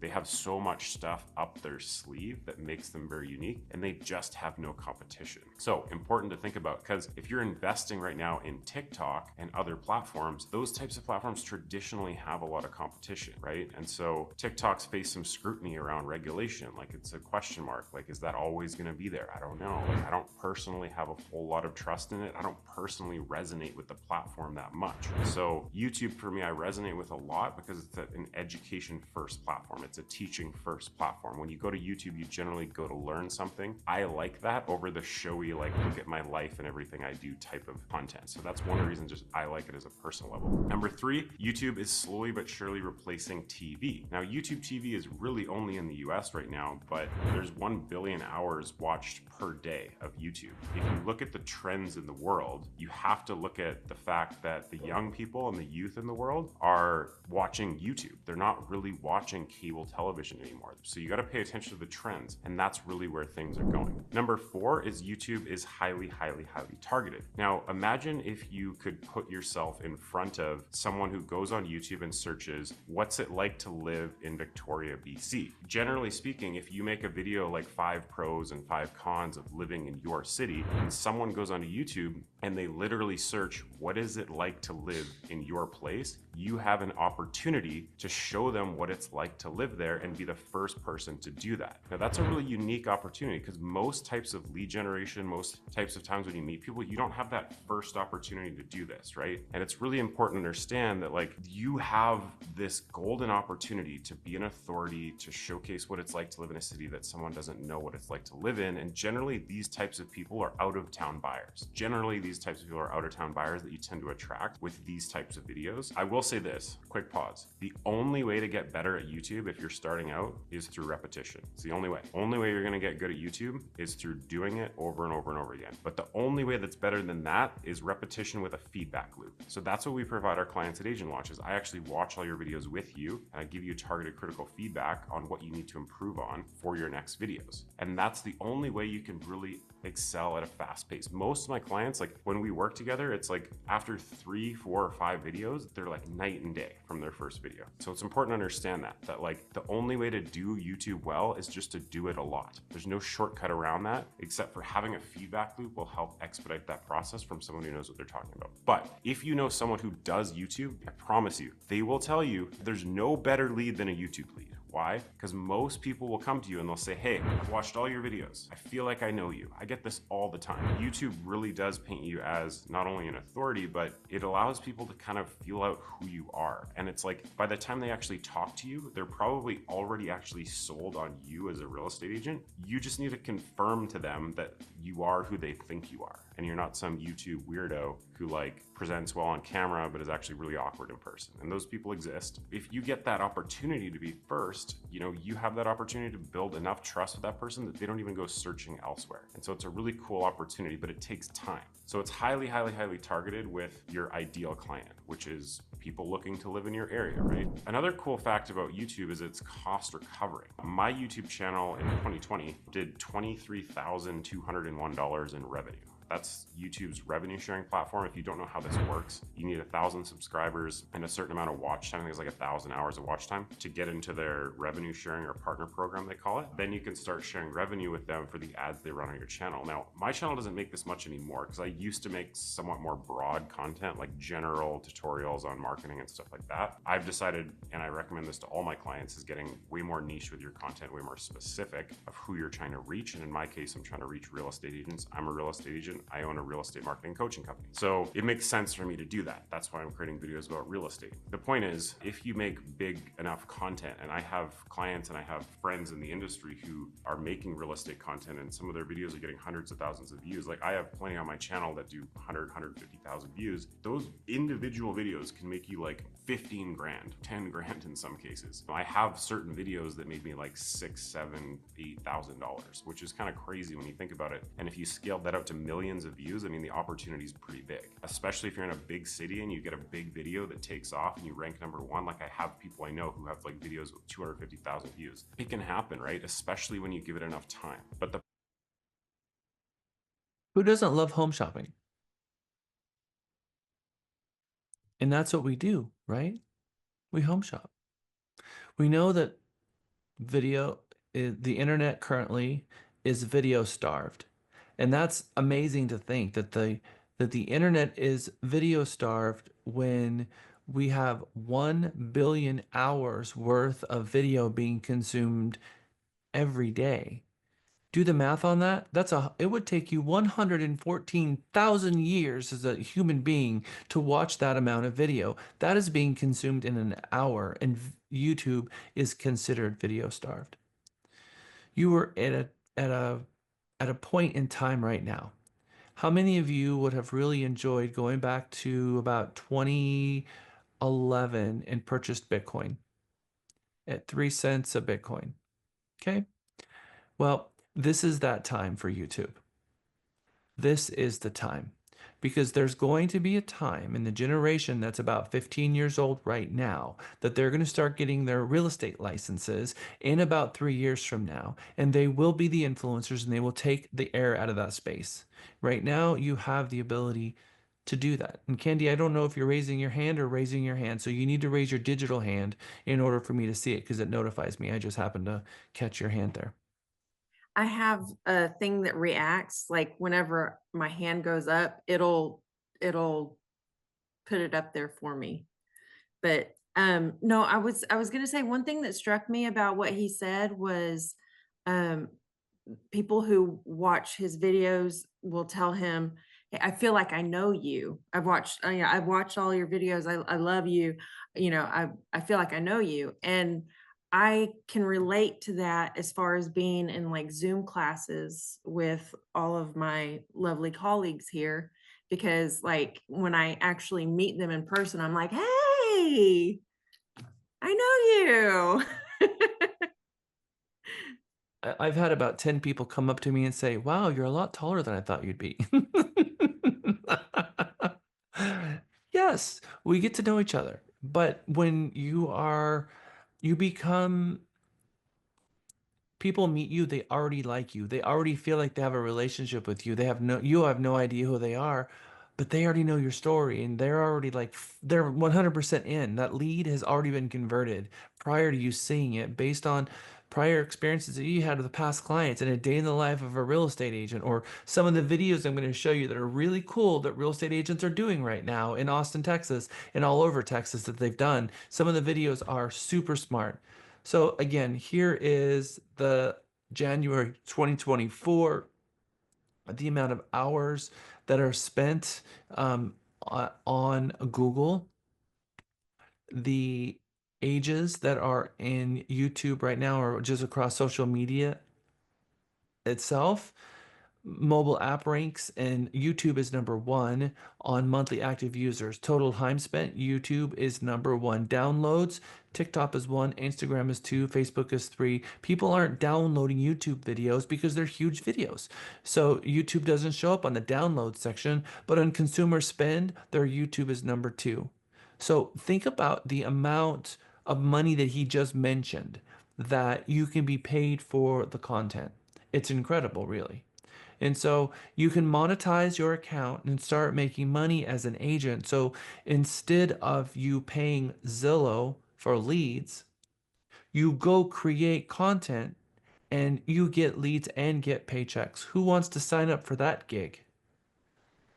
Okay. How many of you were afraid to pick up your phone and call your client? You were just a little bit intimidated by that before you did it. Remember last week we were afraid and we called them and we're a little less afraid today? How many of you are afraid to do video and just you're just like, oh, okay, I need to lose 5 pounds, or I need to get my hair cut, or I need to go get my hair done, or I need to go buy a new outfit first, I need to buy a new camera first, I need to buy a new microphone first, I need to find a friend who's going to be my cameraman first, and you're putting something between you and doing it. Well, let's go back 2 years ago when I was talking about getting a CRM before we gave you one. You need a CRM. Okay, well, I need to go buy a CRM. I got one. Now I need to find someone to put the data in it for me. Or we're always going to gap ourselves between the uncomfortable thing and put a task in the way. When you want to get something done, you just go and do it. But if you're afraid of something, sometimes you'll put tasks in between you and there to keep yourself busy, which gives you permission to focus your attention on something else other than doing the thing that you need to do in the first place, which is film the video. You already have a phone, you have a camera. Go film a video. Maybe your first video has horrible audio. That's okay. Your next one will be better because by then you will have a package show up at your front door with a $20 microphone in it. So, how many of you actually walked out of your city council meetings? I know there was a city council meeting last night, wasn't there? And some of Yes. you and some of you went to the city council meeting, didn't you? Asia. Yes. Uh-huh. You went to Austin's last night, right? Maynard. Mainers. All right. So, did you do a video? I honestly forgot, and then I was like, oh my gosh. And I went in and I took like pictures, but no. Okay. So we need to find our way back in front of that building, even if it's 2 days later, and say, hey guys, Asia here. I want to talk to you about the incredible things that's happening or the unbelievable things or whatever going on in Maynard, Texas. And go share that with the world. And I really think that you sharing that content, people are going to pay attention and they're going to watch it because they're going to learn something about their local market. To the people who meaningfully want to learn more about what's going on in that market. So, homework assignment to all of you: go into the community and find out something's going on. I don't care if it's a new restaurant. Maybe it's going to be a new restaurant in town. Hey guys, there's a new restaurant in town. I just tried it out. They are fantastic. You got to try whatever. Or maybe you do like wine. So maybe you're gonna go do wine tasting. Hey guys, I went to this new restaurant and I tried their house cab. Their house cab was fantastic. Whatever it is, try to take the passions that you have, weave that into real estate, and try to connect with people, whether it's pets, an adoption center. Hey guys, I'm over here at the adoption center here in Austin. They are at capacity. We've got these 3 adorable dogs. You need to come out and adopt these dogs before the unthinkable happens. Figure out how to get out there and get video to the world. My goodness, what a horrible thing for us to go to a city council meeting as a real estate agent and not share that information with the world. Why would we keep that inside? We don't want to covet it. We want to get it out. Again, time spent using social media apps. TikTok, YouTube, number 2. Reputation management, 5 videos you need: testimonial videos, educational videos, community videos, listing videos. We're going to watch this one really quick too. I hope.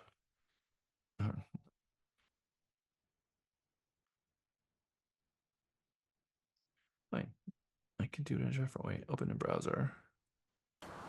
The game has changed for realtors. If you want to stand out online and build trust, you have to be making video. It's your secret weapon. It's not only to stand out, but it's to get more listings. Today, I'm going to show you guys 5 simple ways that you can start making videos and implementing them right now.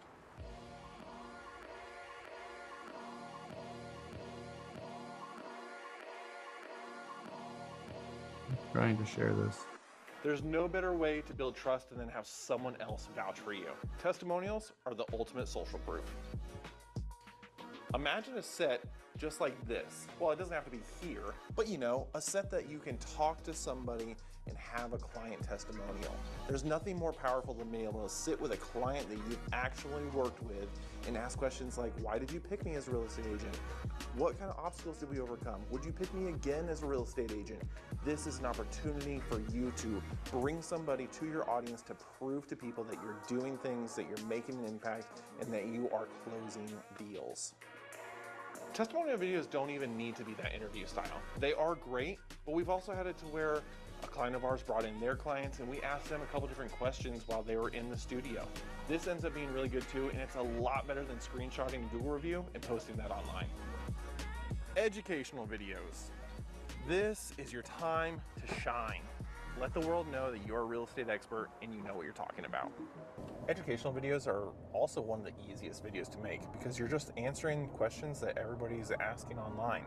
You can be answering things like, you know, how do I sell my house quicker? What are the easiest things I can do to my home to get more money out of it? How do I finance my first home? What does the first time home buyer program look like? There's so many things that people want to know that you have the answers to, and it's your obligation to share them. This is really important. And they're easy because you don't need anybody else. You can film these at home. You don't need a client to bring in. This is just something that you can sit down, share your knowledge, and build trust within your community. An important tip when you're making these educational videos is to not make them too long.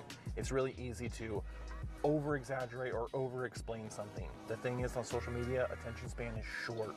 So make sure you tighten up those videos, really hit the point, clear and concise, and move on to the next subject.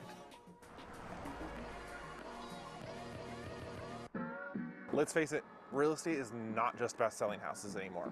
It is about the lifestyle. And what better way to show off the lifestyle than showing off your community? Imagine this. A family is relocating to your city and doesn't know the first thing about where to eat, shop, or hang out. By filming short community videos, you're not just marketing homes, you're marketing the entire neighborhood. For example, you can go to your local downtown area. There's so much to film. You could do a quick video in your local coffee shop. You could go to any of the small businesses around, make a really good video about them, promote them, or you could even go down to your local park. Anything that shows the people why this area is great for them. You could make a video about the farmer's market or maybe some kind of seasonal events. The thing is, you just need to portray yourself as a local expert and the person that people go to for all of the knowledge going on in their community.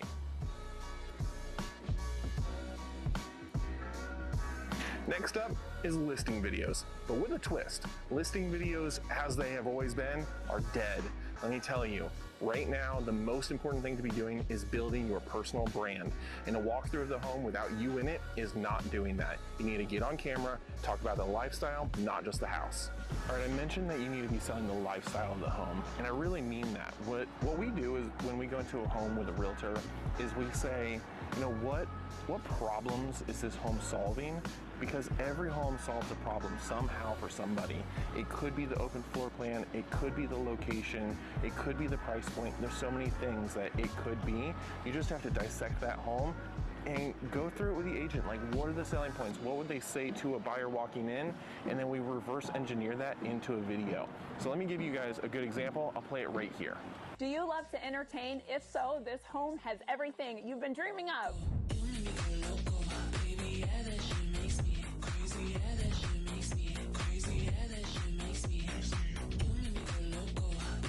This gorgeous 4-bedroom, 3-bath, 3-car garage pool home is located right on the canal.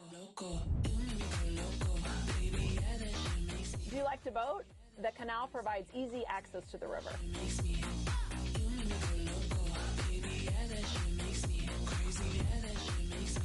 After a day of boating, come back and relax in your heated saltwater pool. I'm sold. I'm so excited to show you my brand new listing. Okay, you see what I mean with that video right there? That video is not just showing the home, it is showing the home with the solutions that it is solving for the potential buyer. And we're branding the agent at the same time. The agent gets to put it on social media, get extra exposure for the home, and that not only helps them sell it, but it also helps them look good to the sellers. So just a good tip, don't just do regular listing videos, do them with a twist. Lastly, behind the scenes. These are so important because it's authentic. It actually shows you doing what you do every day, and it gives people a good look into the attention to detail it takes to really sell a home. Okay, let me give you guys a couple examples real quick. So things that you could be recording just to show some behind the scenes. It could be as simple as you setting up your phone while you're on the computer reviewing market data. You could also be writing down questions for a client, getting materials ready, or you could show what happens at a photo and video shoot if we're there shooting a house for you. There's so many things you can do, even like the karate chop of a pillow, you know, home staging. Basically anything that humanizes you as a realtor. It's about the end product, not like you selling houses. It's about showing that you're in the market doing these things to take care of people. As you can tell, there are a bunch of different kinds of videos that you can be making. Client testimonials, showing off your community, using listings. Those are all really good ways for you to be making content online. And I get this question a lot. What if you don't have a listing? If you don't have a listing, somebody on your team or in your brokerage probably does. Use an open house. Anything is an opportunity to film content. Hopefully that was helpful for you guys. There's a ton of different kinds of videos that you can be making online. You just need to start recording. So that's gonna be it for this one. I'll see you guys in the next one. Just start recording. Start recording immediately. Emergency 911. Record. Okay. I want to get you guys so hyped up and so excited about recording in video that you will actually do it. There's a person here that took a prior mega that was not at all a video person and told me, and then finally pushed them outside their comfort zone, and they finally did video. Mary Beth Ray, and they did fantastic when they did video. They took pictures out line dancing with her husband, took videos at her properties, did all kinds of amazing content. And here she is showing up at the city council meeting and talking about what's going on in her community because she's, very much involved in her HOA and being very involved in our community. I want all of you to understand that as a real estate agent, you need to your content needs to precede you.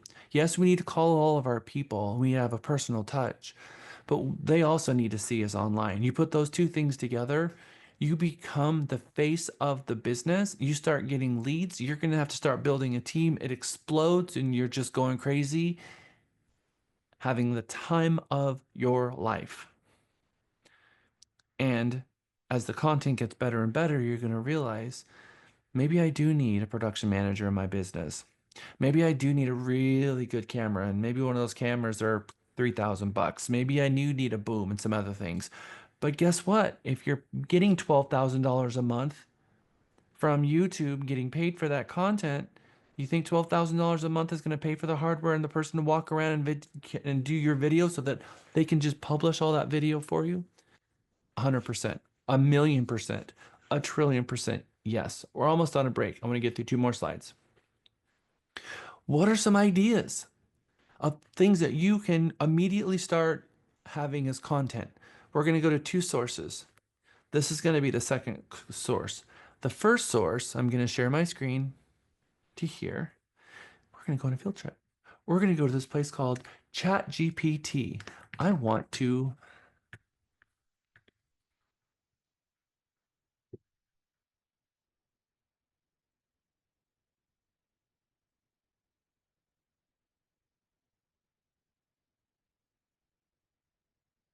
film a video. What are the top 10 things I should film about buyers are looking for? How to prepare a home for buying. Top questions to ask before buying. Neighborhood tours. What to look for during a home. Use ChatGPT. You can even ask it something like this. What are the top 10 things buyers are searching for online?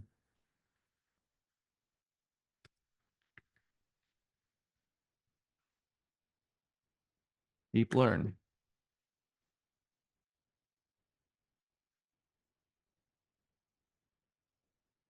Market trends. Mortgage information.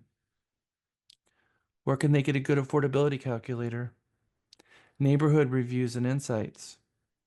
Hidden costs of buying a home. New versus resale homes. Home inspection red flags. How to negotiate and make an offer. Moving and relocation tips. There's 10 really good ideas. In fact, I don't even need to think. I just need to know how to type, sounds like. So, video is your path to creating YouTube video leads. Video leads are the #1 leads you want. Quality leads. Golf courses, subdivisions, restaurants, hot topics, new construction neighborhoods, interview the on-site of a new construction neighborhood, ask an expert video series with industry professionals like lenders and title companies, inspectors and attorneys and photographers and stagers, going through HOA amenities and talking about the pool and the clubhouse and where that is and major employers that are moving in. Provide entertainment, provide value and a call to action. Get the video content out there. Start now. Get nothing in your way so that you start doing it. And then you're going to get better and better and better. And that's what all the video people say is your first YouTube video probably is not going to be that great. Second one's going to be a little bit better and you're going to get better and better and better at it. So what are you going to do on a weekly basis in your business plan when it comes to video? Because there needs to be a line item on your business plan. There is an opportunity, a Bitcoin opportunity right now for you. A 2011 Bitcoin opportunity that is the video on YouTube for you to be out there and become the #1 agent in your marketplace online. Okay, when we get back from our break, hopefully you'll get some exercise and a little bit of popcorn and come back ready to go because we're going to watch what real estate agents have filmed and you're going to rank it. Go into a breakout session, talk about it. Could you have done better? What do you like about it? What you didn't like about it? And boom, we're going to do that for the rest of the day. And the idea here is I want you to see this video, what works, so that you can take away from this conversation ideas about what you're going to do with your video. It is 3:03. We'll come back at 3:13. Belladonna. Yes, sir. I was just going to ask, what was the name of that flying camera that was the size of the hand? The Flying V? That one. Hover Air X1. Thank you. Hoverair.com. I'm going to put this into the chat. Thank you. I appreciate it because I have no shame. I'll get on camera. I don't care. I love that. Tell the world your story.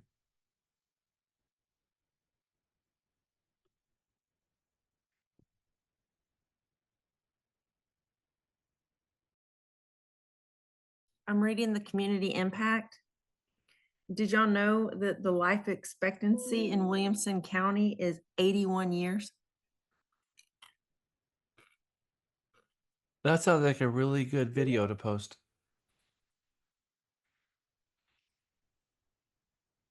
Hey, Jack, I'm getting ready to leave at 3 here in a little bit, but I just wanted to know, I want to know, and probably anybody else wants to know, Trek rules. Can I be in the passenger seat and have my camera on or not at all? So, you can't get credit for a class that you're in the car, but you can be a passenger in the car and take a class for no credit. You can't be in the class at all if you're driving. Those are Gotcha. the That's what I wanted to know because I know. Okay, just checking. And I can tell you right now that um, Trek is going to change that some point in 2025, that if you're in the front seat that you can't be in the class at all because they're concerned you're going to be a distraction to the driver. So even if we have a driver, then we can't be getting credit. You cannot get credit from being in the car at all. So you cannot be in the car and get credit, but you can be in the car if you're not in the driver's seat and take the class for non-credit.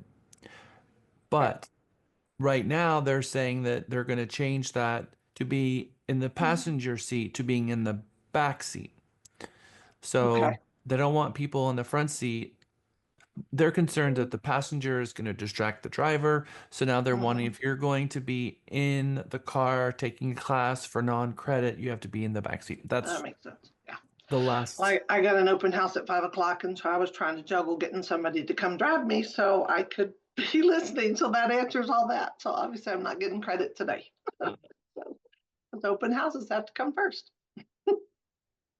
I love Friday open Explaining that. houses. Thanks for asking the question, Ken. Here where we need you. Here where we need. Welcome back. Welcome back. Welcome back. Welcome back. Okay, now we are going to watch a couple of videos. The very first video, some of you will have watched before. This video is from an inspector who was doing an inspection. He does all these really cool inspection videos and kind of gone viral as a home inspector. I think a real estate agent can do these as well, just in the idea of what should I be on the lookout for as a home buyer. Let's see what you think about this video, what you think we could have done better. Remember, I'm going to put you in breakout sessions. So watch it, write down your notes, take it to a breakout session. You're going to talk, you're going to come back to the class. We're only going to have 4 breakout sessions. I mean, 4 groups. So you're going to have a bigger group than you normally have.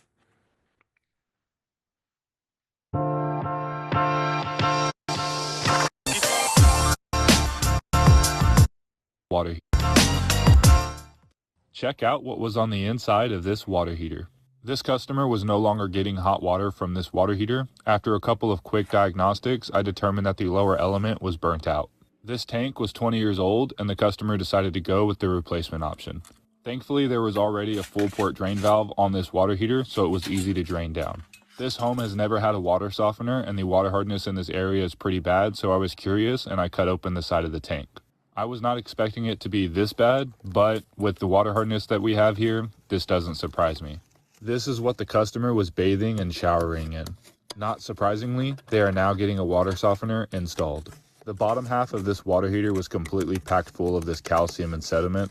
The lower element definitely hasn't been doing anything for a while. For anyone who says flushing a water heater is pointless, just take a look at this.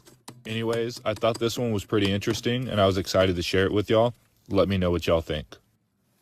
Okay, would my group captains from groups 1, 2, 3, and 4, would you guys unmute and share with the class what you came up with? I start with 4? Go ahead. Yeah, who wants to go? Oh, you're in our thing. Oh no, we're all in the same thing. Okay.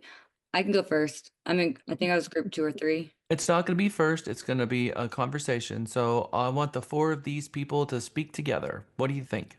But you can start, sure. I didn't really know what a call of action was, and then Asia said like a call of action is when you say like, "Oh, I work for blah blah, you should hire me," or like click down below to see a link to my company. So I thought that was good to know, one, and then two, he didn't really do that. I didn't see that. I feel like that would have been something he could have done better is by doing a call of action so that he could get business through the video. Got it. Yeah, I agree with that. Well, what we were talking about was that he was informative, but he is a tradesman. So, in that particular case, he would need to try to be more, project more personality and genuinely be invested in the content that he's trying to get across so that the other party is interested, make it believable.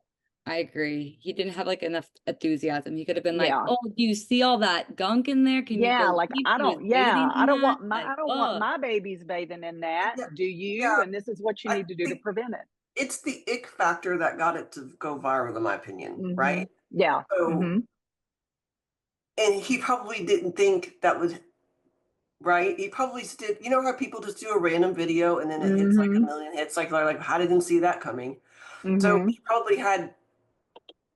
It might not have been he might not have thought that was going to happen, but there was no call to action. But I find with tradesmen, sometimes that's not the case. And what we went over in our group was not every video, if you're doing it for yourself, has to be a call to action and has to be a market update. Like, right? I agree. I You're think talking that's about, what we were saying. yeah, like going, like I was saying, like Round Rock Donuts is in the top 100 places, desserts in the world. Go to eat a Round Rock donut and record it. It's like if you're, if you want world class donuts in a house that you walk to, call me. Right. It doesn't have to be that simple. It doesn't have to be Right. Yeah, we stated that just that overall in general. I mean, people go to YouTube to get information. They want to be informed and they want to know whatever subject it is to be educated. And I feel like this guy did that. So as far as call to action, he didn't do one, of course, but I think if someone sees that video and they say, you know what, my water heater's having issues, you know what, I'm going to give that guy that I saw on YouTube a call. Granted, you click on the profile, get the information and so forth. But I think as long as you're providing valuable content that's informing the end user and they don't have to pay for it, I mean, that's still a good call to action is to doing the video, providing that information, right, and just moving forward with it. So right. I'm gonna disagree with that. I could not disagree more. In fact, I disagree so much the fiber of every one of my beating that I'm gritting my teeth as I'm hearing this. Ditto. All right, number one, you guys, what market do you serve? You guys need to share where your services are. So what happens if this is your one viral that went video and you didn't have call to action, you didn't have your name, you didn't have your company name, you didn't have the marketplace that you serve. So make sure that your videos have a tagline, like, follow, and share. Like what you saw here, like, follow, and share. Hey everyone, Jack Stapleton here, Austin Marketplace. Want to share with you something. Have your intro and your end, but he maybe could have done something fun in this video, like stand in the shower, going like this with his hair, and then all of a sudden a bubble pops up and it's the bottom of that water heater, and then he's like, get that freak look on his face, because that's what you want people to think about. I mean, Jessica, for your thoughts. I disagree with the fact that he should have definitely had a call to action, even if it was super simple as to, following his channel on YouTube. I definitely think there should have been like that. I also agree with Phyllis that he should have added a little bit more personality, not be so monotone. And he could have gotten a little bit creative, like being in the shower and have a big lump of calcite or limestone fall on his head or something like that. But yeah, I definitely think a call of action was definitely needed. And I'll give him credit because he probably just started that video channel and he's learning as he goes, but he got behind the camera and he did it. So absolutely. But typically overall, I mean, you're going to have information in your description on a YouTube video. I mean, there has to be. But I don't And people don't YouTube normally videos- read the description. I mean, I don't necessarily read all the descriptions when I'm watching a YouTube video. Don't make them click to find your information. Yeah. Hashtag golf. Because the videos are going to go tick, tick, tick, and they're like, oh, that was interesting. Ooh, that was a piece of information that was interesting. I got value from that piece of information, but I don't know who you are. I don't know how to find you ever again. It's gone. So remember, we are not putting all of the time and effort and energy into filming these videos so that people can just scroll past us and think that was interesting and not be top of mind. So we got to have some intention behind it, which is we want this thing to go viral. We want people to know who we are, and we want our channel to blow up. Okay. So I do agree, though, when you're dealing with a video like this, he could be early in his career and he could be learning from this. And I do also agree that get the video out there and do more of it and do more of it, because maybe he's done something that none of you have done yet, which is got a video on his channel and got a YouTube channel going, and some dude named Jack is teaching a class showing his example of a video. Are any of your videos in some person's class being taught a class about teaching video? Because it's really easy for us to judge it, but the fact is, guess what? He showed up in our class today. That's saying something. All right, let's watch the next one, because the next one's an inspection video also. And this one, I really like this video.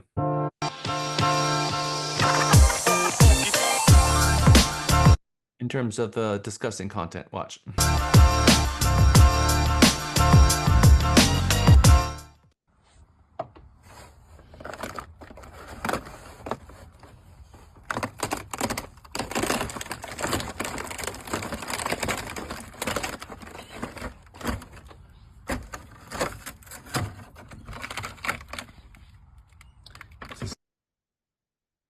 Think you might want to get an inspection?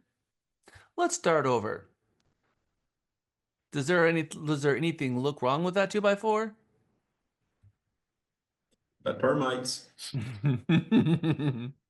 All right. So again, I'm also going to put you through in this video, and it is a really short video, but what was it lacking? So let's just talk about this one, because it was very similar to the first one.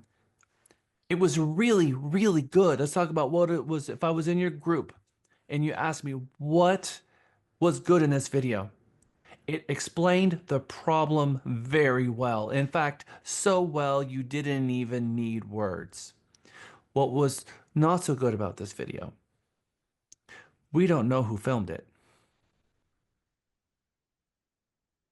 That's a huge problem.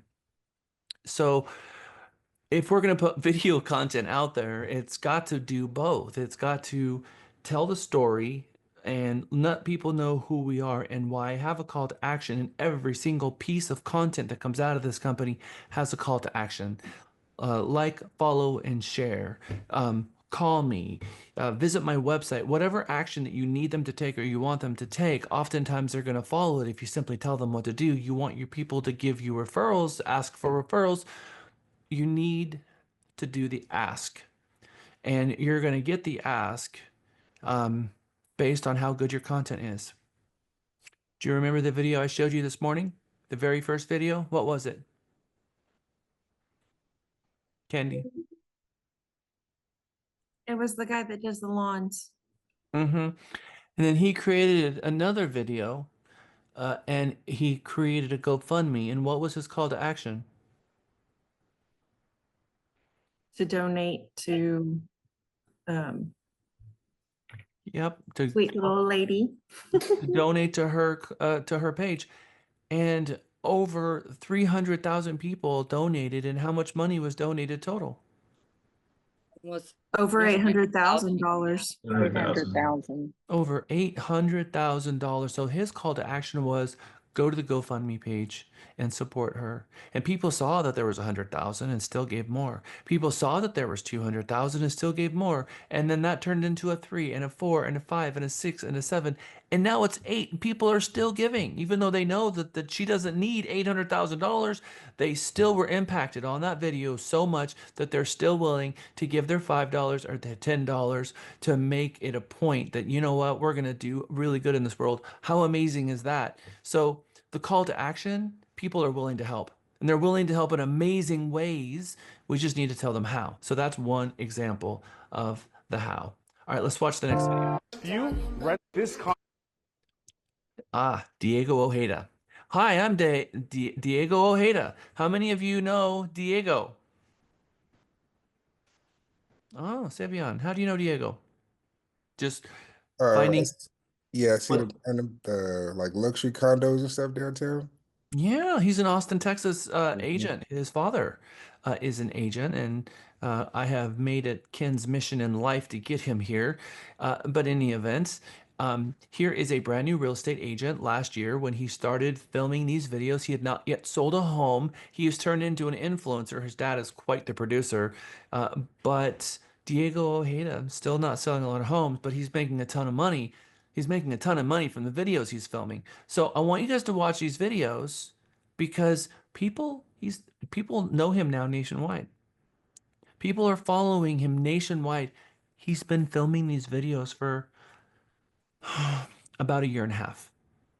Imagine you fast forward a year and a half from now and people, the entire country know who you are. I think this condo with this view rents for here in downtown Austin.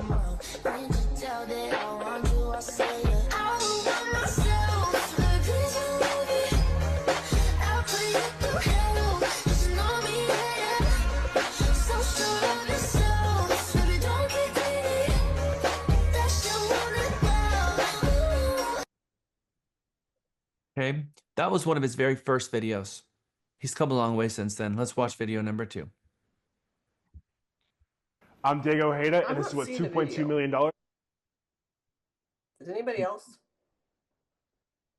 I did that yesterday. Are you on the meeting screen and not like Jack's sharing screen? I went to high school with his brother. Oh, cool. Call his brother and tell him to get Diego Ojeda Realty Texas. Let's get you here in downtown Austin. Walk it like I talk it. Yeah. Take my shoes and walk a mile, something that you can't do. Hey, big talks of the town, big boy game moves, game moves. I like to walk around with my chain loose. And video 3. Again, these are Diego Ojeda, and if you love Trader Joe's, you'll love this residence. This is what $3,100 a month gets you here in downtown Austin, the stone's throw away from Trader Joe's.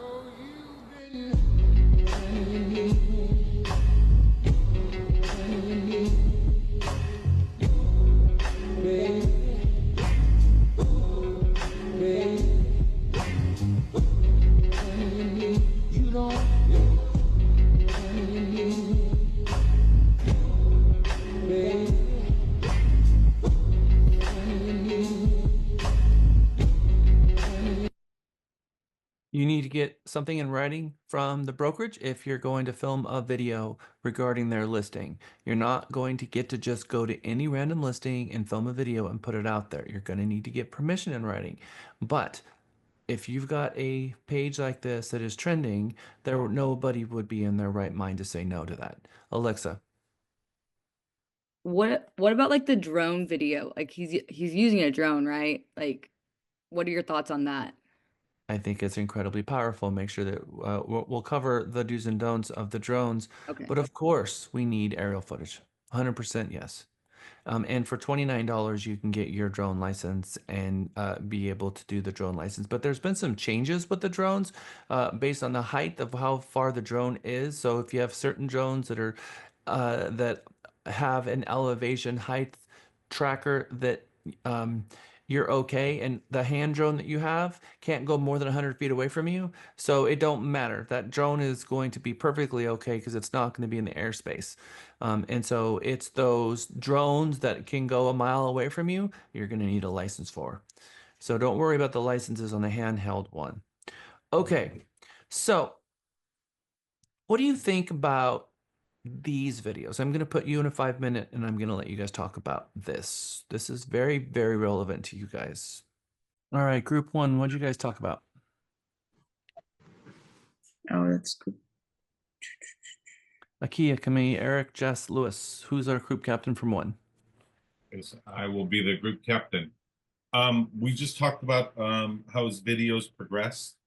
You know, overall, he just got out there and, you know, shot video, whether the content was, you know, up to par to what someone who's a professional utilizing that type of medium.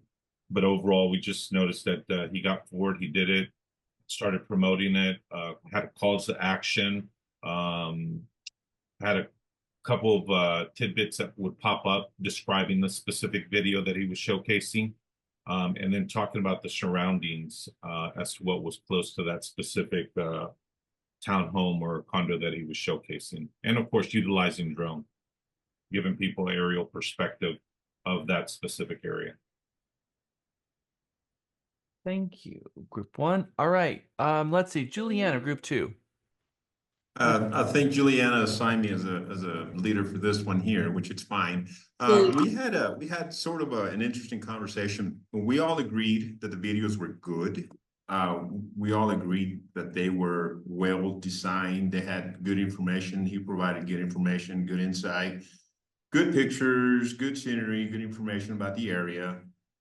But we also agreed that he was not doing due diligence, because I think from our perspective, when we talked about this, was he was really aimed more at the social media event, getting likes and getting ranked up on the statuses, as opposed to actually being a real estate agent, not contacting people that. And again, we're just assuming because we have no other information, but their conclusion was he's just doing it for the ranks.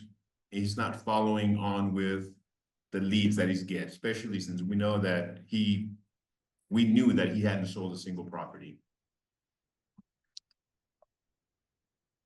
Okay. All right.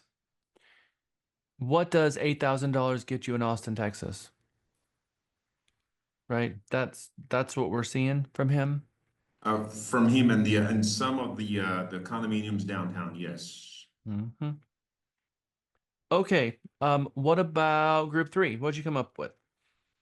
We said it was very interesting and entertaining in that aspect. We felt like it's like very like with today, and you're basically it gives you like the just the right amount of information. You're like, ooh, I want to know more, and so you're more engaged. It's kind of like little breadcrumbs, and then you get follow into it, and then you're like in a rabbit hole, like watching more and more of his videos. So overall, very effective.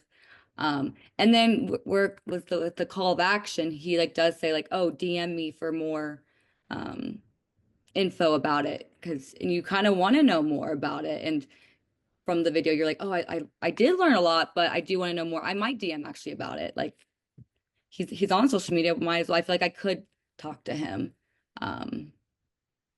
As much as if you want to do better, I guess maybe, yeah, like say like, oh, I'm a realtor, hire me, follow for more, but I don't think it was very necessary. Okay. Thank you. All right. What do we have here as well? Group 4, what'd you come up with? Hey, Jack. It looks like group 4. I think he started off kind of nice because he said if you like Trader Joe's, that was a good lead in to his videos on that last one. He did video the inside. He put a lot of stats on the prices, the square footage, which is nice. And then he used still pictures on the video as well as his video. And so then he also added music, like good hip hop music to capture everybody's attention. And then there was a couple of drone shots from a distance, view of the location, the lake, and everything around it. So it was a good video. And you're right, the call to action was, message me, of course, like Alexa said. Okay, good. Thank you, everyone. So he's going out there and he is scheduling an appointment. First he had to find the condo. Then he had to call and get permission. Then he had to schedule time, get the sun site right, get himself dressed, get himself in the right mindset, drive downtown, find parking, find the entryway, take the elevator up, get inside with the lockbox, open the door, film the video, go back, and then do all the post processing and upload it. So you don't just materialize and have a video. It takes a lot of effort, a lot of time to actually get that video content, and he's spending a lot of time doing it, which means, you know, his first video and then his second video, and they're getting better and better over time. I want you guys to ask yourself the question, is the content that he has right now better than mine?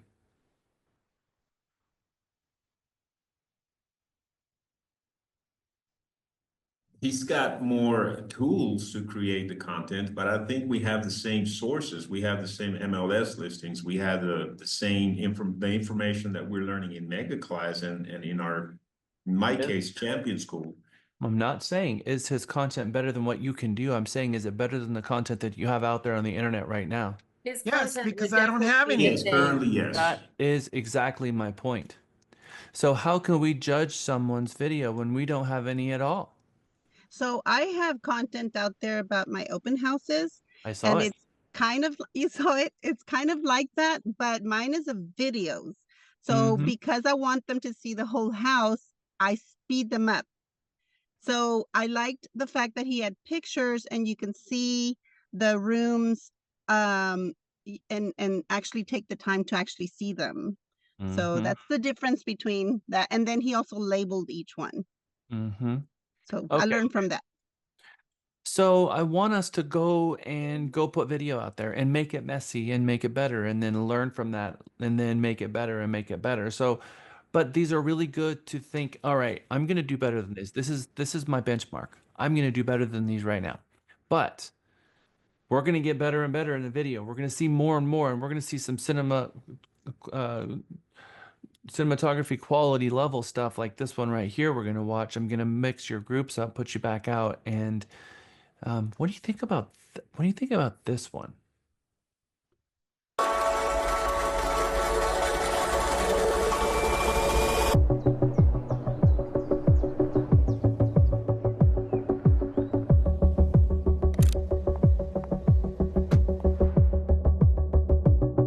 Hi, I'm Ashley Ruclo with Ruclo Real Estate, and I am so excited to announce the completion of St. Jude Estates. Check it out.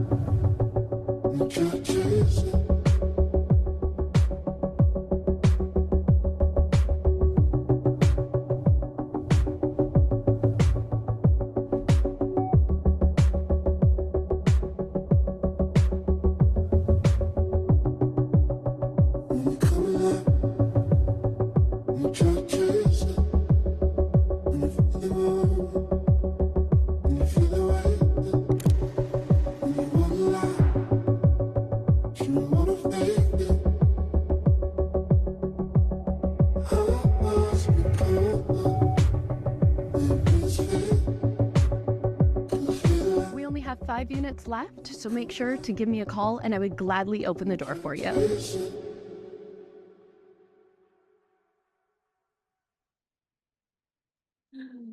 That was nice. Wow.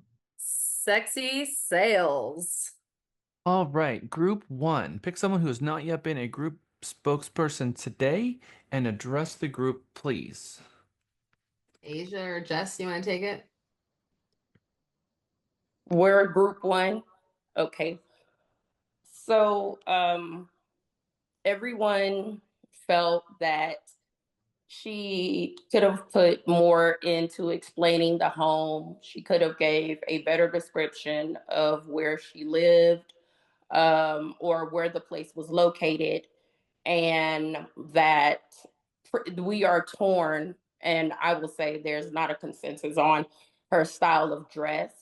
Jess said, which she is the social media go-to in this class, she said she liked the way she went through and normalized herself in the house. So you kind of felt she was living there, the way she fluffed the pillows, and things of that nature. People were torn on her style of dress, on whether, and right there, it's probably, to me, looks about 2 inches above her knee, if that, but maybe felt it was kind of too sexy. But me personally, I feel that if it was a man, I don't even think we'd have that conversation. And if a woman had to think about that, then she'd have to think about that all the time. And instead of just doing what makes her feel good. And to me, she felt pretty comfortable. She looked pretty comfortable. She looked confident. And like I said, Ferrari says we don't make commercials. And the reason we don't is because our drivers are not out, or they're not sitting at home watching TV. So I felt that if she mentioned the place, if you know it, you know it. And that's probably kind of how she was thinking about it, if that makes sense. All right. Thank you, Asia. Group 2, what did you guys think? Good job, Group 1. I'm the group captain.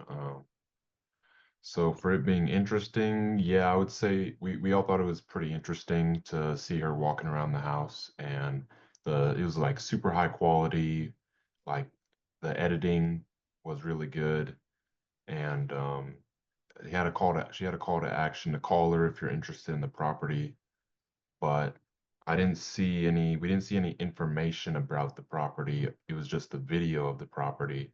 We don't know the size, the bedroom, the bath. We didn't even hear where it is, if it's in Texas, California. We don't know. So we didn't. I think at the beginning she did state her name and her brokerage. So she did that, and so that's something she could do better.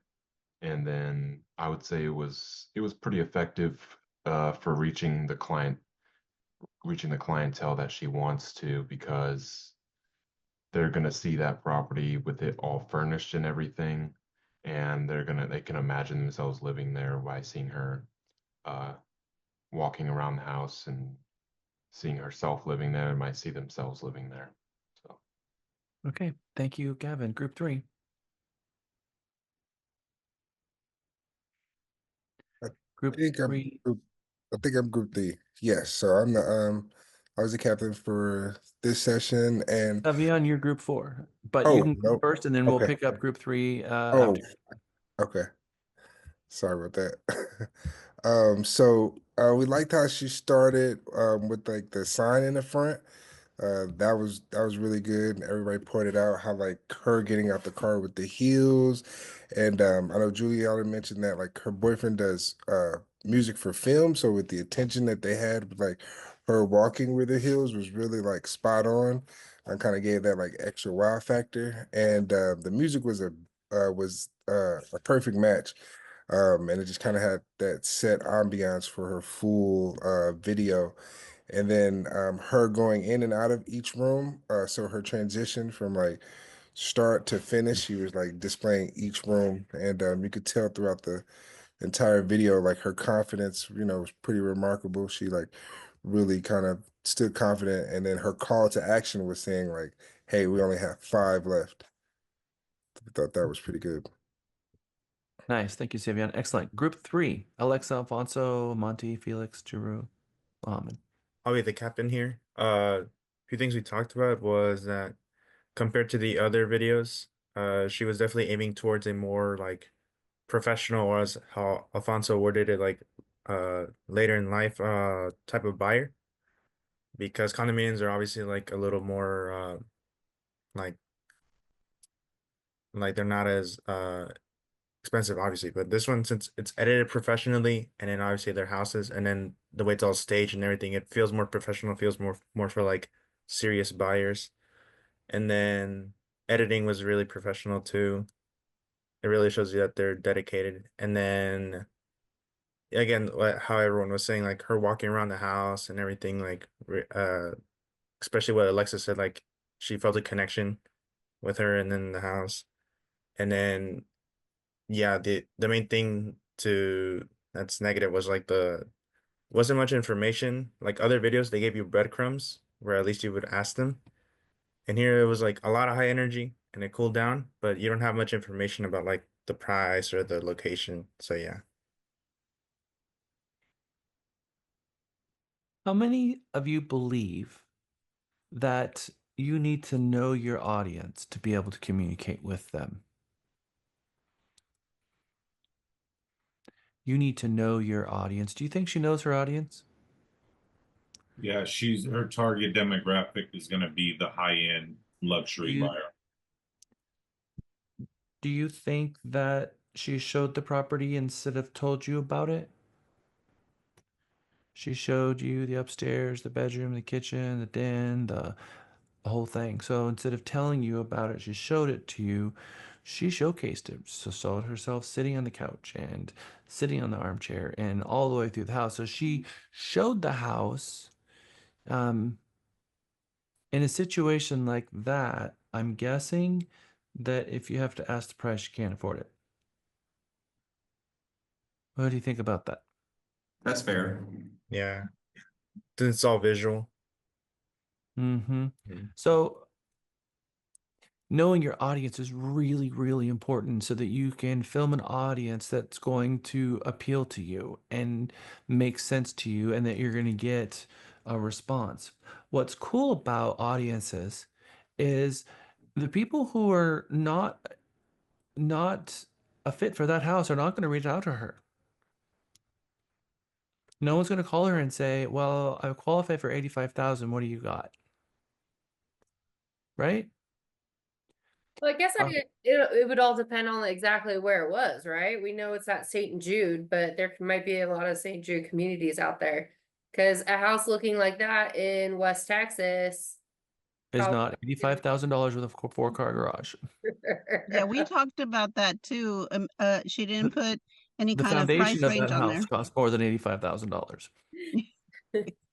Materials into that house cost more than $85,000. So I'm just saying. So look, when you're doing videos, who's your target audience and talk to them. And if you are communicating with a target audience that is authentic to you, then it's going to be a breeze because you're talking their language already.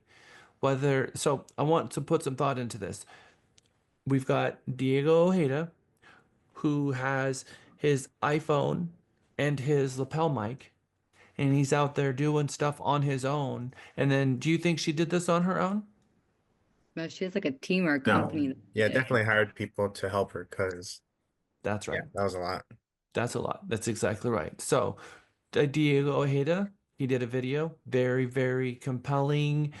It's working. It's creating an audience. His audience is bigger than hers, and he's doing it all himself, solo. Got this down. Here she is spending $2,500, $3,000 for a full cinematic, multiple sets. Because remember, she was driving down the street, driving through the cul-de-sac, got out of her car. So you're talking about multiple different locations and all that went into that, and then pulling it all together with the sound and her. I can tell you she probably did 10, 15 takes walking through the house.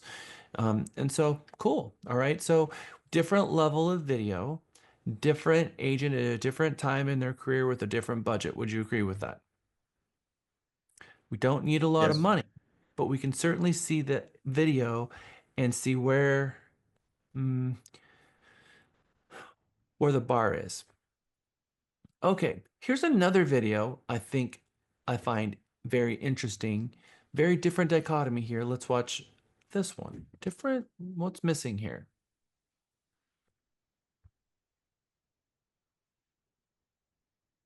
That's never a good sign. Okay, good.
Interesting. We're going to do this one, come back, and then we're going to take a quick break. I'm going to recreate your groups, and I'll see you back in 5.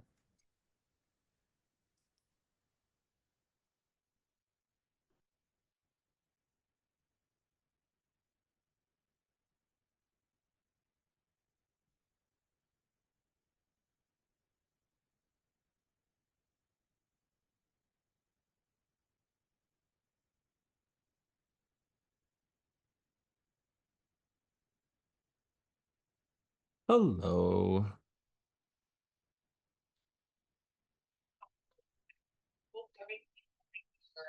Beep.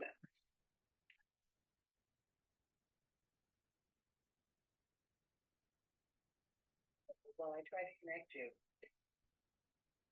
It worked. Yes, it worked. Mm-hmm. That's an important feature. So how's your day been, Elmer? It's good. It's good. I did Miguel changes in the morning. Then at midday, I started working MLS Plus, adding the feature to find gateway by the ID or the hash ID. Mm.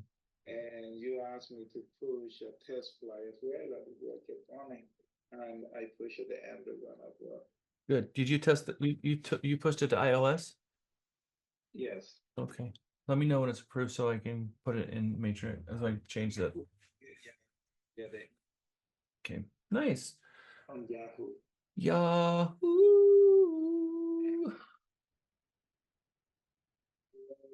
Yeah, this is how the search is going. It's still not done, but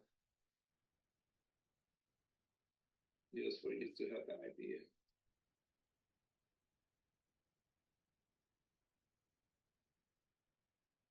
Find a gateway, enter ID or hash ID. We enter the hash ID and it's gonna find and load. Yeah, but that doesn't work. I told you that doesn't work on this page. What do you mean? All right. So what I mentioned this morning is I said there's no way we can do it on this page because only agents can load. We don't have an MLS Plus staff side. We only have an MLS Plus, and we can't load some other agent's gateway with the wrong agent. I don't even know what that would do. So It is designed the gateway in MLS Plus. The gateway is designed to load any gateway, from any agent. That's how you told me to do it. yeah, no. What I said was I think we need to have something in the staff side, and I took you to the client section on the class side, and I said I think we need to put it here so that we can see what client it is, and then go to the client editor form, because Yeah, I think we should make this work on the because the only problem is, I mean, what happens if an agent types in a gateway and they get the wrong number and it loads some other client and they change it? This is dangerous. I don't want cross. it should if you want. If not, I can add whatever you want. The last conversation, remember, was there. No, you brought me here and I said, no, Elmer, this is not where it should be. And then I took you and shared this screen, went to the staff side, clicked on the clients and said, I think it should be here so that they can type in a client name or this. And I just said, problem is that you're gonna have to add it to this, and then that's where we left it. And I said, I don't know. So, and then you came back here. I feel like my gut tells me that this is dangerous. That's how ISAs are opening the gateways. If yeah, for their own clients, not for clients that are not theirs. We can limit it to the client. How is ISAs creating clients? First of all, how are that's all done under Amy. So Yeah. so I guess then if they're logged in, are they logged in as Amy in the .me? I guess they are. So then staff needs to be able to search for anyone's gateway, but I'm guessing most of the time it's going to be Amy McAllister's. So if they were logged in as her, they would see all those that are associated with her, which is helpful. Yeah, that's what I say. We can to what you say to the staff.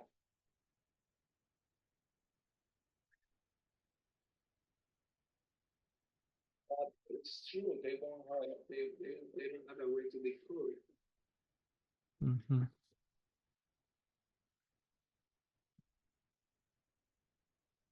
I guess this should be just limited to their gateway. Yes, it should. That's it. It should be. And we'll figure. That's it for now.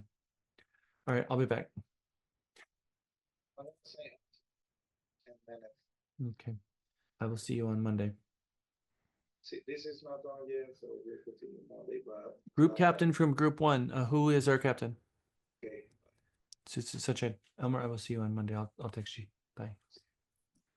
All right, Sunshine. What do you think about the video? Okay, so everyone was kind of the same on thinking that it was not interesting. The music was good, but it was not, it got kind of lost us after 10 seconds of looking at the pool. And then it was more so like a advertisement for a resort. We didn't even know what it was. Was it a condo? Was it an apartment? We didn't know where the location was. I mean, for all we know, it could be in Thailand. It could be in, we didn't know where it was. There was no contact information. I mean, they So what do focused you on, So as an agent watching this video, making those realizations, what does that tell you about a video creator and your journey ahead?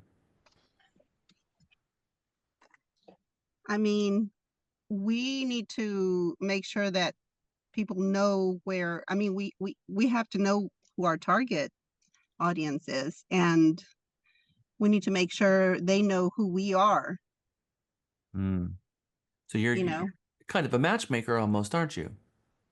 sort of, yeah.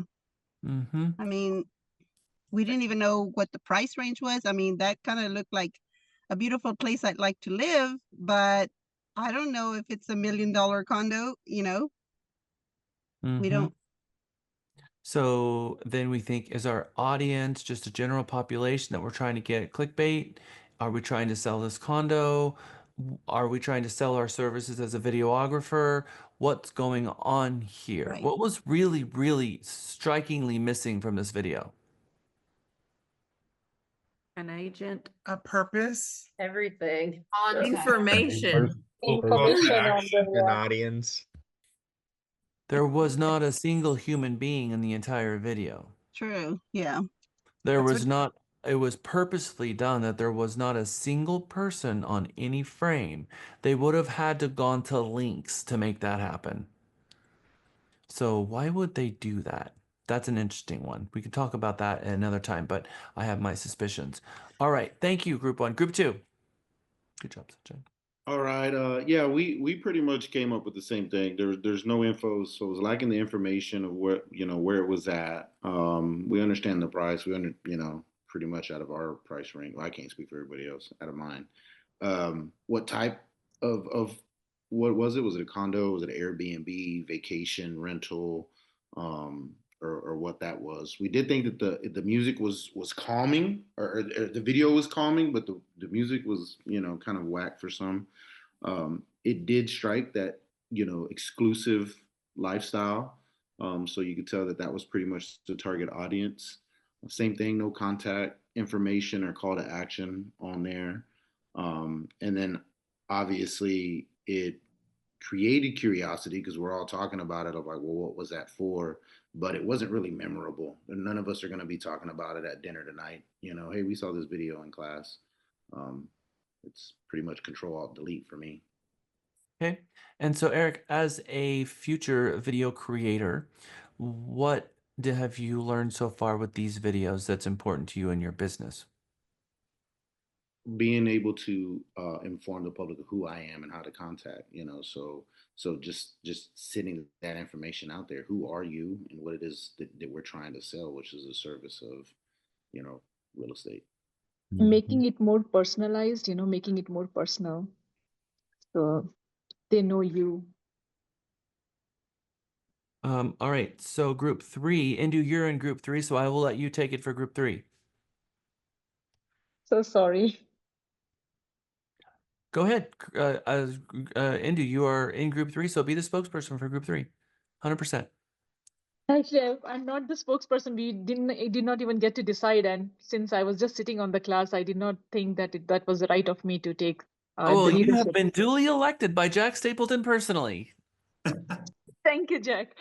Okay, yeah, this is all we also thought that there was, that there was a lack of information about the property, where it was, and was it even there to sell or buy, or was it what was it there for? And maybe it was from a real estate company who are making those kind of homes, and it's a builder, or maybe it's just a resort style kind of living, or so yes, there was no personal information, no realtor, no image of a person. So much lacking. So then we have to ask ourselves, well, I think what I took away from this is I don't want to do that, because that took a lot of effort. Someone put a lot of effort to put that video together, and all of us don't see the point. We don't want that, right? We don't want a video and people watch our video and be like, I'm not going to be talking about this tonight at dinner. That's not what we want as our reaction. Excellent job, Indu. Thank you and welcome to class. We love having you. Group 4, who's my captain? We found that the video obviously lacked information. It got us more ready for vacation, less ready to buy a home. We didn't know if it was a commercial or resort, for sale or for lease. But we did really appreciate the fact that we were doing these video replays, because it has shown us that we don't have to spend thousands of dollars, because out of the videos that we've watched, we majority agreed that we would hire Diego out of all the ones that we watched, and he's probably spending the least amount of money. So thank you, Jack, because now we know what to do. Well, exactly. And I can tell you that I went to links to find these videos, which is one that had nobody in it at all, one that showcased a property on the high end, and then Diego, and all of these dichotomies. Every video you see here is going to be a polar opposite from all of the rest. The next video, though, the next video, when we get back from our break, let's come back at 4:30. It's going to give you a 9-minute break. We're going to watch the next video, and we're going to see if she's upping Diego's game or not. See you back in 9 minutes. Andrew.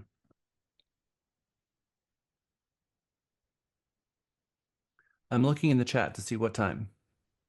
Oh. We have 1 minute. Okay. 4:30. Ha, good. I just guessed a minute. You're right on. Well, the last ones I marked, except for this one. I'm like, I didn't mark it, but I marked the other ones. Yeah, we only got, what, 9 minutes for this one? Yep. Jackson, 9. Welcome back. Who'd have thought they'd need Jack here where we need Jack here where we need. Welcome back. Welcome back. Welcome back. Welcome back. There's like a 4-second delay in me playing that music, so it caught you at the wrong time, Jess. Yep, we only had 9 minutes. Okay, welcome back from break, everyone. We are going to push ahead. We have 5 more videos to watch, so we have just enough time to get you all out of here on time. The point of these videos is for us to look at these videos and say, I can do that. Regardless of where you are with your career, if your profession, with your budgets, there is a video that will resonate with your audience, and you don't have to have a big budget. In fact, you can leave here and film an incredibly good video, and it costs you absolutely nothing. And that's the takeaway. But there are some things that you can do to make your video have a bigger impact for $0 out of pocket. So if we can do something that's have a bigger impact, then we certainly want to learn that now, so that we don't learn that after the fact. So if we're going to put in the effort of making appointments to go see a house and put it all together and film a video and be on site and all of that, maybe we can learn from other people's mistakes so that we can start on day one with a little bit more competency and a little bit more awareness of what it is they're trying to accomplish. Here's another video from what I call kind of like the Diego aspect. There's not a huge production quality here, but I think this was pretty well done. And I'm curious to know what you think if this was pretty well done. I want you to look at this and say, can I do this? Can I do this video? I hope it's yes for everyone. It might be snowy and cold outside, but the Toronto real estate market is crazy hot right now. My name is Amy Youngren with North Group Real Estate, and I'm here to tell you about our awesome new listing at Alter Condos. Listen, you've got to take a look. Inside Unit 1701 is a super functional layout. 1 bedroom, 1 bathroom, and even a separate media space. Trendy features and finishes, and a beautiful unobstructed view of the city from an expansive balcony. And best of all, amenities that'll make you never want to leave the building. Don't believe me? Take a look. So we've got all the starry eyes for 89 McGill. Its unique street presence makes you do a double take every time you see it. And with a location right in the heart of it all, everything is literally just outside your doorstep.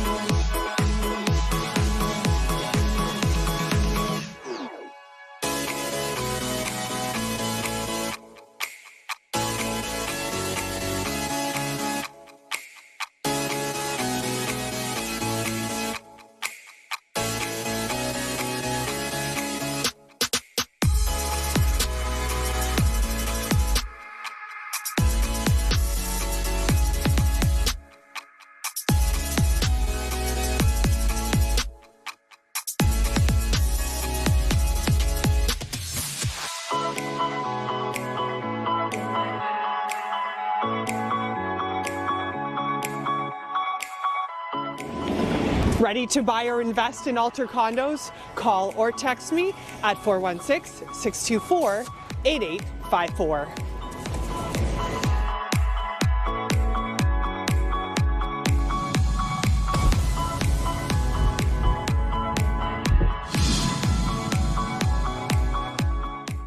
All right, welcome back everyone from your breakout session. Let's start with group 1. Who is our captain out of 1? I am. So our group had just only 2 complaints. The first one was the outfit choice of the realtor, and then the second was that felt like could have chose a prettier day to record the video. But then another person in our group actually objected that and said she liked that she used a day like that to show that even though the weather's bad, she'll still work for you. Um, she said, we like the starting comment, that slogan she used about Canada being cold, but the market being hot. She made it look spacious by the many shots she took of that space, even though it's probably not that big. She gave her number at the end, which was an action, call to action, and then it seems affordable, so it's very inclusive when it comes to the audience. You don't feel like you're excluded from being able to afford that just by the quality of the video and the location, I guess. And yeah, that's all we had. Yeah. Okay, awesome. And group 2, who was our group captain out of group 2? Me, All right, I don't know what group we were in. Mohammed. Mohammed, Asia, Jess, Latanya, Lewis, Sunshine. Who is my group captain out of group 2? It's Mohammed. Yeah, I am. We thought that was the most effective video, even though it was made in cold weather, but it has all the details about the property. It has all the information about the agent, and looks like it was affordable. Anybody can make it with a lot less money. So it was a very good video, and it was very effective. It was engaging, and it was good quality too. Okay, thank you. You're welcome. Group 3. Mohammed, where are you? Okay, yeah, group 3. Who's our captain out of group 3? Asia, Andrew, Jess, Latanya, Lewis, Sunshine. I am. Okay, got it, So Jessica. our group discussed that it was a very well done video. Granted, she was using, her personal items. We really enjoyed the fact that we felt like we were going on a tour with her via FaceTime almost. She started off with a nice pun, connecting, the cold Toronto and the hot market. And then we enter inside the beautiful 1-bedroom, 1-bath. And we thought that the video could have been a little bit shorter, maybe not emphasize so many kitchen pictures.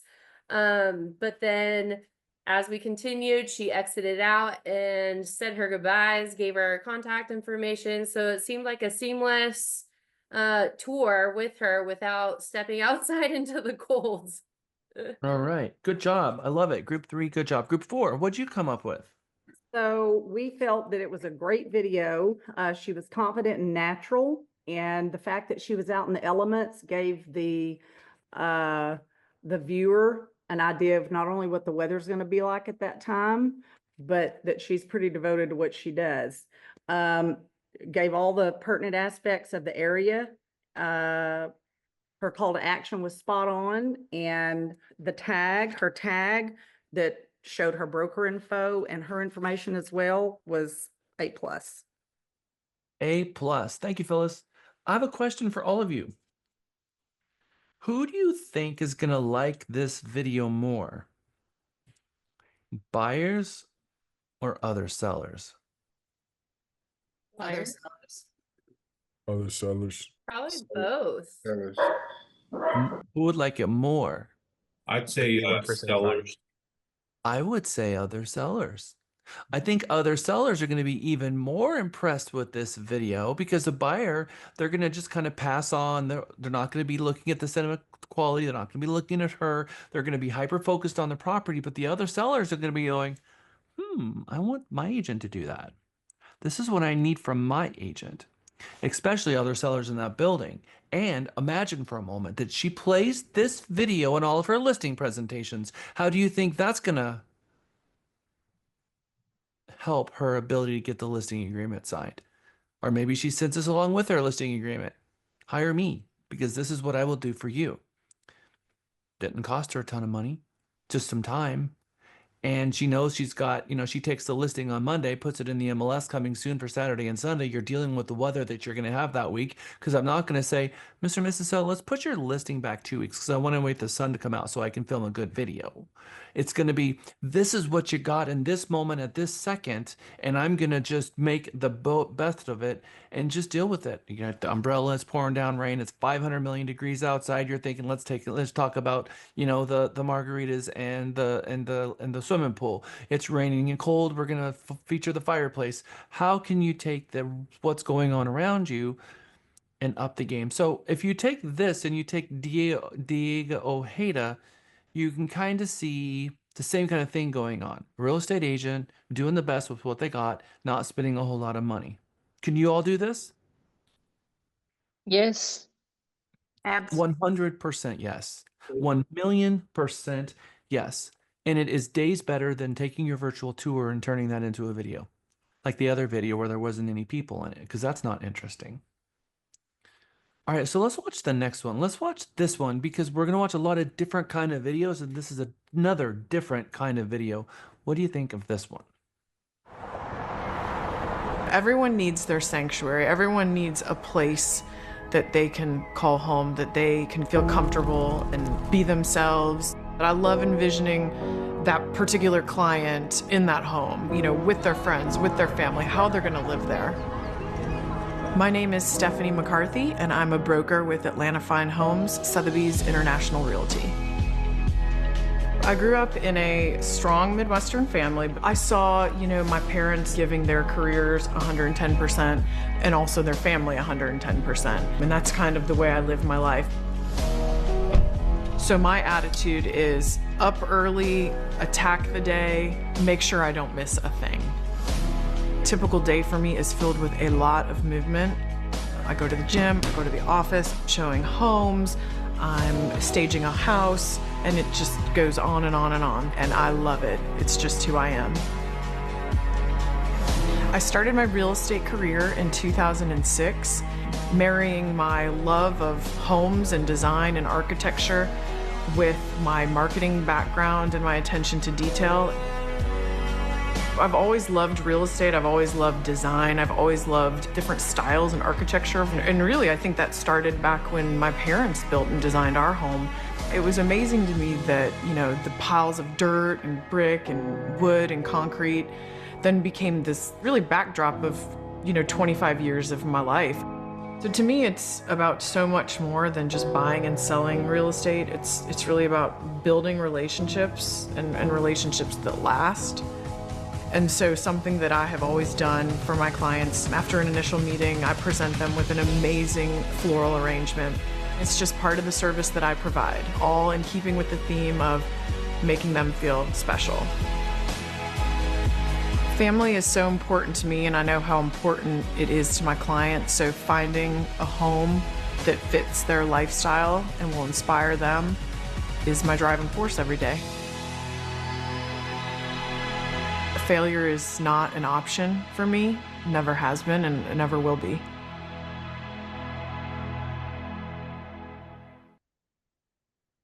That tagline was also a tagline that Cindy Bell put in her video, and I always smile when I hear that. Okay, so I'm going to put you in groups, 5 minutes. Let's come back to the other side. I'm curious, what do you think was good about this video, and what do you think could have been better? And what do you think of the type of video? Are we having fun? Lots. Yes, sir. Tons of All fun. right. Group 1, who's my captain? Who's going to take it away? Monte. I got it. So we feel like she was selling herself, kind of giving an extended UVP and testimony. She talked a lot about her lifestyle. We would add some reviews, maybe another outfit change, you know, jokes, but I think this would definitely help her find her target audience, showing her devotion and kind of giving her why of what she does. Okay. Love it. Thank you, Amati. Good job. Group 2. Was that us? Sunshine, no. Cindy, Eric, Juliana, Michael, Savion, and Mohammed. Chiru. Okay. Her audio's not working. Yep, she has fallen out of class, actually. She's not in the group anymore. All right, so I'm going to elect Savion.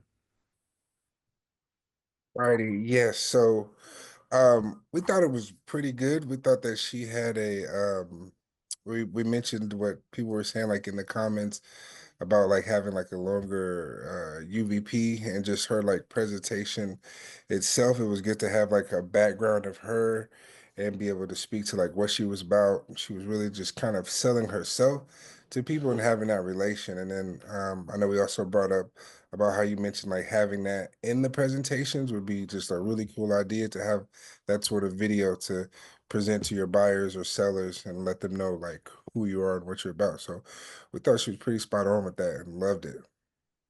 Nice. Thank you, Group 2. How about Group 3? What do you got?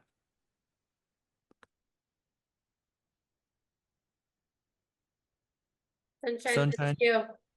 Oh, Jessica, that's your group. Who that is? okay? Me.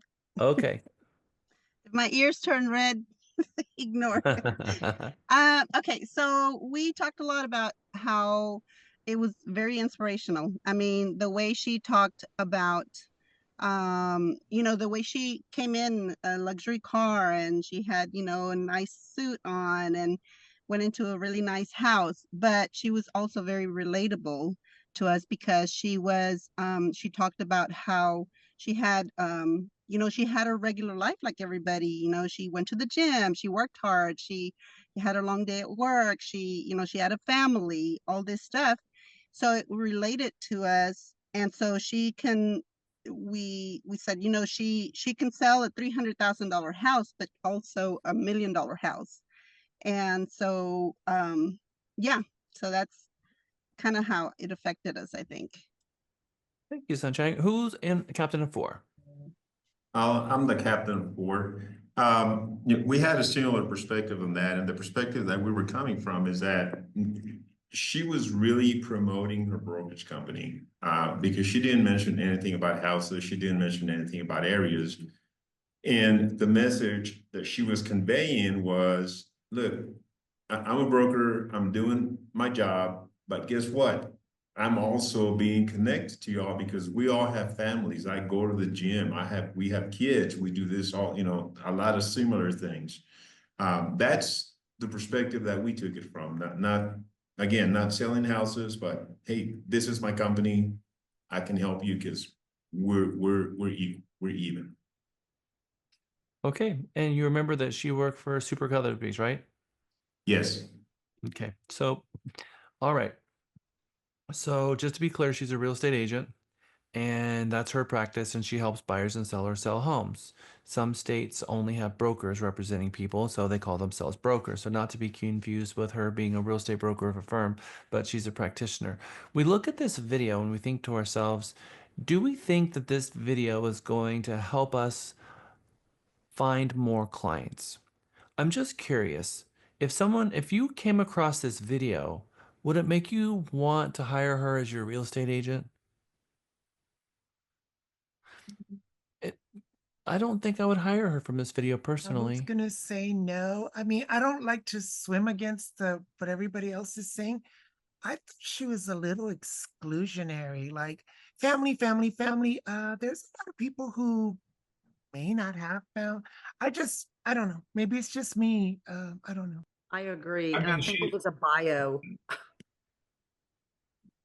I mean, she's giving you a visual perspective. Most people when they're searching on the web, they see your picture and that's it. I mean, they don't really know much about you. If you're able to do a little bit of video, show them that you smile, maybe the way you dress, maybe the way you speak, the way you carry yourself, that'll give them a better indication of kind of what person you are, what type of person. But it goes back to what you said, Jack, is to do our UVP videos so they could be inserted onto our personal page. So if someone could get a little glimpse of us in the virtual world. That's right. You're going to get a three-dimensional idea of who and what you get when using her as a real estate agent. I think if I'm building a custom home, that might be someone that's interested that I would gear to because she talks about building custom. But okay, so just put some thought into the warmth that you need in the video because it was more about look at me, look at my life. And I just don't feel like, I give them a bouquet and then the smile, but something about it didn't feel, I mean, I didn't feel the emotional connection in the video. Something about it felt cold to me. And so where is the warmth in the video? Because this is a people business, but that's just perspective, right? So she knows her audience and she's going to pull in the audience that video pulls in. It's not right or wrong. It's just, what do you see in the video yourself? I All was right. so disinterested in the video that my brain, like, I just completely checked out in the middle of it. Like, I quit listening to her because I was just like, this is just going on forever. Yeah, Alexa, the music was sad. It was almost depressing. Well, Almost like a bad Hallmark movie. No, it sounded more like a political ad, like somebody running for office. That's Exactly. At one point, I looked at That's her dad and I thought, is that Tim Walz? So I don't know. It felt like she was selling herself rather than selling or doing any business to anybody else. She was absolutely selling herself. That's 100% true. She was not selling anything other than herself. Okay, good. All right. So warmth is a big deal because you can put a video and put a whole lot of time and energy in doing it, and then you can come up with a very cold video that makes people very disinterested in it. So where is the warmth? Now we're gonna watch the next four videos are all very different. This one, um, I'm just gonna throw this out there. Jason Campbell, broker of Option One Realty. He's a friend of mine. I know him. Well, he's a colleague of mine. I know him well. He is a San Antonio broker. He's an interesting guy. And I think, you know, this is going to be interesting to see your response because you can use humor, but do you think humor always works well with everyone? Let's see if some of you are I'll bet you that this is split. I'll bet you half of you are gonna love him and half of you are gonna be like It's super subjective. WPH. I've already Googled him and I already know what the video is going to be about. San Antonio, Texas. It's one of the largest cities in the country, and it's a very special place because it feels like a small town. In San Antonio, we love our Spurs, we love our city, and we love our culture. My name is Jason Campbell, broker of Option 1 Real Estate right here in San Antonio, and I'm a Platinum Top 50 realtor. And really good looking. Really? What do you mean, really? Let's talk about buying a home. I'm a helpful guy to have with you when you're looking at homes. I used to be a home investor, so while you're checking out the aesthetics, I'm looking for cracks. If you're looking to buy a home, here's why you want to work with this guy. I like to make the process a lot of fun. I'll probably show up on a Harley wearing a Hawaiian shirt, and I'm a bit of a smartass. It's the special sauce. You're so tall. Do you play basketball? Do you wrestle midgets? My favorite part of working with buyers is no doubt the negotiation of the home. It's like the thrill of the hunt. I just want to see how far I can get the price down, and if I can get the seller to cover all the closing costs, make repairs, anything I can do to get you a better deal. Here's what sets me apart from the riverwalk of realtors out there. I don't know why it's such a novel concept, but I actually pick up the phone. It doesn't weigh 800 pounds. Maybe I'm just a little old school, but being easy to get a hold of and calling people right back seems to be a lost art. To me, it's all about work ethic. A lot of times you got to be Johnny on the spot. Especially in a market as hot as San Antonio, homes are selling really fast. I have extensive experience in all aspects of real estate. I handle everything from new construction to investment properties. Let's flip the coin and talk about home sellers. Here's the problem. Most agents do what I call the 3 Ps. They'll plant a sign in the yard, put it in MLS, and then pray that someone like me will come along and sell it. Well, anybody can list a home and call me crazy. Didn't you hire me to sell it? Real estate broker Jason Campbell has been in the business for almost 20 years. He says change is being seen in all aspects of the industry. Not even 10 years ago, we were still sending out good old-fashioned postcards and mailers and printing out flyers and doing open houses. Technology has changed all of that. We do feature videos of all of our homes. And not just those cheesy videos of still photos, but actual cinematic style videos. We even take those to the extreme. We like to use drones and 360-degree cameras to make sure your home stands out in the crowd.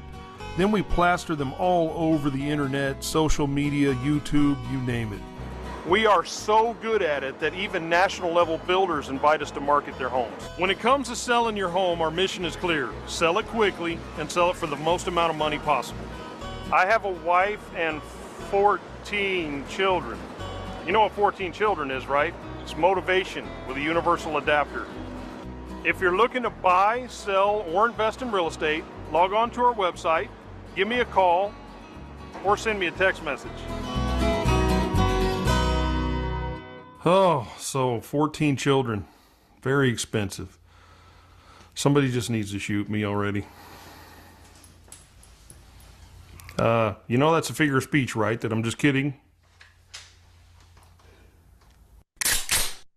Babe?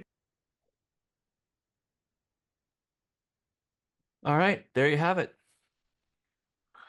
Please never point a firearm at someone unless you're going to use it. All right, let's put you to your breakout sessions. You hit the recreate button again, and curious to see what comes back out of this one. All right, Jason Campbell, Group 1. Who's my captain out of Group 1? Who's Group 1 again? Andrew, Monty, Eric, Juliana, Michael, and Juliana's our captain. All right, Juliana. I thought we were group 2 for a second. I do apologize for that. Yeah, so we basically just came to the conclusion that some people found it kind of boring.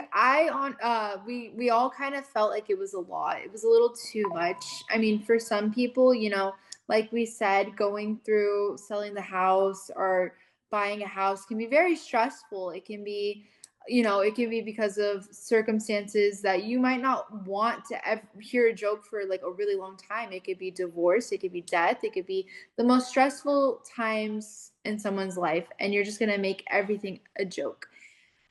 We just genuinely did not think that that was the right work ethic that that person should have been advertising, and personally, we wouldn't hire him. Interesting. Thank you, Group 1. So he filmed a video to go out there and get business, and Group 1 says it backfired. Group 2, what do you say? Yeah. What we talked about, Luis and then Candy and everyone else except for like Asian me, we were saying that like it was like instead of broadening out who you want to work with, he kind of like carved out, he kind of made his own niche, but it's also kind of like some jokes don't land. Like obviously humor's subjective. And what Aisha and me, what Asian me were saying was basically that you know what you're working for once you like see him, right? He played it straight. Like he's being his genuine self. Hmm. You absolutely know what you're getting when you hire him. There is no question about it. He is about as authentic as it gets.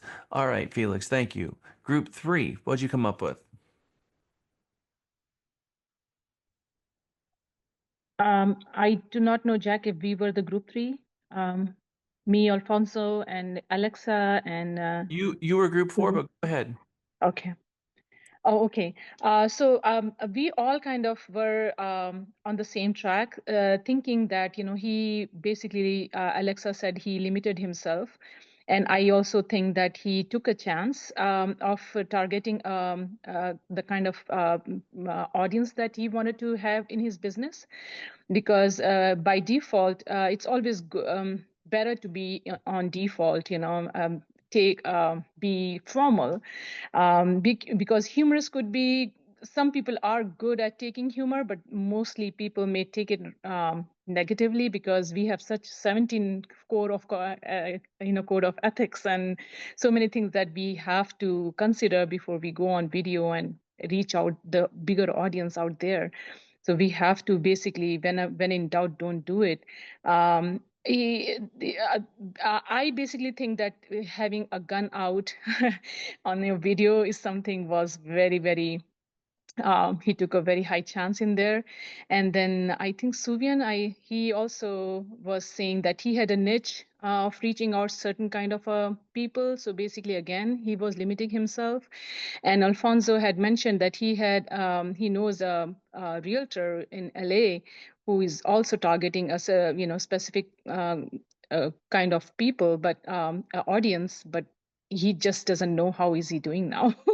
But I mean, if I have bigger sample size, knowing that being humorous on videos and in your videos can turn out a good bigger audience, I would try to input that, but not take a chance, not limit myself. So we Thank you. didn't go in favor. Excellent job, and thank you, Group 4. Group 3, what'd you come up with? Who's the captain?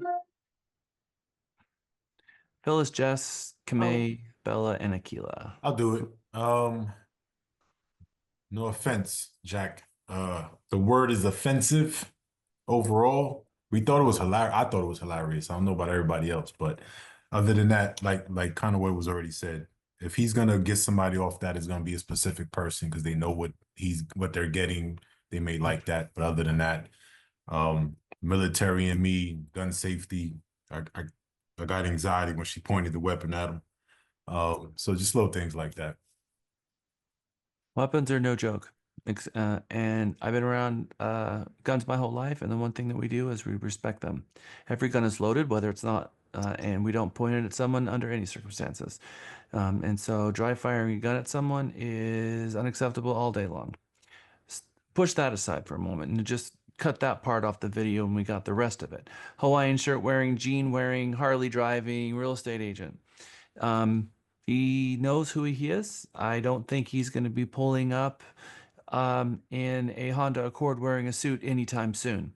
So he is pigeonholed himself. He knows what he wants. He's going after it, and he is unapologetic. Unapologetic. How many people would hire him? Raise your hand. If he didn't use slurs, I think it would be a little bit different.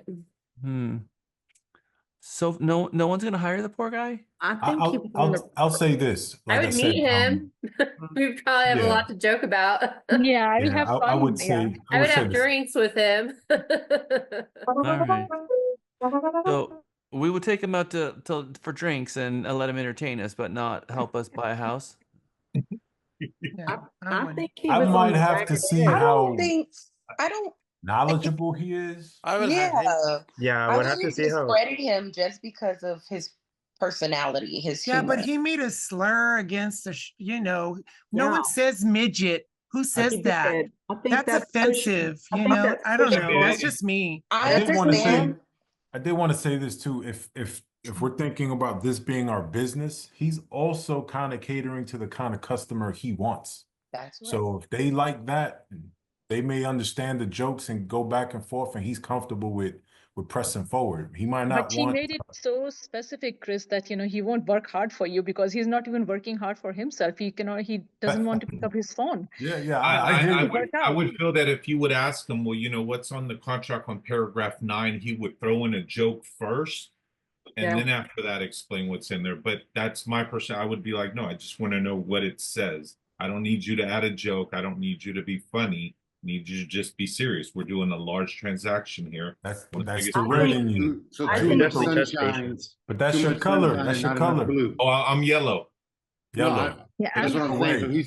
he's too much yellow and not enough blue yes, or red. yeah, exactly. I mean, if I am feeling like if I have to buy a home and I'm in dire need of talking to somebody, that is not the person I would call because he will make a joke of my situation.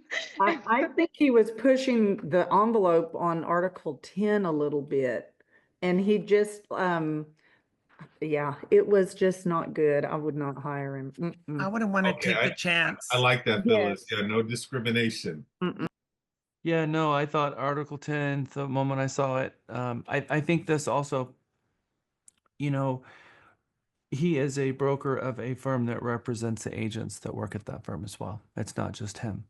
And so he's setting the benchmark for what that entire firm is about. I think that also needs to be thrown out there a little bit. All right, so now we've seen harmony, a little bit of humor, and throwing in some slurs, and pulling up in a Harley. So we threw that video in there to think: is that going to work out well for anyone? Is that going to help you, or is that going to hurt you? If you're going to do a video, we want it to help. Out of all the videos that we've seen, some of them we've said helped us. Some of them said probably backfired and didn't help us at all. I know we are out of time, but we've got 3 more videos that we're going to push ahead with. And 2 of them is the same person back to back. And you see a Jekyll and a Hyde scenario with these 2 videos. And I think it's important for you to also not try to beta test 2 different personality sides of yourself.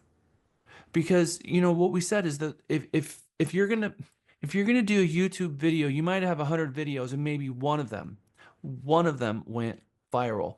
And if one of them is a parody of yourself and that's the one that went viral, and then people meet you, they're gonna be like, wait, I thought I knew you. And that's gonna be a weird thing. So I usually do the parody first and then the serious one second, but I've flipped it this time because we're gonna watch it in this order, and I want you to tell me if it works, because it's funny how this video, the reaction I get from class every mega, it's half the class like, oh my gosh, they're starry-eyed and they're in love, and the other half's like, oh my god, no. So there is such a huge difference in how people react. From a young age, I knew that I wanted to be an Riley LePage. entrepreneur, and Calgary's got this amazing entrepreneurial spirit that goes right along with my marketing degree and with real estate. So basically, I make a living helping people and interacting with them, and to me, that's better than any office job. I'm Riley LePage, and I'm a realtor with RE/MAX Real Estate Central. First of all, I'm super easy to get a hold of. That's become such a big issue these days, just somebody that picks up their phone. I try and mix the best of the old with the best of the new, And I think having a marketing degree from U of C and that hard work mentality really gives an edge for myself and for my clients, whether they're buying or selling, especially with today's technology and just the rate of change in the marketplace. I love the challenge. And in this industry, you're only as successful as you want to be. So when you're hiring a realtor, that's an investment, and it's who can provide the best value for your investment. I love working with people, and I know that I can do that every time.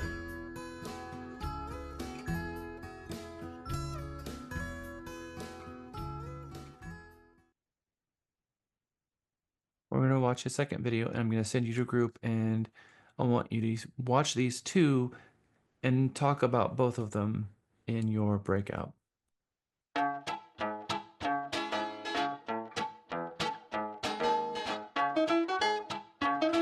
Hi, I'm Riley LePage, and I'm standing in what could very well be your next condo. It has a washroom, a balcony. It has not one, but 2 bedrooms,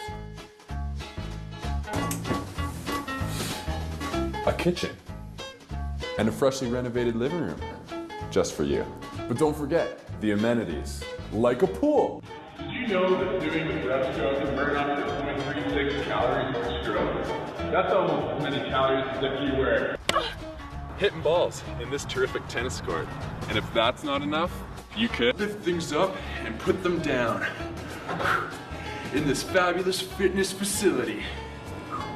And after getting your pump on, maybe you can go grab some lemons at the grocery store that's like 2 minutes away. After all, when life gives you lemons. Make your way to the train station, which is literally right across the street. You never know who you might run into. And when you're only 5 minutes away from the university, there's no need to nap on a dirty bench.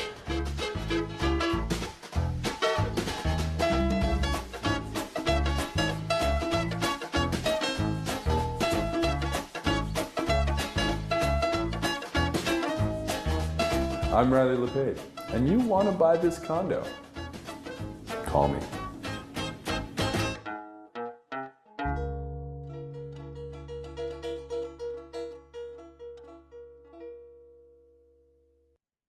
All right, I am shuffling the groups, putting you back in groups, and I want you to answer additional question here. What do you think the seller thought of that video? Recording in progress. Recording in progress. Group 1, who is our captain, and what did you think of Riley LePage? Was I group 1? Imonti, you are not group 1. Aquila, Alexa, Felix, Jess, Michael, and Sunshine. That's me. All We right. we enjoyed him. We liked his video. Consensus was he was engaging. His humor was PG. It was relatable. We thought that he was informative by explaining, all the different locations and showed us those locations. We also agreed that he was targeting a particular university kid and that he executed it very well. How many university kids buy houses? Very few. Is it him or his parents gonna be buying it? Most likely. Parents. Okay. Thank you, group 1. I don't disagree with what you said. All right, group 2. What is your thoughts? Alfonso, Chris, Amonte. I think Amonte, you're the captain for that group. Yes. So the first video we said that they had minimal information, but they did have a call to action, but it felt like they focused on themselves. On the second video, it was just more of a parody, like kind of structured like a parody. So Okay, thank you. Group 3, Asia, Bella, Kamei, Lewis, Phyllis, and Mohammed. Who is captain of 3? Lewis. All right, so I said that the videos kind of felt like a sitcom series. You really didn't know what you were getting in the next episode. Granted, the first one, we kind of felt like he was taking the approach is I've got a marketing degree. Look at me. I answer the phone. Other agents won't. Then the second video was poking fun at himself, being a jokester, kind of just showing you, hey, this is what you're looking for. This is what you're going to get. But the second video, he definitely showcased the property and all the amenities that you got with it, which was great. So it gave you a good perspective on that specific property he was showcasing. So two totally different videos, different target audience, and different feel for sure. Okay, thank you, group 3. Group 4, what were your thoughts? So for our group, we had kind of like a split in the middle. Some of us found it interesting, others didn't. Found the first one more interesting than the second one, the Ortega video. Like some of the stuff that we said was it wasn't as interesting in the way of it was too long. So it got boring after a minute, or the humor was a little bit more drier. So like it didn't really see the funny part of it, but you can see what they're trying to do. But it showed everything. And that's like one thing I guess that's good about it. But yeah, that's overall what we got. All right, so out of all of the videos that we've seen, what have we learned from this? How has this impacted you as a future content creator? You're going to be a content creator, yes? You're going to go out there, create content for your real estate business, share the world what it is to use you as their real estate agent.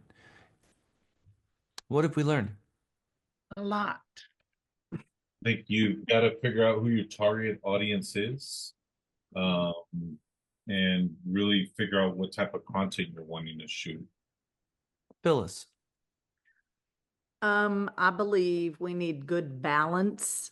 We need to be aware of the content that we're putting into the videos and don't get distracted by trying to be the funny one or whatever. You know, it's okay to have humor, but balance is important.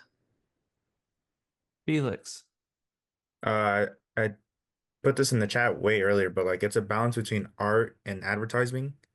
Because on one hand, you want to be like appeal to people's eyes, right, and to their ears and everything. And on the other hand, you want to be as informative and like as like put yourself out there. So it's a balance between both of those. Belladonna. Feel that before you go out and make a video, what I have learned from this is if you have not already, the 17 Code of Ethics, not just the titles, actually read it, because you may inadvertently say or do something that someone could report you for, because not everybody is gonna like your humor or think that it's funny, or you may say one word and now you've got a complaint. And if you're just starting out, you don't want that. You don't want a complaint from your first take on trying to make a video. That's just my opinion. Andrew. Well, I don't know about the rest of the group, but I'm definitely very motivated to go this weekend and to do a video of, you know, a new construction that I'm going to go show for the next weekend. I'm doing my homework for a buyer for next weekend. So I'm going to take that opportunity to do a video. And I don't care how I sound or look, but I'm going to definitely dress the part. Okay. I'm going to wear a suit and I'm definitely going to say, you know, about the property, about me, about the brokerage, about the square footage, that it's available. I'm going to mention the facts, and I'm not going to try to be funny. I'm going to try to be myself. And then whatever happens, happens. I'm going to make it very short because what I heard on the comments is that not too long, not too boring, but informative, but yet quick. I'm going to add some music to it. If I can find some music, I got to figure out how to find some music and then put it together. If I don't find any music, I'm still gonna post it. So that's my thing. All right. Who else had a couple final comments before we watch the very last video? Find your voice. Learn from these videos of what you absolutely don't want to do, and learn from these videos of what you do want to do. out of all of these videos, there's no wrong and there's no right, other than you want to stay away from maybe Jason's guns and slurs that he used, because that is probably not going to land you in a really good place. But for the rest of the videos, they really didn't do anything wrong, but they may have been boring or too serious or not serious enough or cold or warm. So hopefully we can walk away from this and say, I identified with this video. I think it was good. I want to follow that trend. More movement, how they're dressed, because I noticed you guys mentioned a bunch of things about that. But we know that we've got everything we need already with a lapel mic and a camera. That's all we need. Now, the last video that we're going to watch is a very, very old video. It's an interview style video. And I want you to just listen to one of the top producers across the country. This is back in the time when you had a camcorder. Does anybody know what that is? He had one of those. So we're talking, 90s, but that video still tracks today. Back then it was very complicated to get video, and he was actually being interviewed by a reporter. And the warmth in the video, I think, translates today. And by the way, he is still an agent today. He's still in the top 10 today in the marketplace that he serves. So he is still selling. But what never dies and what doesn't go away is authenticity and being humble. Those two things works all the time. So let's listen to how humble he is, and then we're going to be done. That will be the last slide of the day, and then we're on to our exam. So this one is about 7 minutes, I think. 6 minutes. Who are you? Who am I? I'm a nice guy.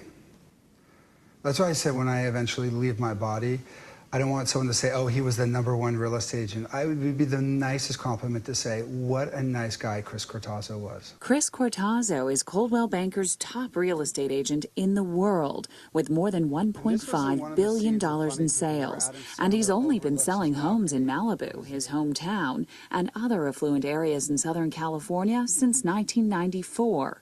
He also starred in the first season of Bravo's $1 Million Listing in 2007. Everyone wants to know the secret to my success, and it's just a lot of hard work, and it's integrity. But there has to be something more than that, because a lot of people work really hard. A lot of people are dedicated. A lot of people are working 24/7. Right. What is it about you that you really think is the secret to your success here? Is it that most of the other real estate agents aren't from Malibu? Integrity is critical. If you have integrity and you have the reputation, everything else will follow through.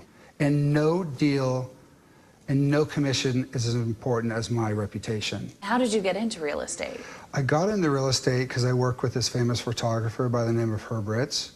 And he photographed every celebrity or notorious person in the world. And I was working on every shoot, and everyone knew I was born and raised in Malibu.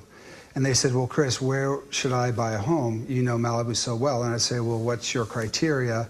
And before I even got into real estate, I would guide them into these different areas. And all of a sudden, the light bulb went off, and I said, I should go into real estate. Do you remember that very first sale of yours? Can you take us back to that day and what that was like for you, and why it inspired you to continue down this path? I do remember my first sale. I was actually with Herb and one of his clients, Richard Gere. Were you a real estate agent at that point? I was. Okay, just making sure you were a full-fledged. I was. And there was a discussion whether this house was still there, or there was a rumor that it burnt down. And I said, I just kayaked by it 3 days ago. The house is standing, and it's for sale for $5 million. So I showed up with the client, showed him the house. The business manager came along, liked the house. It was my first sale. It was the easiest transaction in the entire world. I didn't realize that real estate was going to be so challenging from that moment on. What was your most memorable sale, aside from your first one? Was there some sale where you thought, really, did this just happen? Well, there's one story that I could share with you that my clients had a pawn shop, and they had this dog named Margot, who was an attack dog. And I didn't realize I opened the house up and walked through the whole house, turning on the lights, opening doors, and I call my assistant, and she said, "Oh my gosh, the client's on the phone. You got to get out of the house. You're not in the house." And I said, "I'm in the house," and I was at the bar, and I was panicking. I was crawling up on the counter. Oh no! Oh no! And they connected me to the client, and they said, "Get out. Get out of the house." And I just remember crawling up on this counter going, "It's my birthday." And I had a choice of whether to try to make it out the front gate or run to the garage where she was fortunately sleeping. And you know in those movies when you're Great running attack down dog.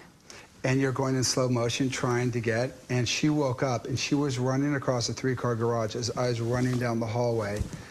I just closed the door as she hit the door.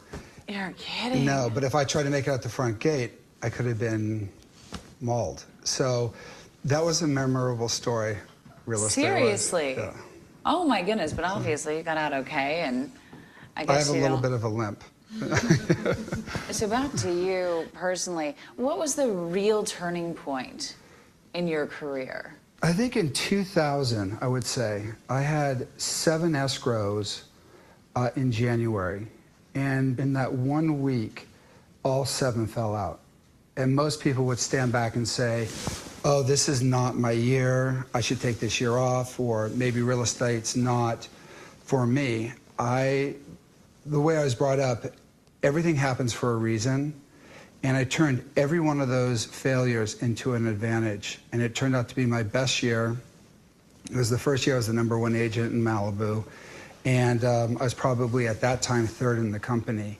And it's just amazing the power of thought and how I turned a negative into a positive. And that was my turning point in my career. Well, there's another example, and I don't.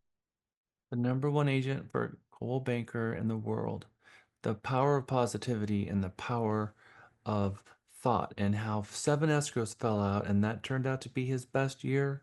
There's a message there. I want to cry on camera, but I lost my dad in 2009, and it was the most trying year. I mean, it just seemed like the world was falling apart. It was a devastating event for me, and I was completely winded, and my mom was hurt in the process, and so it was just, my whole universe collapsed. And my business manager came in and said a week later and said, "Chris, you have to get back to work.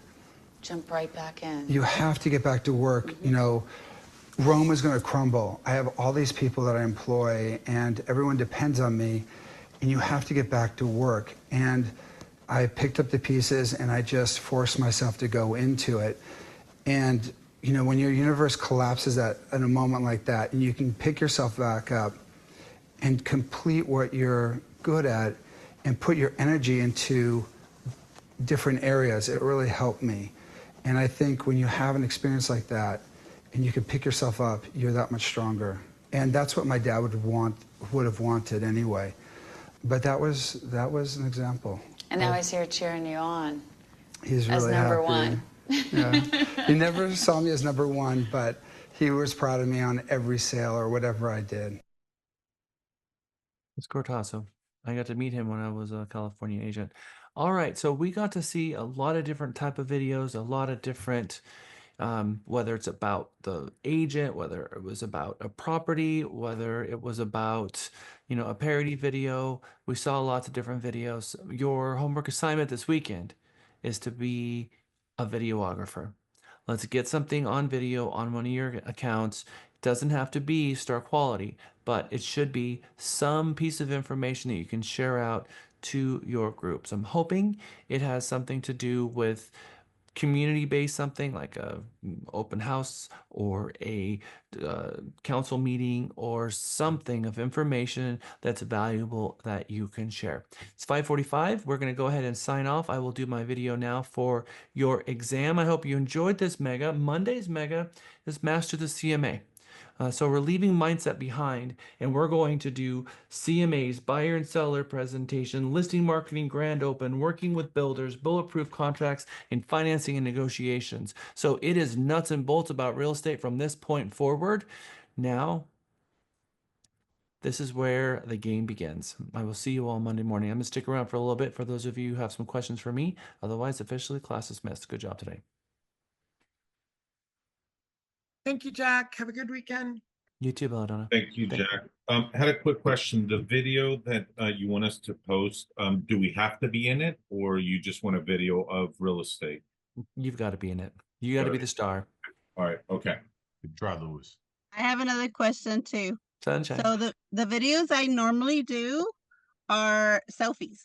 Like I do like a selfie of me, and then I turn the camera to my surroundings. Is that acceptable?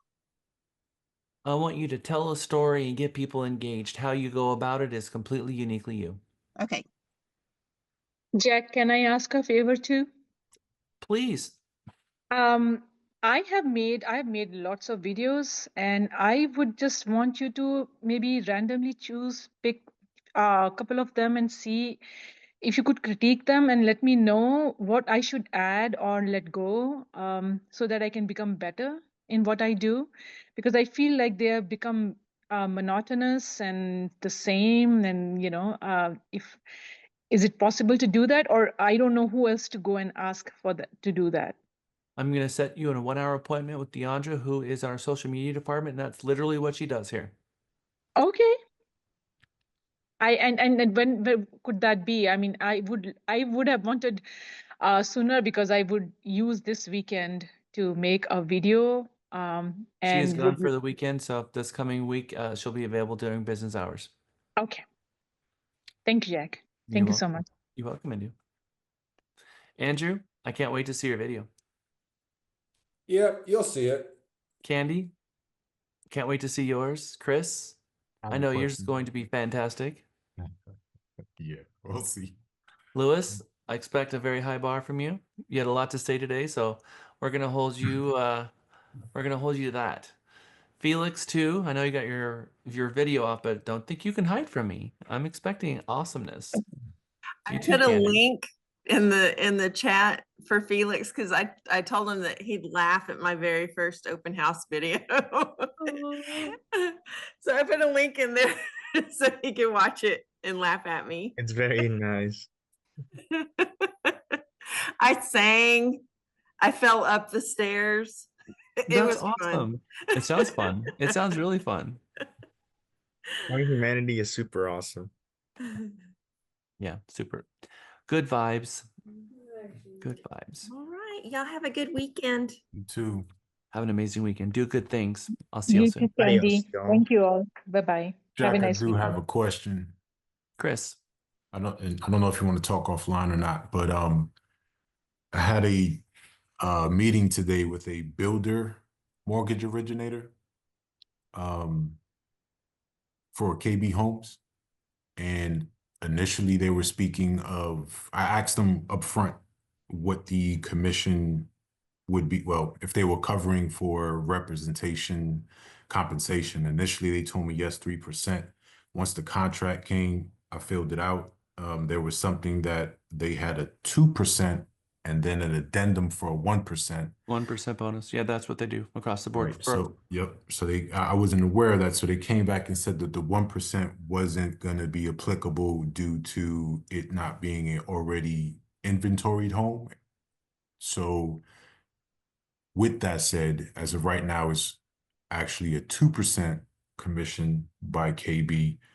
So do you want me to talk to, or I should say, what should I be talking to the client then? And oh, by the way, the client are technically my parents. As far as them picking up the 1%? 100% correct. Okay.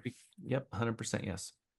All right. And we need and negotiate with that builder.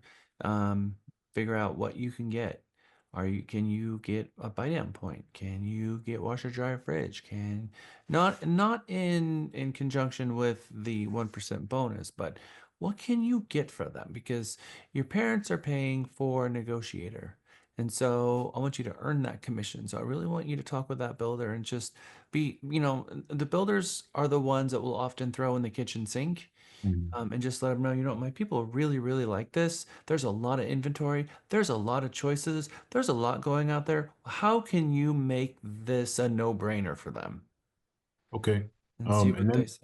one more question. As far as rentals go, and Andrew threw this out there about the 35% now, but prior to that coming out, I already did a listing agreement with a couple for 30.